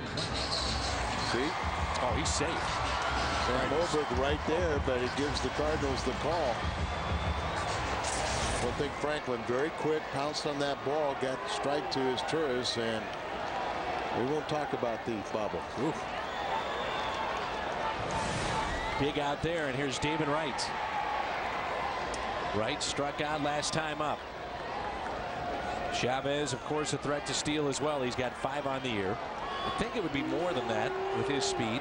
Well, you know, having speed and having the ability to steal bases put him in the category with great speed, but not an accomplished base stealer.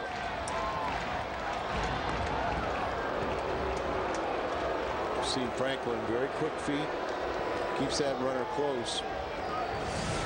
I think Jerry Manuel's very content to let the middle of his order just have their way. And with his speed, he's almost in scoring position standing at first.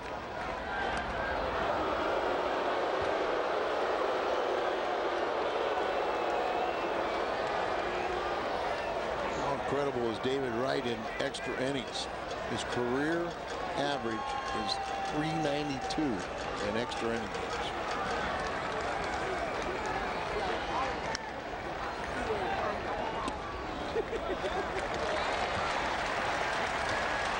The Mets are down to Heilman in their bullpen. That's it. Cardinals still have Thompson, Jimenez, and Flores available. On their bench, they've got Schneider and Castro. Cardinals on their bench have LaRue and Ryan. 15 hits aside in a game that has gone back and forth. It's 8-8. Right. Past his choice. Chavez now in scoring position at second base, and look who's stepping in. Carlos Delgado.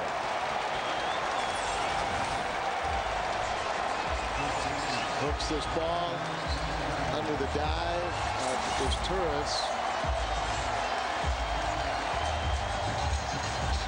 Delgado could be the hero tonight. He has homered twice. 3 RBIs tonight. Just one of the best all-time home run hitters, RBI men. Against Franklin, great numbers, 5 for 13. A .385 average.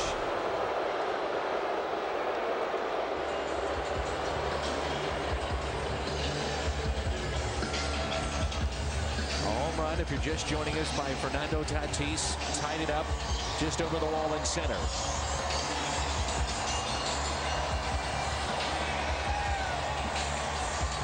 Another long visit. Home plate umpire will break it up. Game on the line here. First and second for Delgado. He's the kind of guy, though, that hits it so hard, can hit into a double play. Absolutely. It's your mindset, but got to keep the ball down to get a ground ball. He's also a low ball hitter, and we've seen him hit 2 low pitches out of the ballpark tonight. First pitch to Delgado. Taken for a strike. You go back to the 8th inning, and the remarkable job done by McClellan. He struck out Wright, Delgado, and Beltran. Consecutive strikeouts to send us to the 9th with a 1-run lead.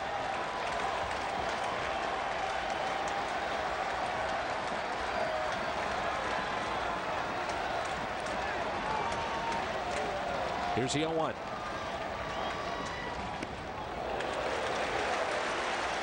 Some of the crowd here at Shea on their feet. 50,000 plus on this Saturday night here in New York.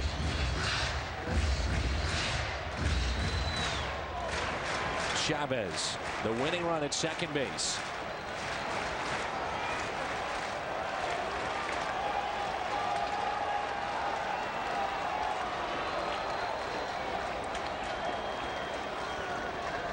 The 1-1 to Delgado. 2 strikes. Showed you earlier that highlight clip. Pitch last night was up to Delgado. Tonight, the 2 home runs down and in, 3 in this series already. He's swinging one of the hottest bats in all of baseball.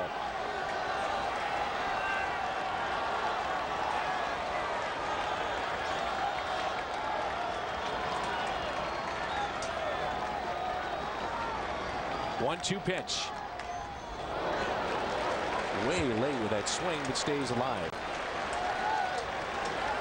Fastball there, the up and in, tied him up a little bit after the splitter or changeup.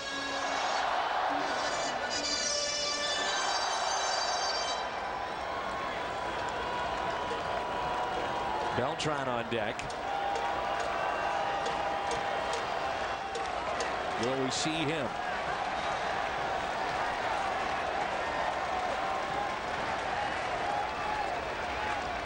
One-two to Delgado.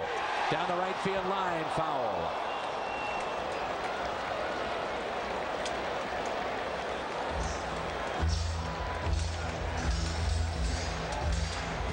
Chavez's speed out at second base, almost with any base hit to the outfield.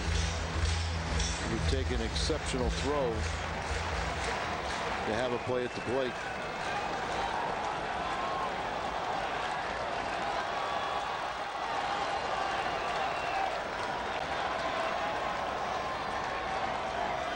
One-two pitch again from Ryan Franklin to Delgado. Grounder back to Franklin to second, out there, over to first, double play. Sends us to the 11th.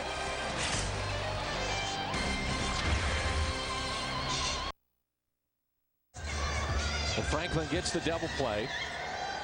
8-8 game. There's a look at Joe Patini, the Cardinals bench coach, and a better look now at Franklin. What a week this has been, but Delgado grounds into the double play. 1-6-3. The Mets have stranded 11 tonight.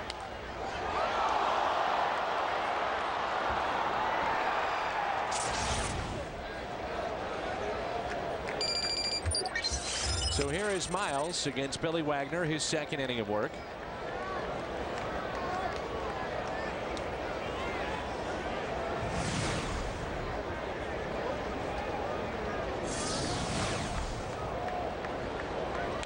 And Aaron fouls it back right below us.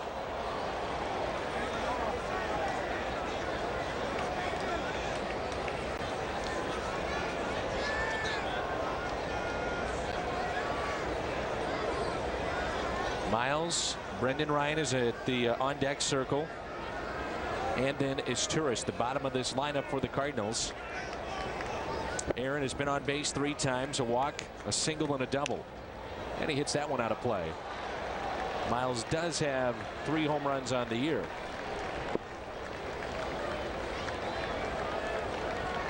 Hard to strike out, so he's usually going to put the ball in play.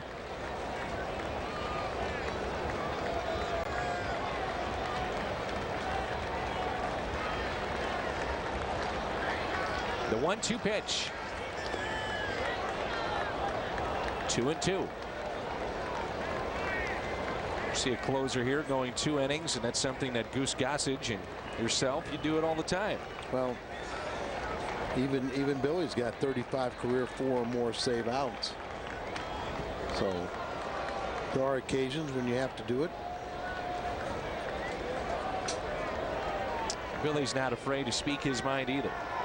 No, and he's earned that right with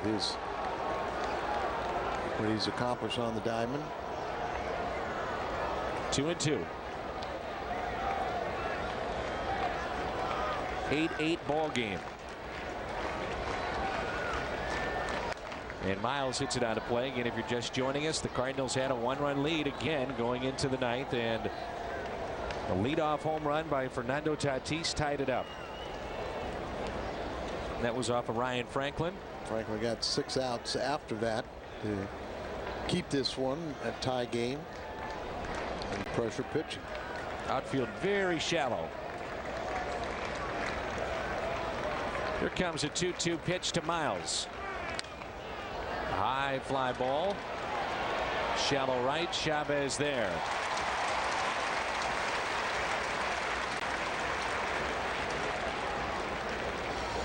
Brendan Ryan will be the pinch hitter. So the Cardinals are left with Jason LaRue on their bench.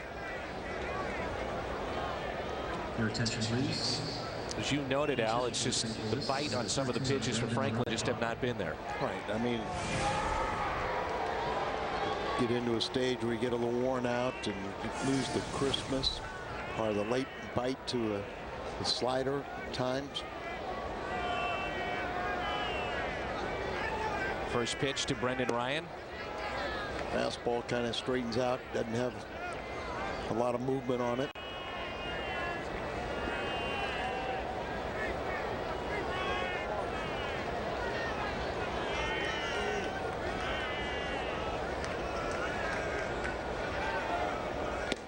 Showing bunt. Takes a strike. He does that a lot. I'd rather see him hit a home run. Which he did last year. It was a big home run. First ever in the big leagues. Struggling with his limited playing time.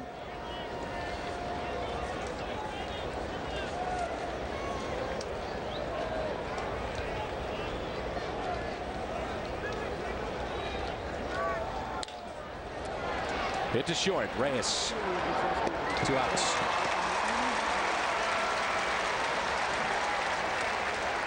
Thinking maybe Jimenez warming up. Turris is 1 for 5 tonight. He's popped out to short, grounded out to second, struck out, and also grounded out to first.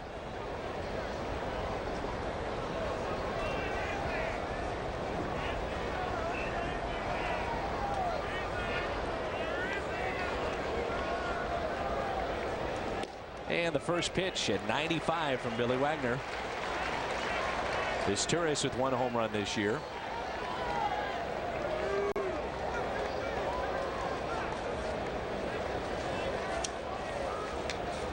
Big gap in left center. Strike 2. He's going right at him. Turris. Not messing around here with this Turris. He's 0 for 14 before getting the base hit back in the 9th inning. Crowd back into it on the 0-2 count. A breaking ball line to short. Beltran coming up. 8-8. 8-8, bottom of 11.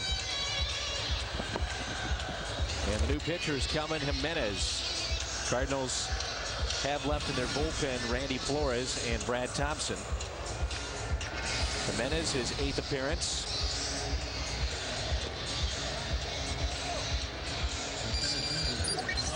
Jimenez blanked the Padres for 2 innings on Sunday and had a inning of 2/3 scoreless pitched on Monday versus Milwaukee.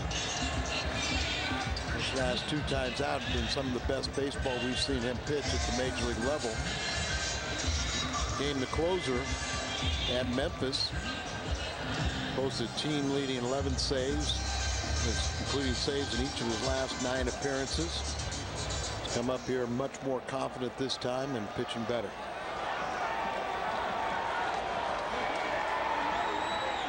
First pitch, a strike at the knees to Carlos Beltran. Heidelman will come out of the pen. That'll be their last available reliever.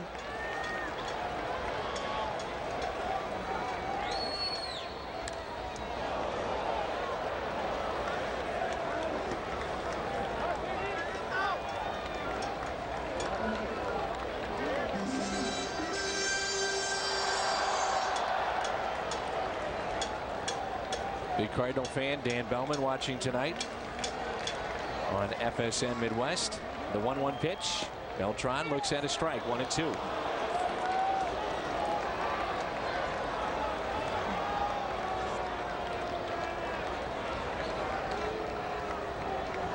These have been gut-wrenching games, no doubt.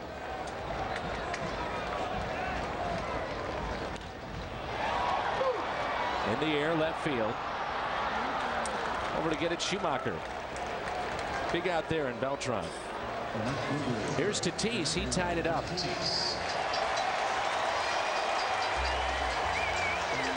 hits in the night and a walk. Just snuck over the center field wall. But 9th inning, Franklin, first man he faces is Tatis, sends it deep into center field. Ankiel races back, but didn't get quite back there and still had 1 step to get to before he jumped. And if he could have had that 1 step more, I think he would have been able to catch that ball and pull it back. Boy, Tatis has been quite a find for the Mets this year. He's really produced for them. He really has. You know, they say he's played all over the diamond. He's done a very, very nice job. Sandy Alomar Sr. was telling me he's making our emergency catcher. That's what they're down to, is 2 catchers available to Manuel on the bench. 3-0. You might have to pitch. Turn him loose on 3-0 here. Same thing. You just, you ask him to be disciplined enough, and you get a pitch that you like. You can drive it. You get it out. Walked him. So again, the Mets will have the winning run on base.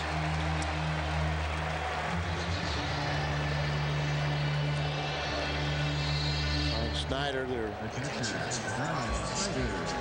normal everyday catcher, will get the pinch hit assignment. We're down to Castro on their bench. Cardinals down to LaRue on their bench. Mets have Heilman left. As you said, he's throwing. And that's it. That's all they've got left. Cardinals with Flores and Thompson available in their bullpen.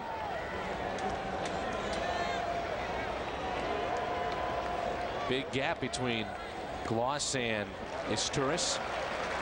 Gloss is playing near the line, and Isturis is close to the bag at second. Big gap in left center.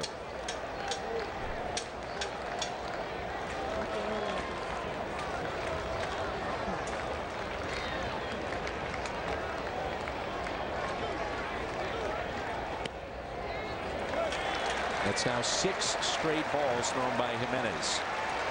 2-0 on Schneider. Just 2 home runs this year for Brian Schneider. Hitting .248 on the season.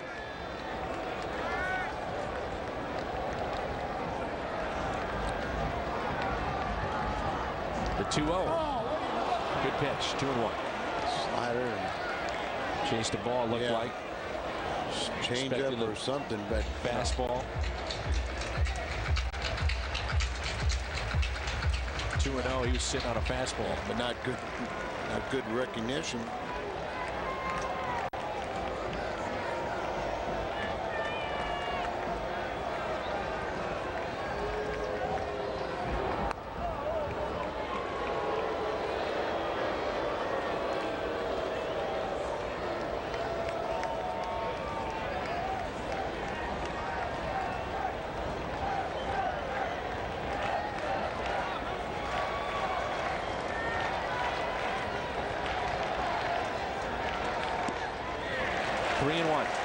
Got it, those strikes.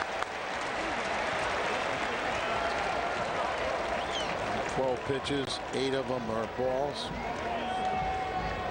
Got Tatis is 3 for 3 in stolen bases over there, but got the neutralizer and Molina back behind the plate. Runner goes on 3-1. It's slapped and foul.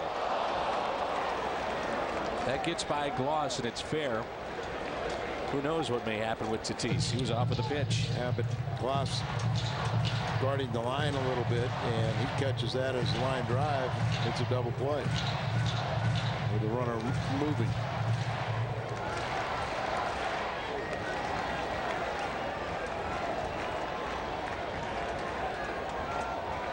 Cardinals had their best outfield arms.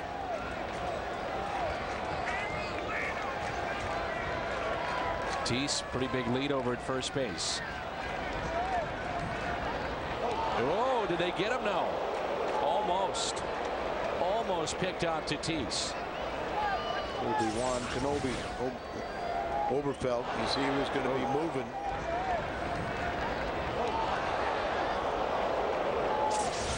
Close. Got back under the tag. Now he's running. Bad jump. Fouled back.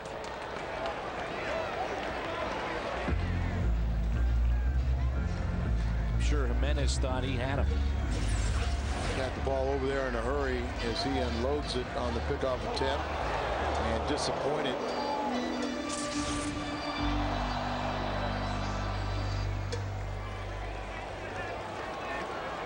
Strike him out, throw him out.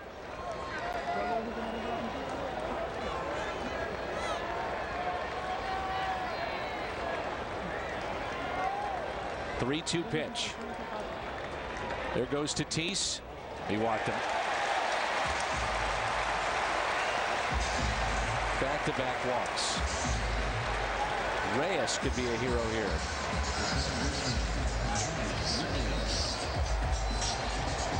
Albert over to remind him, just say, don't make one pitch, get a ground ball, get two, we'll get you out of this.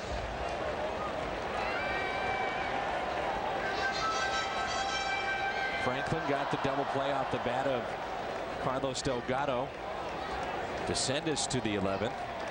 Cardinals, if we can get to the 12th, we'll have the top of the lineup coming up, and that means Pujols. Reyes looks at a ball, and Jimenez is not throwing strikes. In 16 pitches, only 6 have been strikes. Castro on deck.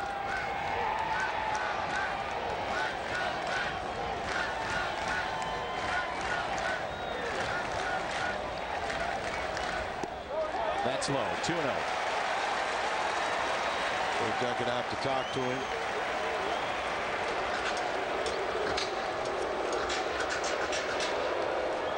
Well, Al, you got to throw strikes. Bottom line. I've heard that.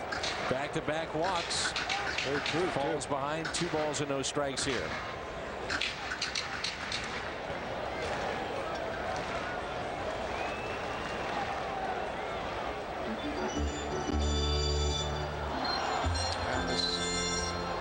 Sometimes that hitter just sit there and knows the pitch coach went out there. Don't try and be too fine. So hitter tells himself, I won't be too fine either. I just look for a pitch belt high that I can drive. More than likely, probably going to get a fastball. So he didn't have to swing either. 2-0 pitch. Reyes chops it to the right side. Tough play here. Pujols is there, and so is Jimenez. And a range to his right.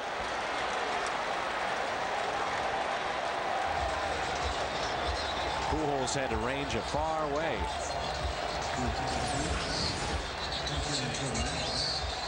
High chopper over there. You see Albert going way over there, taking the ball right out of Miles' glove. So now it's Castro. He could be the hero. Jerry Manuel has used all of his bench. And soon, if we head to a 12th inning, he will have used every pitcher in his bullpen.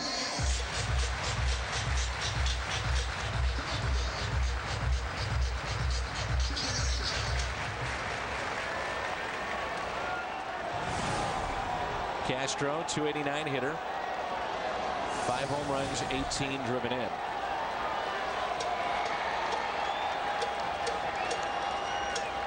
First pitch to him, back at Jimenez.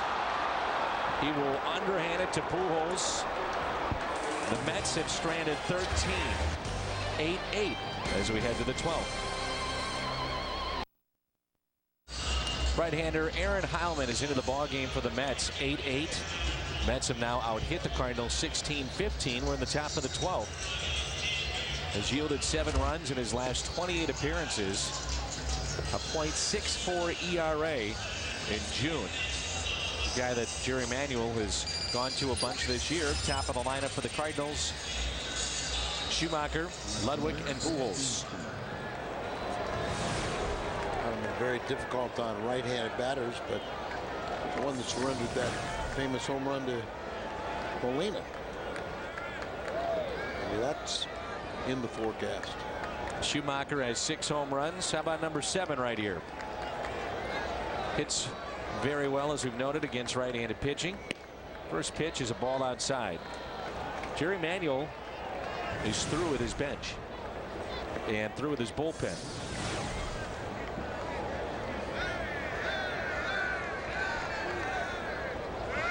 1-0 pitch. Cardinals have LaRue left.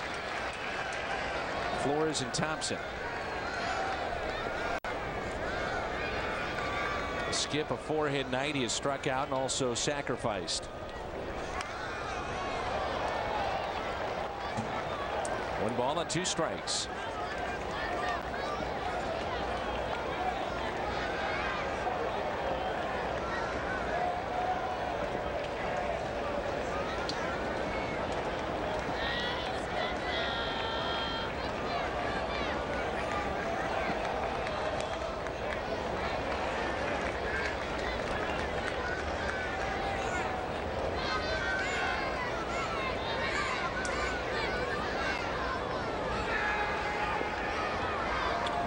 Gets out of that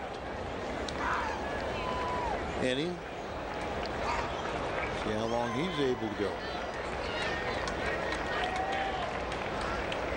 Here's a 1-2. Schumacher, a leadoff base hit. 5-hit game for Skip.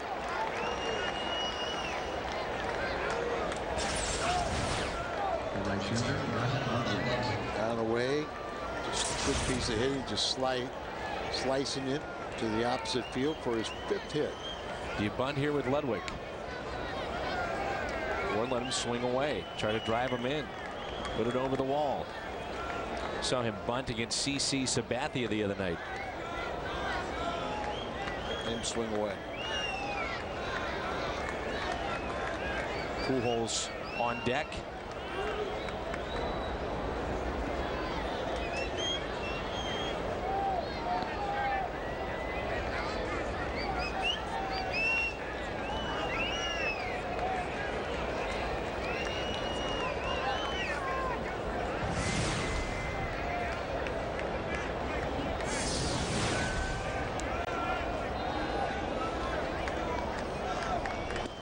And that's a strike to Ludwig.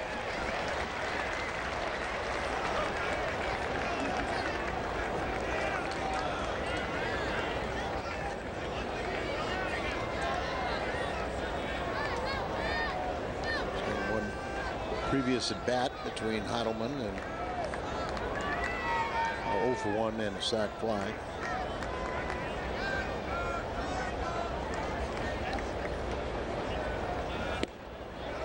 Top three in this lineup have been on base 12 times. Schumacher, Ludwig, and Pujols. Ludwig's been hit by a pitch, scored, singled in the 6th and scored, and then walks in the 7th and the 9th.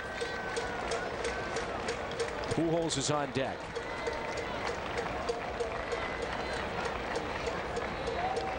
And batter's only batting 194. Heidelman.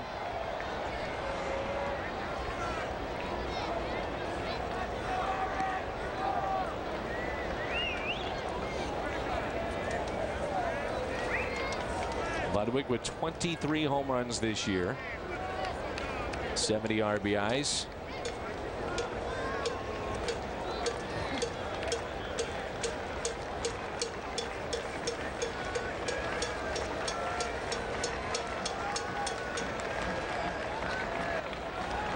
And finally comes set.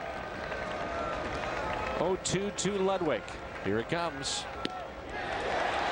Ooh.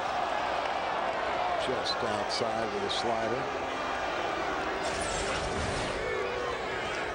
Snyder stays in this game. You see him out there.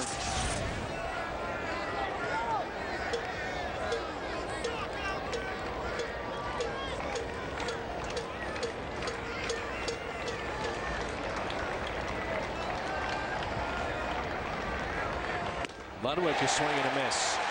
Blew it by him at 91.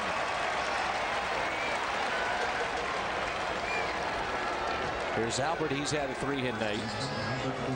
He's also struck out, flied out, and hit into a double play. 3 for 6.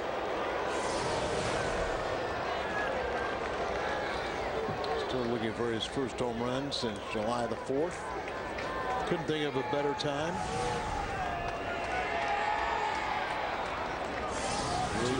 2 for 7 against Heilman. Will the West Coast games be over before this one?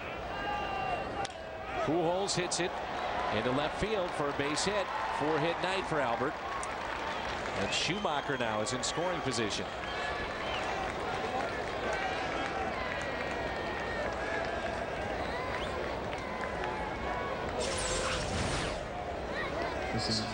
Albert looks like he's much more comfortable centering the ball.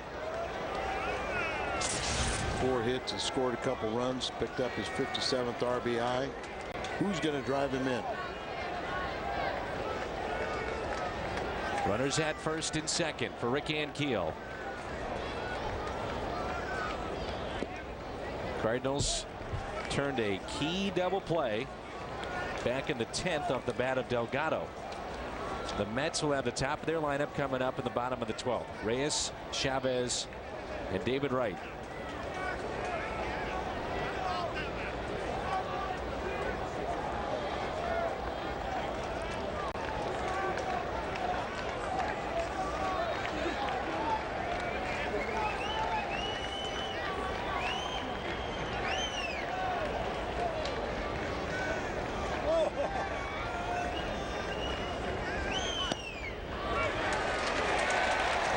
Strike. And Keel all the way back in the first at a bases loaded single.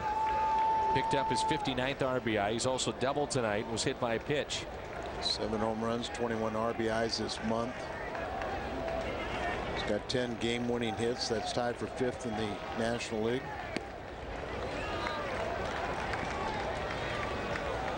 '18 go-ahead RBIs, tied for 7th in the National League. Get my drift?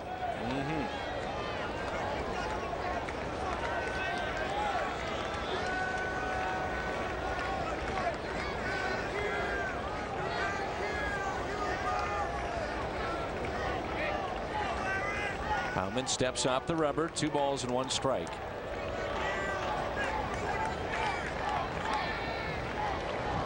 '45th and final season here at Shea. Our final telecast from this ballpark on FSN.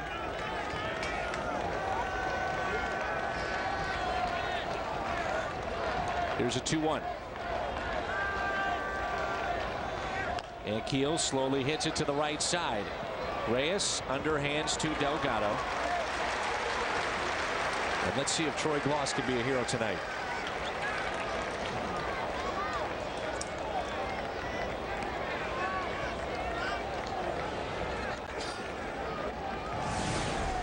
1 for 5.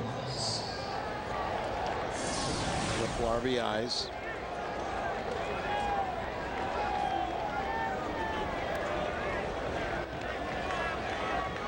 Howman wants to visit with Schneider.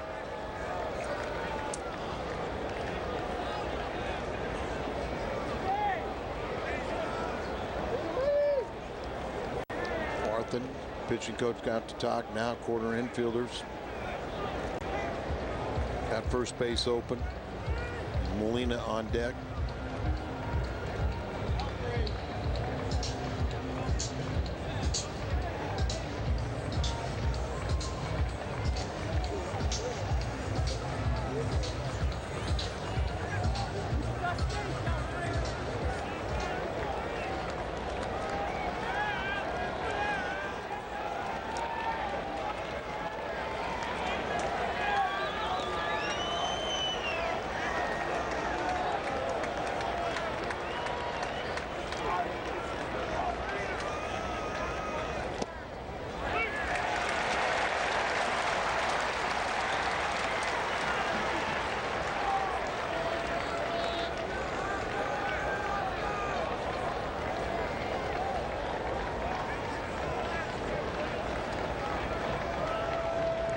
One pitch.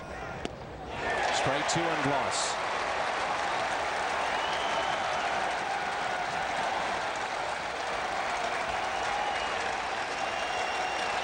Quite a bit of crowd left in here. Still have energy left to be on their feet.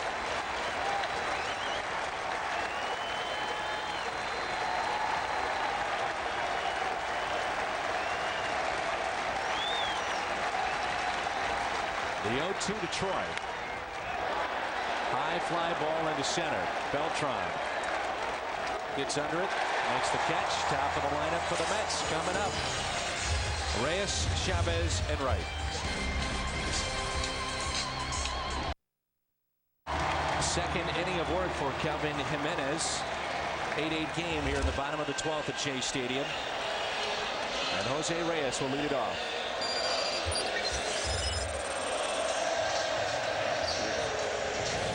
Jimenez can have a little better command and get ahead in the count. He's thrown 19 pitches the first inning. Only 8 were strikes. He walked 2, but he escaped. First pitch taken for a ball. He walked to Teese and then Schneider. Then got a couple of ground ball outs.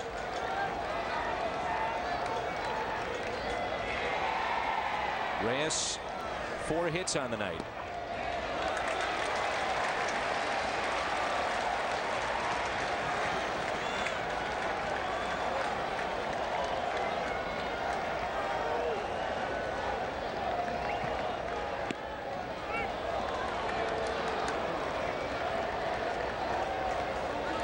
Taking all the way until he got the first strike. Here's a 2-1.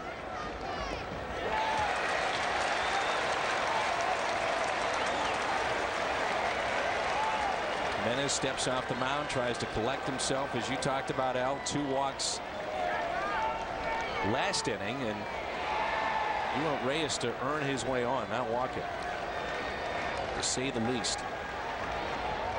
That's a strike. 3-2. A good pitch right there, but when you're not throwing strikes, you don't always get that borderline pitch.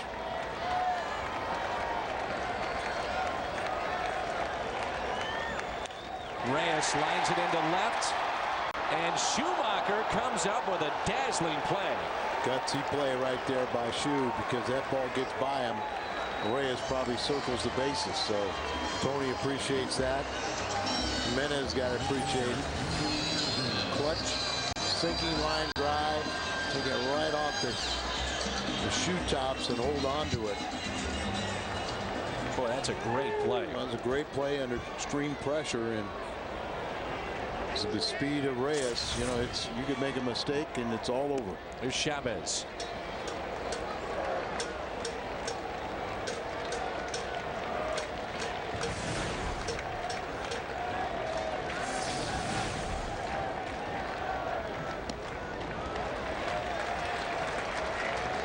Again.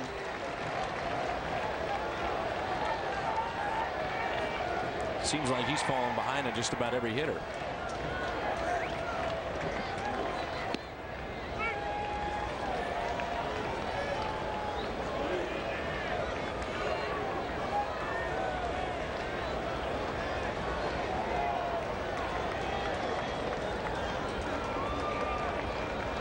The 2-1 pitch, hit out of play.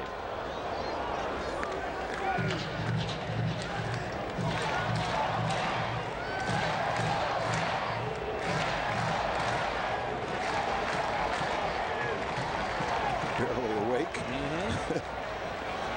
Still cheering on our Mets.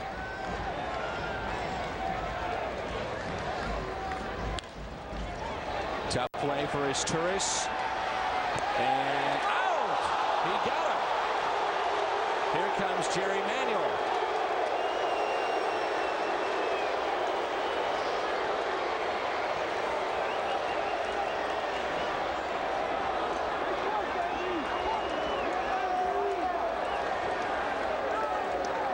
I don't think Asturias had any chance. Manuel, his 4th season with the Mets. Jumps for it. That's why you were safe, didn't it? Better look right here. Safe. By quite a bit. You know, Cardinals now have gotten a couple of breaks. It was that bobble by Asturias and a forced play at second. Here's David Wright, and then that one right there with Chavez. Asturias kind of circled around it to get something behind the throw. Here's a 1-0 to Wright.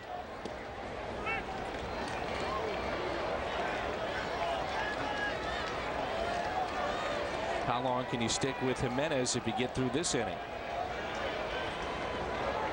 1-1 pitch. I could just keep on going. Yep. Cardinals have Molina ready to lead it off in the 13th. 2-1. Good pitch. 2-2.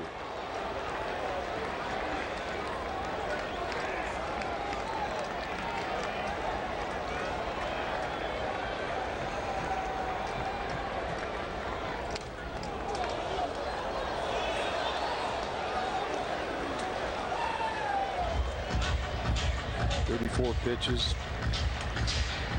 They show a little better now. 18 balls, 16 strikes.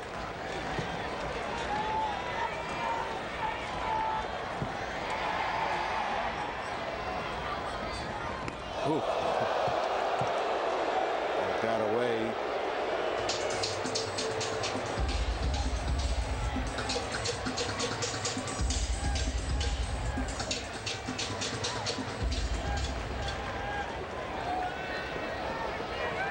For 52, his career in extra innings. Always a threat.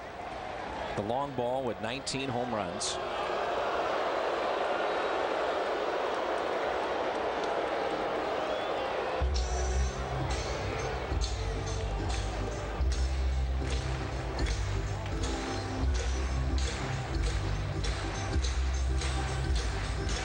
Like 30, like 25 innings here one night, Dan.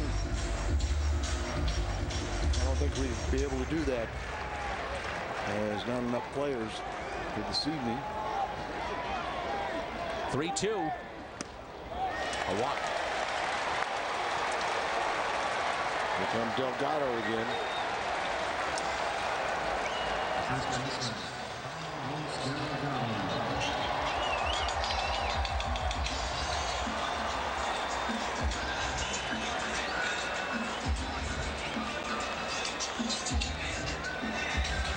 Another visit by Molina.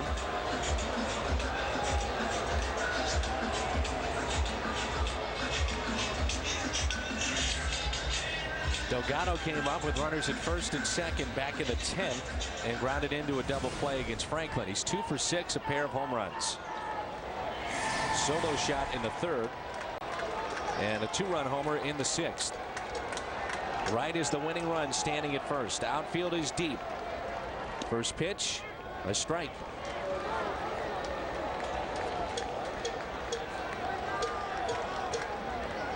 always think about,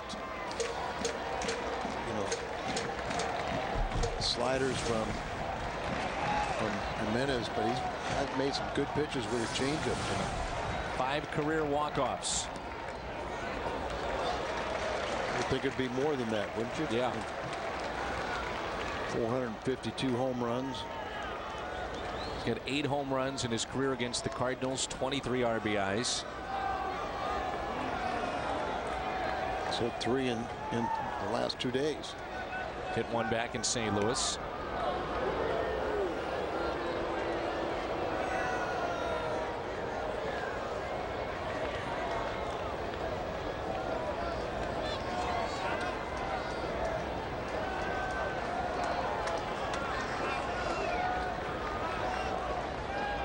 Delgado pops it up. Pitch that was down, too. Home runs tonight have been pitches that have been down.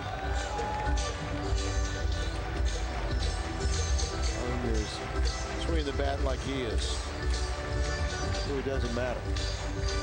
Get anything where he gets those arms extended. Still tie him up and in. Seeing the ball well enough, not chasing too many pitches off the plate. 1-2 pitch. Delgado pulls it foul. How did he hit that? With the bat? I got that part, Al, but that swing. Just up and away and just got on top of it. Hooked it. Cardinals with 17 hits tonight. The Mets with 16. It's been back and forth all night. Back in the first, the Cardinals had a 4-run lead.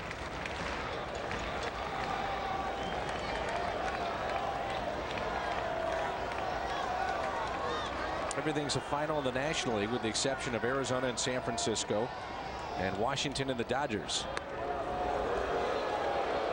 Arizona leads 5-3 over the San Francisco Giants. Dodgers blanking Washington 6-0. That's in the 6th.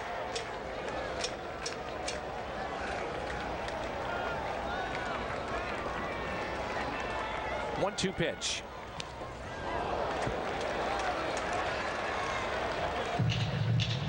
It's a changeup that's talking about where he's made some good pitches with it.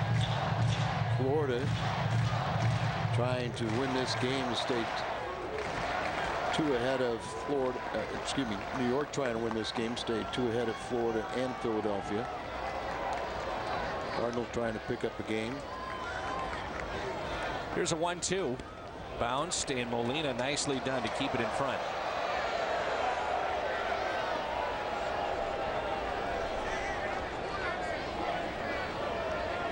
Two gentlemen there that are good players from Puerto Rico, Yadier Molina and Carlos Delgado.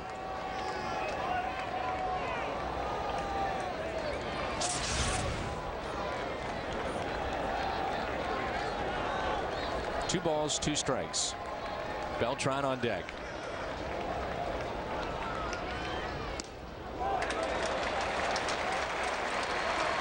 It's a tough now because now you threw it to a running count.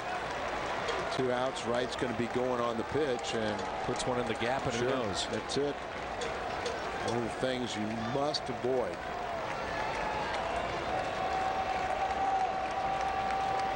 (3-2). There goes Wright. And a walk. So again, the Mets will have the winning run in scoring position. 4 walks by Jimenez. That's the 7th walk that the Mets have received tonight to go with their 16 hits. Mets have stranded 13. They have 2 out there. Cardinals have stranded 15. 2 outs, 2 on.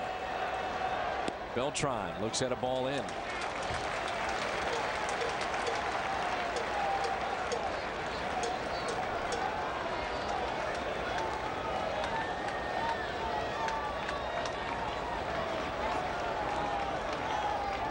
Beltran pops it up. Molina, is there a play? Near the screen? No. About a ½ inch onto the screen.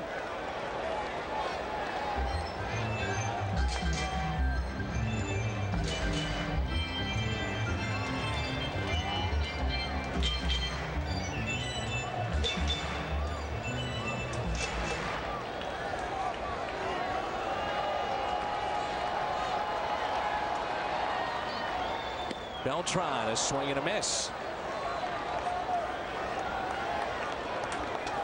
He could end it.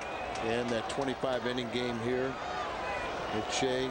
Rizzi hit a home run to tie it up. Pitched 3 innings. Mike Garman pitched a couple shutout innings. Claudio Stoon pitched 9 1/3 shutout innings. Got a no decision.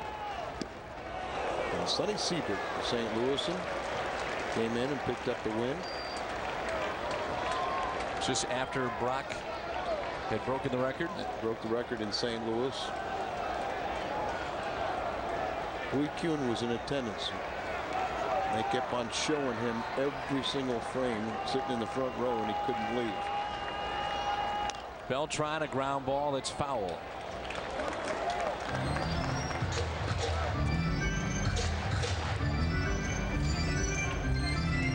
There's no scoring from the 9th inning to the 25th inning, and a wild pickoff. Bake McBride at first base, got away, went down in the right field corner, and he circled the bases. 2-2 pitch. Oh, goodness. Full count again. So runners will be moving. They're on their feet here at Shea. There they go. And he just missed again. Bases loaded. For Fernando Tatis, he tied it up in the 9th. He could win it here in the 12th.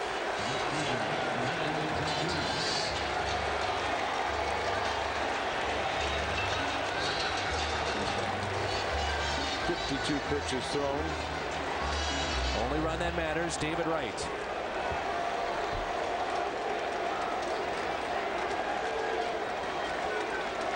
All the walks. It's 5. By Jimenez to the first inning. And now 3 here to load the bases after getting the first 2 out. And 3 in a row. There's a line out and a ground ball, and looked like he was going to sail through this 12th. Here's the 0-1. 0-2. Tatis, a home run in the 9th inning off of Ryan Franklin, just over the wall in center. He's got him 0-2 now.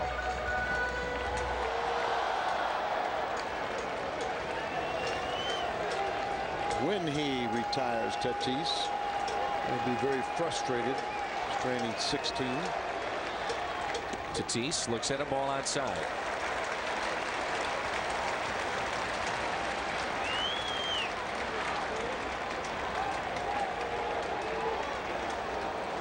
Well, he's still trying to manage, but not much you can do when you don't throw strikes. Defense has been back on their heels for quite a while. The 1-2 pitch. 2-2.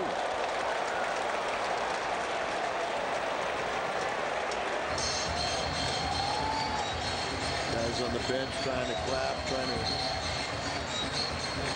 help get Jimenez through this inning, but there's your potential winning run.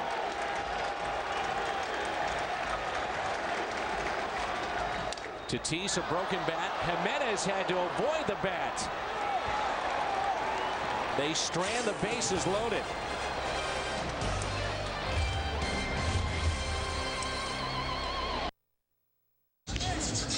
Top of the 13th, 8-8 game. Heilman in his 2nd inning of work.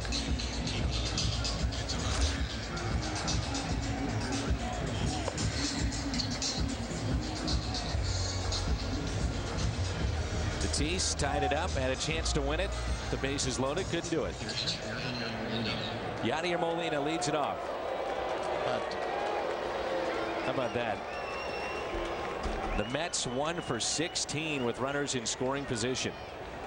How about the concentration from Jimenez with that ball and the barrel of the bat coming right at him. He picked the ball and avoided the bat. First pitch to Yadier. These two, of course, as you mentioned, Al, hooked up in Game 7. A dramatic home run. And just show that video and just tell everyone that's live action. Think we get away with it? I don't think so. No. Molina fouls it just below us.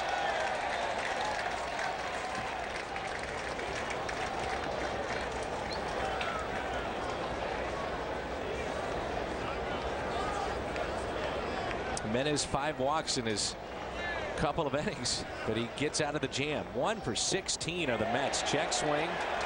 He went. Molina strikes out.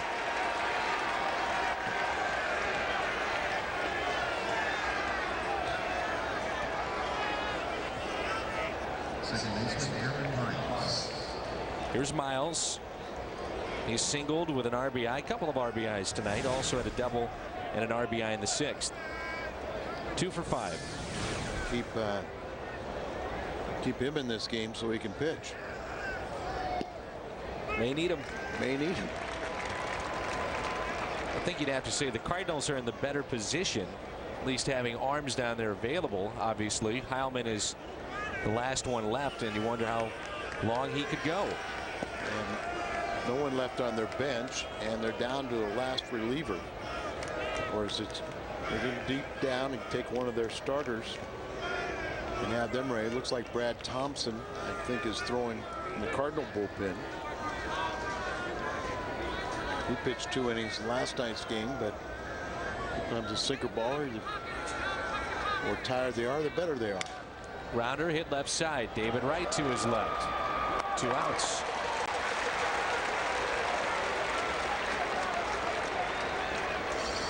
So Looper will be the pinch hitter. Looper pinch hitting. You still got Jason LaRue, your backup catcher, held back. Still, his 4th repeating is Charlie LaRussa elected to let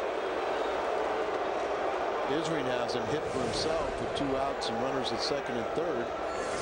He thought he'd go back and pitch another inning, but brought in Malone. The former Met closer greeted for the boos here at Shea Stadium.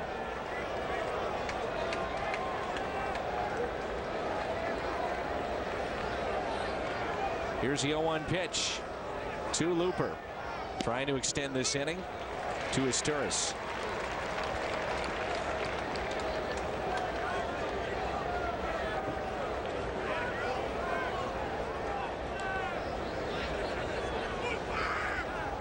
On the outside corner, missed. Been a long night for a home plate umpire.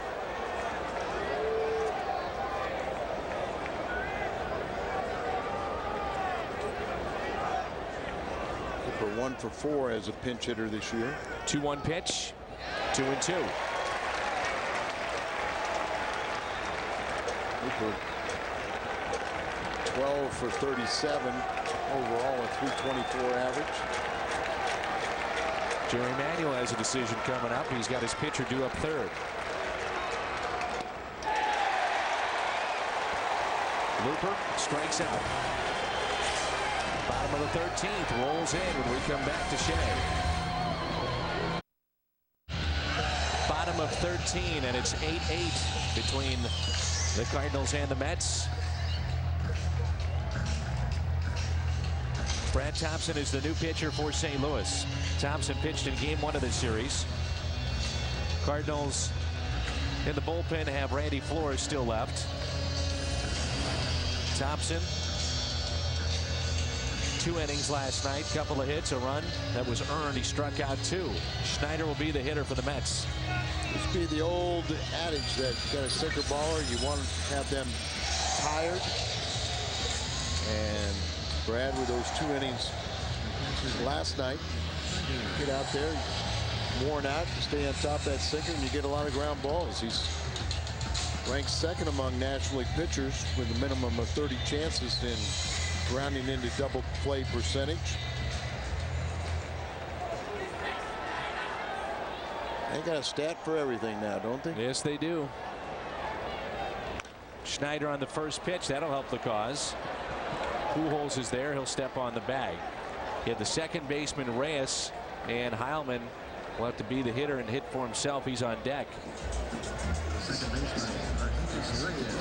Heilman is at the on-deck circle, so he will hit for himself.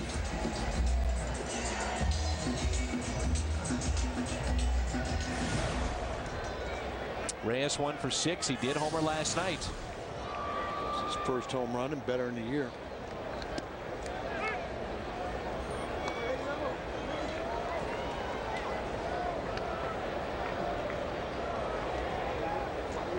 The 0-1 pitch. Turris quickly 2 down. Getting the ground balls. Still have not seen a ground ball fly over the fence. No, I don't think you have, Al. No. Heilman with 2 outs. Nobody on. Cardinals will have Turris in the 14th to lead it off. And then the top of the lineup.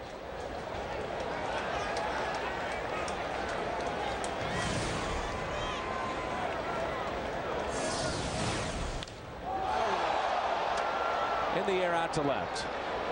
Good work by Thompson. A quick inning. 14th inning rolls in at Shea when we come back here on FSN.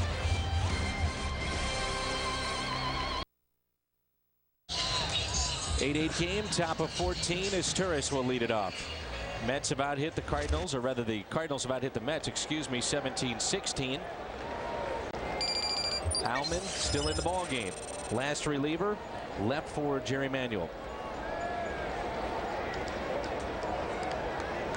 His 3rd inning of work, right? Yes, sir.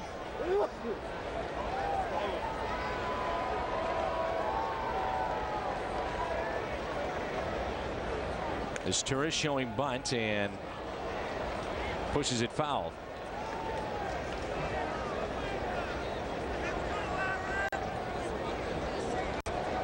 I want to think about taking more strikes, trying to get the pitch count up on Heilman. He's only thrown 31 pitches, but he's been very effective throwing strikes. 24 of those 31 have been strikes. Here's the 0-1. Turris hitting from the left side against this righty. Sometimes we've seen him, depending on how the pitcher is, if he's, like you noted earlier, sidewinder a little bit. Yeah, Joe Smith, he abandoned earlier this week, switch hitting. But then when he saw Joe Smith, the submariner, he turned left-handed. Heilman has a very good success against the right-hander, so his Turris is elected to hit from the left side. Maybe his right-handed swing's tired. 1-2 pitch.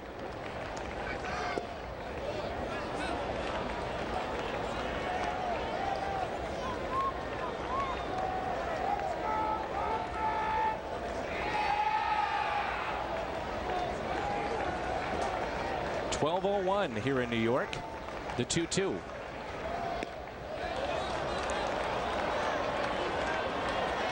Two pitch here, so worth noting again, the Mets 1 for 16 with runners in scoring position. 1 for 16.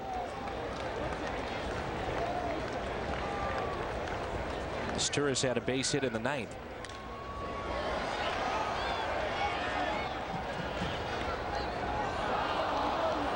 There's Schoenweiss, lefty.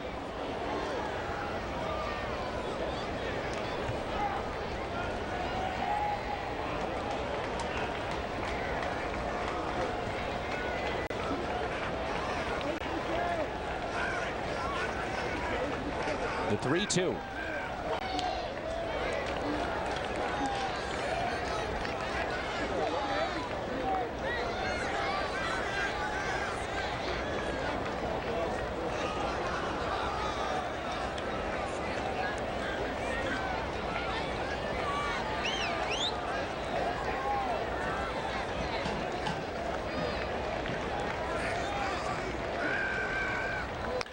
And as Turris hits it into right, Chavez was playing fairly deep for his Turris, but he makes the play.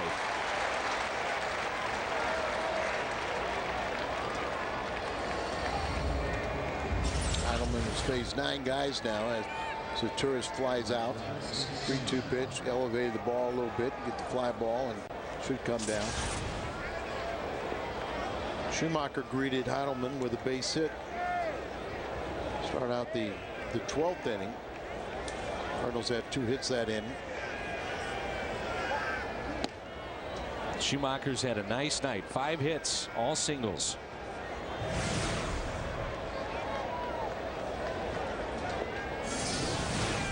Trivia question was about a 6-hit game for the Mets.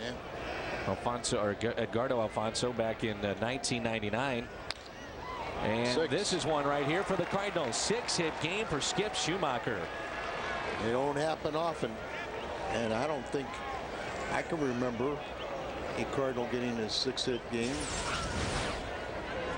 His average at the start of play tonight, 291. That was the fly out by Isturis, and now Schumacher the base hit. 6 for 7 and a sack. And his average above 300 with those 6 hits. Just nice and easy, just trying to make contact and guiding the ball out there.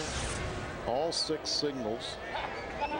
You'll take them, right? Absolutely. Here's Ludwig. Ludwig on base 4 times tonight. Hit by a pitch. Scored back in the first. Singled and scored in the 6th. And walked a couple of times as well.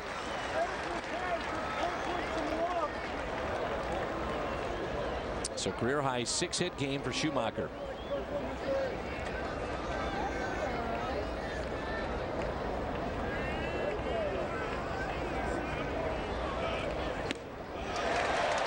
Strike 2 on Ludwig.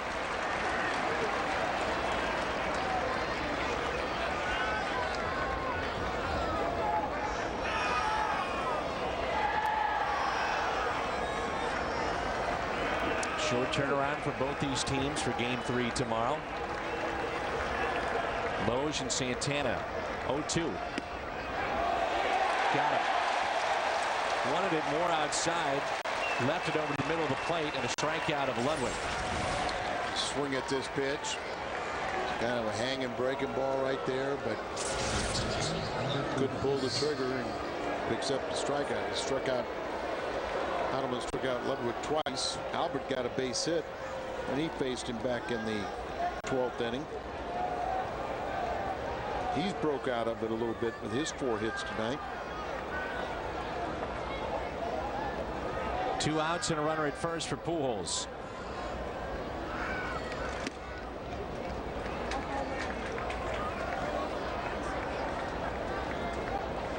Still throwing 94 miles an hour.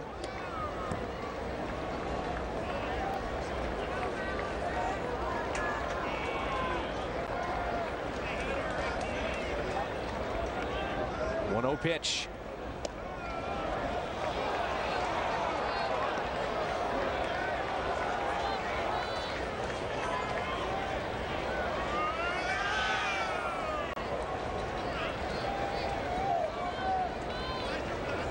Terry Moore, 1935. Wow. I was going to say, I can't remember anybody. Pujols launches one left center. There it goes. A 2-run shot for Albert here in the 14th. Number 19. And the Cardinals lead it 10-8. First home run since hitting number 300 back on July the 4th. And everyone's going to remember 301. Cardinal fans are happy. Met fans may be saying we can go home. High fastball. Gets on top of it and drives it. For his 19th home run, RBI total up to 59. Good rip by Ankiel there.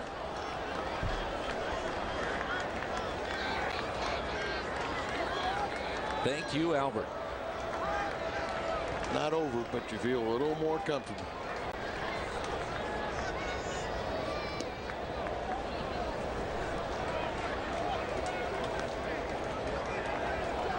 Top of the lineup coming up for the Mets. It's not going to be easy. No. But Brad Thompson, he looked awfully sharp that first inning.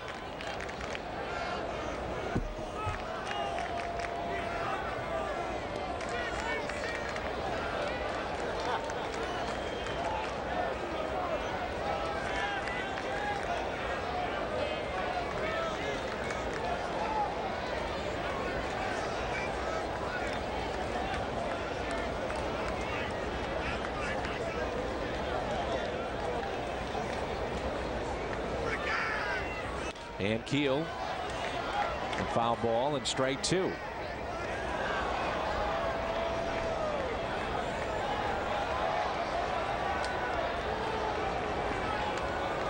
through that 97 miles an hour, but you can see he just shoulders slumping a little bit. So trying to get through this and give his team a chance to come from behind. 2-2 pitch to Ricky Ankiel.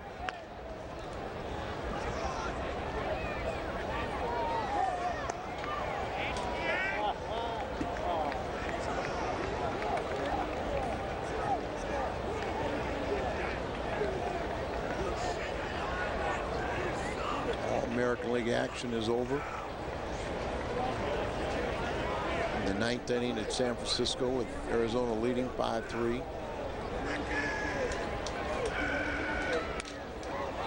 Little floater into right and a base hit. 3-hit night for Rick.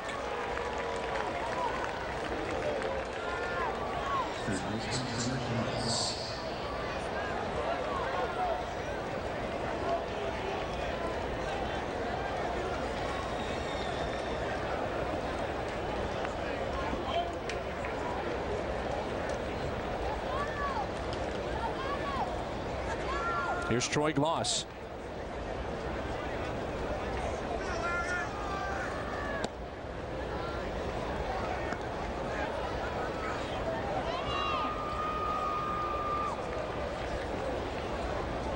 Couple RBIs for Troy. Walked with the bases loaded for 1. An RBI single in the 6th. And that's a base hit. I wonder if Heilman has started to tire here a little bit, Al. No doubt. And very rarely do you have guys go 3 innings anymore coming out of the bullpen. 54 pitches.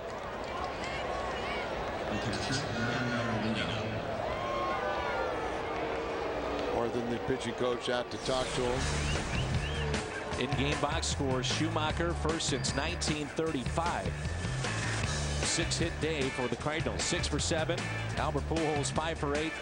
Big 2-run homer. Ankiel 3 for 7. Lost a couple of base hits. All adds up to 21 hits tonight for the Cardinals. 16 for the Mets. Albert was 0 for 11 before this game started. And I think we can say he's back to being Albert Pujols. Average got to be at 350 now.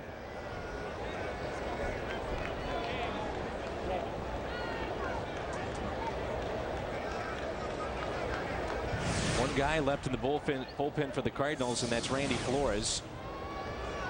Quick work by Thompson. Chavez will watch that get out of play.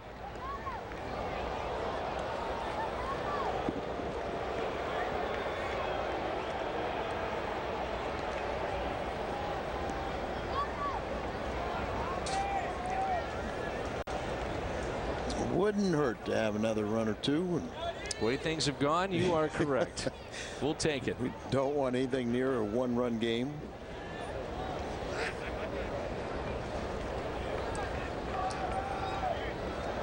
You know, these Mets aren't going to go quietly either. They have the top of the order.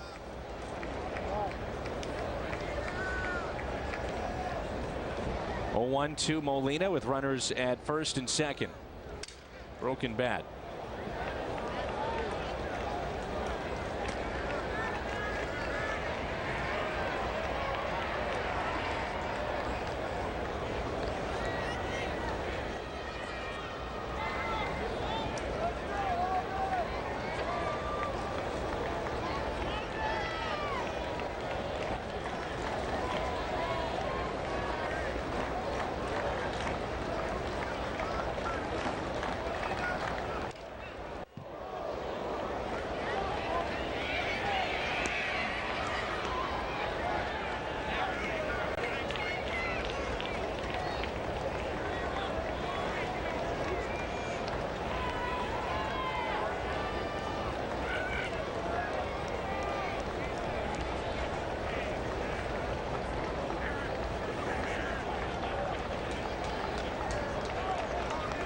Oh, 2-2 Molina.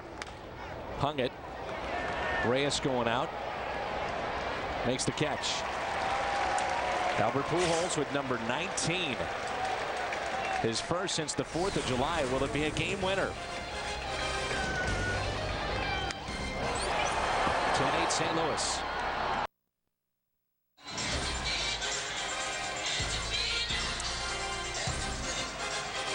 Late night in New York. Fernando Tatis, the former Cardinal, would tie it up in the ninth. Exasperated Tony La Russa, but now he has seen Albert Pujols get his first since July 4th. And the Cardinals have a lead, and they'll turn it over to Brad Thompson for his second inning of work.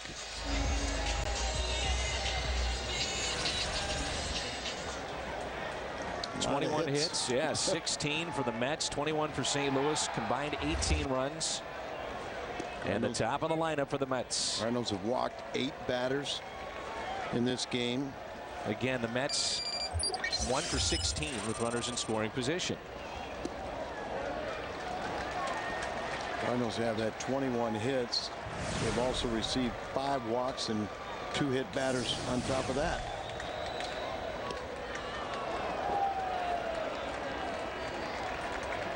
Brad Thompson, 1, 2, 3 in his first inning of work. Pitched two innings in last night's game. 2-2.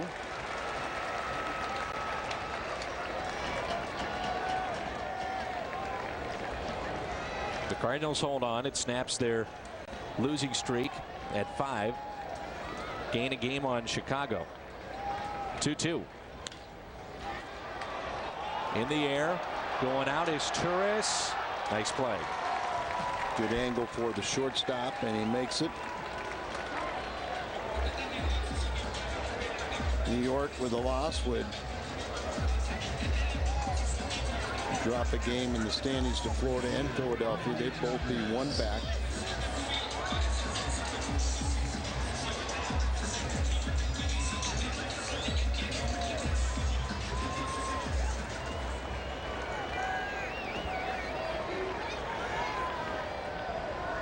First pitch, a strike to Chavez. 1 for 3 in his career against Brad Thompson.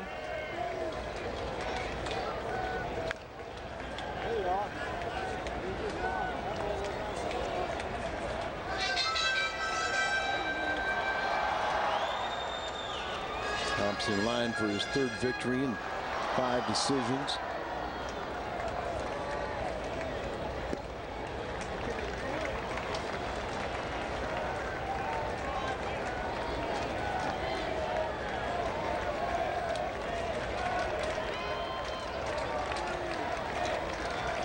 David Wright on deck. Here comes a 1-2 pitch by Thompson. It's popped up. Molina with a play. 2 away. Nice play right there. That ball didn't get that high. And so he gets over here just right up against the screen. Holds on to it with 2 hands. Going to ease up now. This would be the first extra inning win for the Cardinals since June 15th against the Phillies. They lost 4 in a row and 5 of their last 6. September 18th of last year was their longest game, ironically enough, 14 innings against the Phillies.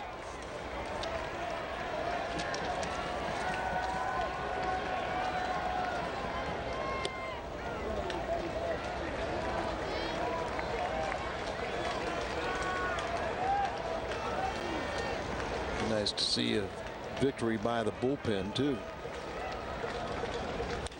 And a grounder hit left side. Gloss with it, and the Cardinals win it in 14 innings. Huge win for St. Louis. 10-8 the final. Oh hum, nothing special. Post-game show coming up. Lots to talk about. The Cardinals win it. Snaps the losing streak. The game and that losing streak finally over. Don't go anywhere, though, because Jack Clark and I are standing by to break it all down. Tonight, a victory took 14. Jack, your thoughts? Just a great game by them. You know, everybody had and did what they needed to do in a tough situation. They needed it a lot more than the Mets tonight. And their big man, Albert Pujols, put the icing on the cake tonight at the end. He sure did. Much more from Jack on that coming up.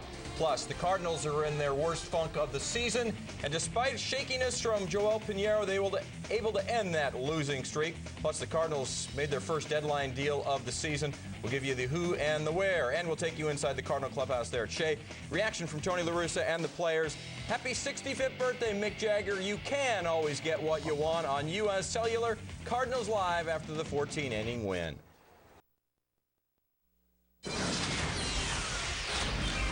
Welcome to U.S. Cellular Cardinals Live. Pujols launches one left center. There it goes. A two-run shot for Albert here in the 14th.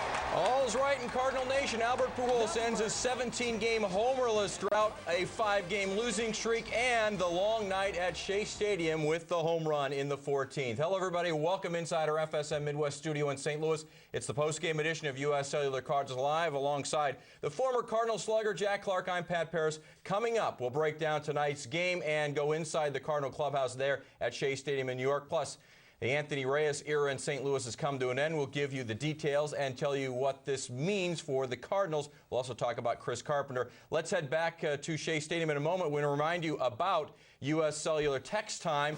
If you've got a question or comment, I'm sure there's some good comments tonight. 37289 is the number to text us. Remember to include your first name, where you're texting from in that message. Standard text messaging rates do apply. Jack and I will be showing you some of those text messages and answering them coming up later in the program. It is back to Shea Stadium in New York. Brent Stover standing by with Skip Schumacher, our Mid-America Chevrolet Dealers Player of the Game. Brent? Pat, thanks. That was a heck of a battle out there tonight, Skip. Yeah, I mean, that's a huge win. And, you know, 14 innings is a long game and one of the longest ones I've ever been a part of, but it's okay when you win it. Yeah, if you're going to stick around for that long, you want to come out on the right end, huh? Absolutely, and with the day game tomorrow, it would have been tough to rebound after a loss, and I'm glad we got that one. First 6-hit night in Cardinal history since 1935. That has to feel great. Well, it takes 14 innings to get a 6-hit night, and no, I mean, I'm happy about it, and even more happy that I was on base enough for Albert to hit me in. A lot of guys did a lot of big things, but I want to talk in particular about the bullpen, holding things together, and Brad Thompson, 2 very clean innings at the end. Yeah, Thompson did an unbelievable job. Izzy did a good job, and you know, Springer's been lights out, I think, for 4 months now. So, no, great job, and Thompson closing out right there was huge for us. Skip, congrats. All right, thank you very much. Pat, we'll send it back to you. Brent, thanks very much. Jack, this was a true team victory, and we've often said that when this Cardinal team has success, it comes in all facets, and they needed everybody on the team tonight. Well, there was a lot of ups and downs tonight, and you know, through all the ups and downs, especially some of the down period after the way they've played the last couple days and been very frustrated. I mean, they rose to the occasion. There was times tonight they could have quit, and they didn't. They came back. Ryan Franklin made some pitches again, got the double play, and got either when he could have been. I mean, I'm sure he's very frustrated, but everybody, McClellan, everybody made outstanding plays and pitches and at bats when they needed them, and they just kept pounding away, you know, and a lot of singles tonight. So it takes 4 hits to score a run sometimes. So it was a long game, but the result was what we were looking for. Exactly. 17 singles of the 21 hits, so just 4 extra basers. Let's get back to Shea Stadium. It's a view from the booth. It's Dan McLaughlin, Al Raboski rejoining us to put a wrap on a very long evening there in Queens, New York, guys. Long evening, but productive evening for the Cardinals as they win this game, and it was a big night for Skip Schumacher, wasn't it? Absolutely. Wonderful to see a 6-hit game for Schumacher, the first since Terry Moore back in 1935. Very innocently got started the first inning, but he just had 6 different singles, just making good contact. It just was fun to watch, and he was a big catalyst in this ball game, and he, you know, came around on Albert's game-winning home run. But he wasn't just an offensive player either, Dan. Right. This is in the 12th, and the defense here off the bat of Reyes. If it gets by him, Reyes probably scores. So a huge play defensively by Skip Schumacher, and a big win for the Cardinals, obviously, as they snap their 5-game losing streak. Well, they had to snap that. You know, took a little toll, you know, in the home run by Tatis to tie it up. Another blown save by the bullpen, but they more importantly get a victory, and was nice to see Thompson go out there and knew what to do. You know, 6 up, 6 down. All right, let's send it back to you, Pat.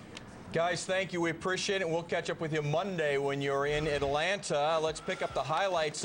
Put up 4 did the Cardinals in the first, but Joel Pinheiro can't hold it. Fernando Tatis lines a double to left, ties the game up at 4. This comes in the bottom of the third, so it is knotted at 4.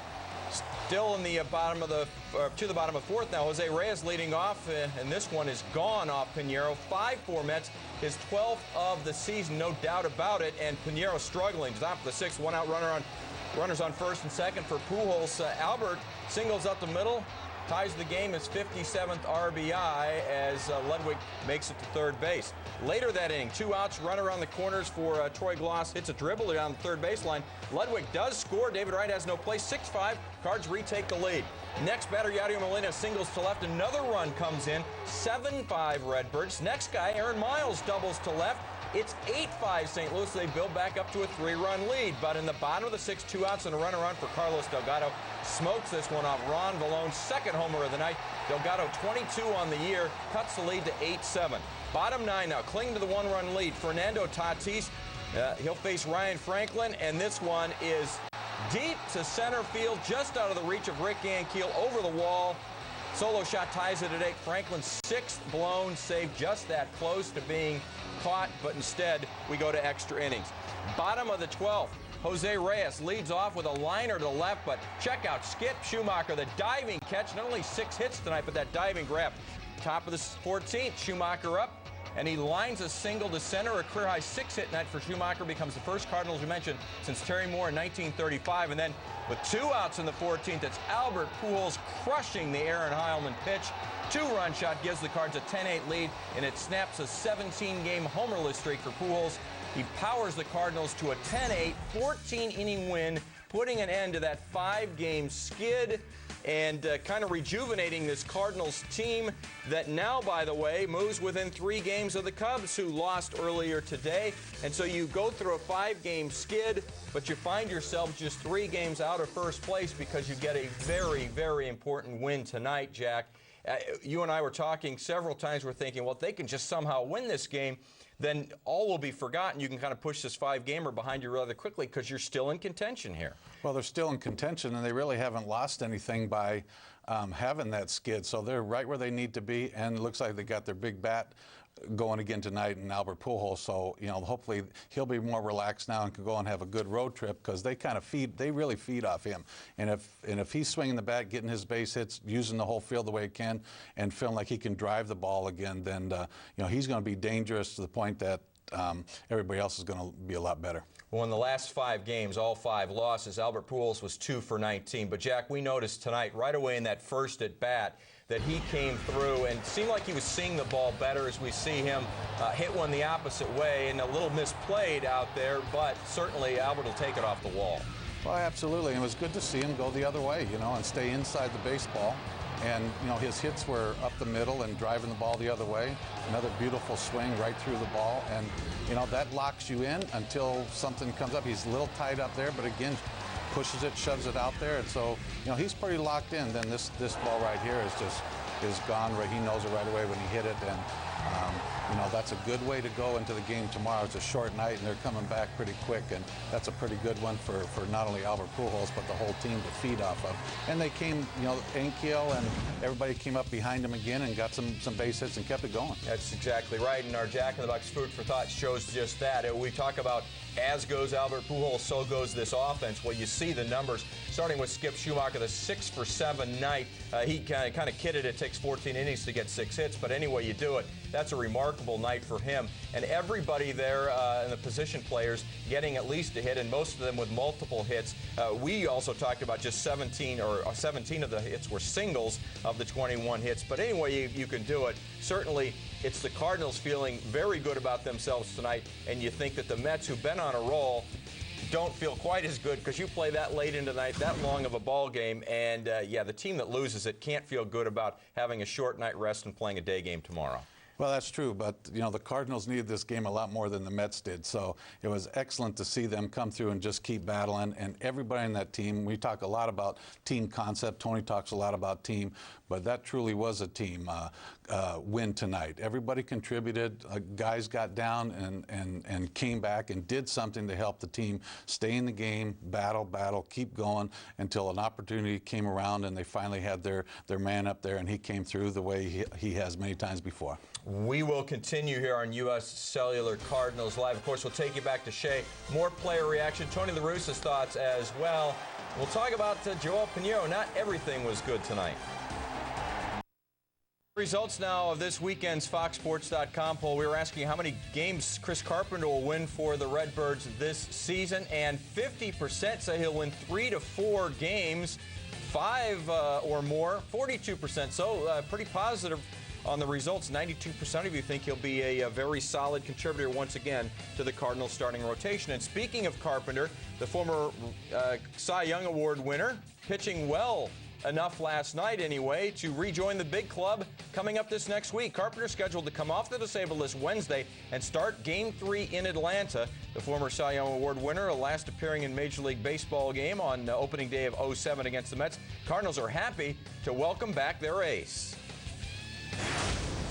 A lot of good things, and he'll get better and better, and he feels like he's ready to compete at the Major League level and get better and better. You know, I don't think he'll be as good Wednesday as he will be several starts from there, but knowing Chris, he'll give us a shot.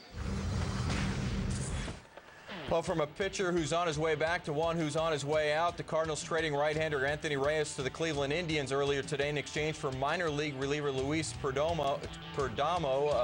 Reyes making 10 relief appearances with the Cardinals this season, going 2-1 with 1 save and an ERA just under 5. He's 26 and has been working as a starter in Memphis and could potentially join the Indians rotation. Here's a look at the numbers for Anthony Reyes and Perdomo, and it's Reyes who's on his way out to never seem to get back on track, especially after last year. See his numbers with Memphis. Perdomo in Single-A Kingston was actually a member of the Single-A All-Star game. He was promoted recently to Double-A Akron, and he's been very good there as well. This guy figures to be a late innings relief pitcher for the Cardinals in the next year or two, but he'll start out in Double-A Springfield in the next few days. And it's certainly a situation where you wish Anthony Reyes the best, and maybe a change of scenery will do him good. Let's talk real quick, though, Jack, about Chris Carpenter, the fact that they think so much of what he showed last night, they're going to put him right in on Wednesday. Well, they obviously are listening to Chris because basically, you know, he told them, and we talked last night about how good he felt and how upbeat he was.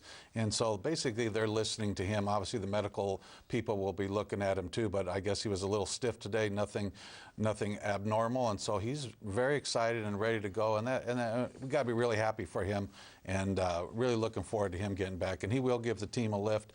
And I'm excited. I can't wait till Wednesday to see him pitch. Exactly right. Should give everybody kind of a shot in the arm, and certainly that starting rotation. Let's talk Gila Tech King of the Hill. And for tonight, well, there's many guys in the bullpen we could give it to. We're going to give it to Kyle McClellan. He's been in a little heat. He's had a hiccup here or there recently too, but tonight, after giving up in the 8th inning a single and a wild pitch, he was able to strike out the side, as in David Wright, Carlos Delgado, and Carlos Beltran. And for the Cardinals, they needed that very much at the time, obviously. The starters comparison, and Jack, Pinheiro just didn't seem to have it. Joel Pinheiro was off. Obviously, Brandon Knight, the starter, making his first Major League start for the Mets tonight, not real sharp either. Both guys were chased out of this ball game early. Well, yeah, they were, and that's a tough lineup over there the Mets throw at you. So you can't make it. You can't make any mistakes. Anything you do over there, they're gonna take advantage of it. So they don't miss. They don't swing and miss. When they swing the bat, they pretty much center the baseball, and they've got power, and they've showed it tonight, and they've got some all-stars over there. And when those guys come to play every night, and they're very dangerous right now, and it was a good win for us, and tough matchup again tomorrow, but a good one to go home with tonight, and that clubhouse and that bus ride and everything back to Manhattan will be a little bit easier tonight. I would think so. Let's talk a little bit more about the Cardinal bullpen, the much maligned bullpen, of course, but it wasn't just McClellan. It was Izzy who came in right away and did a very nice job. In fact, he goes 1 inning and leaves on, I think, a very positive note for him, as he doesn't allow any runs, doesn't allow any hits either. And then it was Vallone, Springer, McClellan, Franklin, Jimenez, and Thompson. Well, a little hiccup for Vallone. Certainly not what Ryan Franklin wanted again with his 6th blown save. But all in all, guys like Isringhausen, Springer, McClellan, Jimenez, Thompson, these are things that they can build on. These are steps forward, positive steps for the bullpen. Well, absolutely. I mean, everybody came out there and threw the ball well tonight, I believe. You know, I mean, Isringhausen tonight, I like the way he's throwing the baseball. When he uses his curveball, he's as good as anybody out there. You see McClellan going out there using his curveball, Springer, you know, getting guys to buckle their knees and taking those pitches and swinging at balls in the dirt. So that's a big weapon for Izzy. He's always had that, and I hope he sticks with it. And, you know, the cutter's a good pitch for him, but that curve is devastating. You have to give credit where credit's is due as well. Jerry Manuel, I believe he was outmanaged tonight by Tony La Russa. Certainly it was Tony La Russa still with plenty of relief pitching. Aaron Heilman, though, running out of gas, and Albert Pujols takes advantage. Let's go back to Shea Stadium and hear from the Cardinals skipper. Well, you want to know whether we're gutty enough, just watch that game.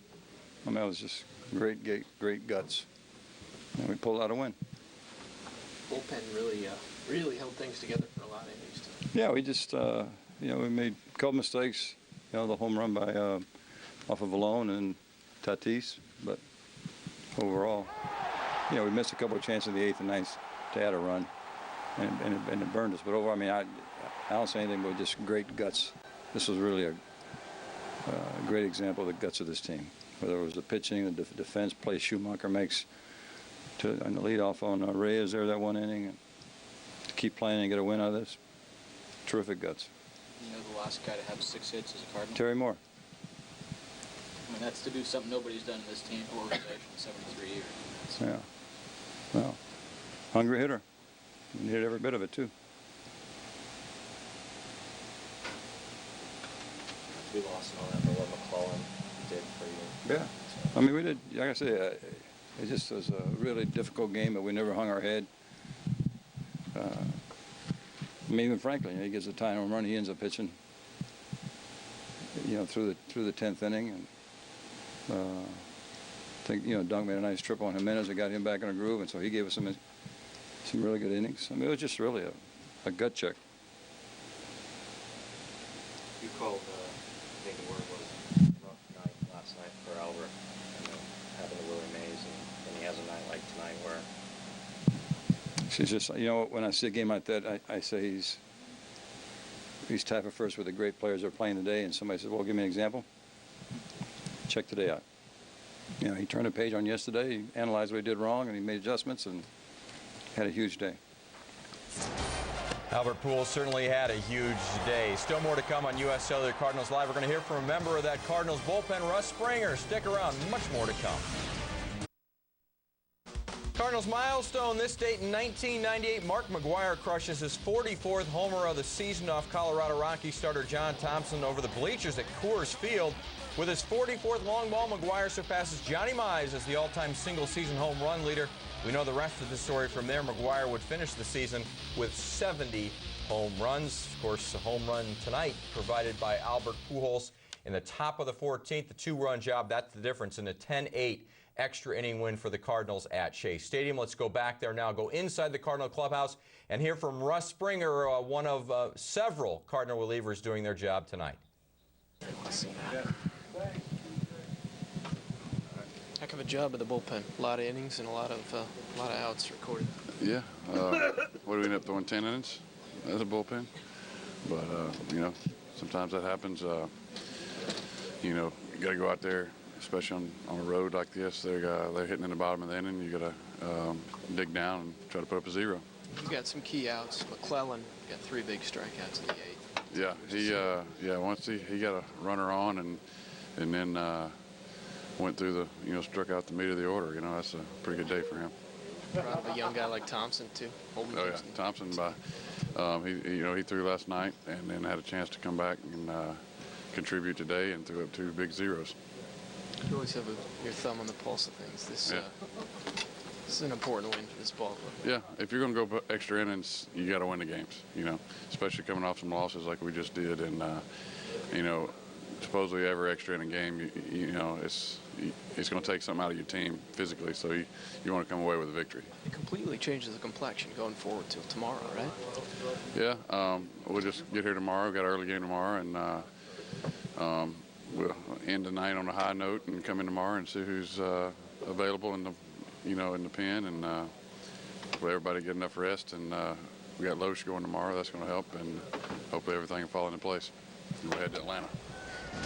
Well, still plenty more to come on U.S. Cellular Cardinals Live. You're going to hear from Albert Pujols. Snapped his home run drought tonight and gives the Cardinals the win. Stick around. Let's go back to July 4th of this season. Albert Pujols with a home run number 300 for his career. Comes in the 8th inning off Bobby Howry of the Cubs. 8th inning that day. 22 days and 18 games later, it's Albert Pujols providing our Kia play of the day. Tonight, in the top of the 14th with Skip Schumacher on first base, Albert deep off Aaron Heilman. That proves to be the difference in the game. 10-8 the final as Albert hits home run number 19 on the season as his first in 18 games. Let's take you back into the Cardinals clubhouse at Shea Stadium and hear from Albert Pujols. Fight through. We got to leave early. They came back, and we got it again, and they came back, and we come out with a win. So that's the most important thing. We fight till the end. Skip was the first Cardinal in 73 years to get 6 hits. That's good. I'm happy for him. He's a leader-off guy. When he's going, everybody get it going. So he had a big night for us.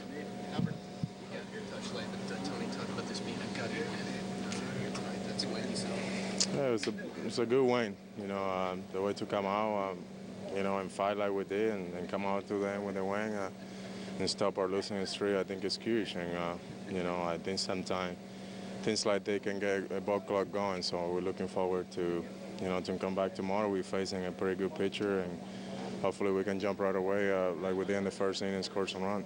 Can you talk about the home run, the at-bat?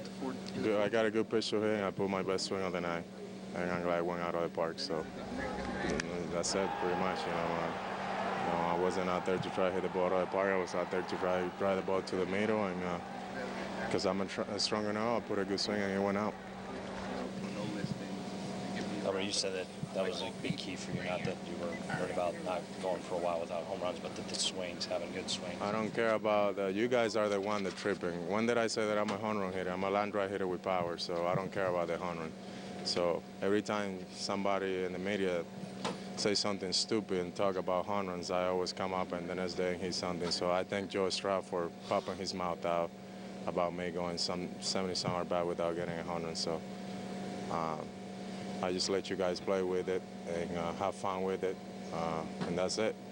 You know, you guys can look the home runs. I look the way I produce it for my ball club, getting on base with base hit and drive some run whenever I can, and have a tough night like I did last night and come back through.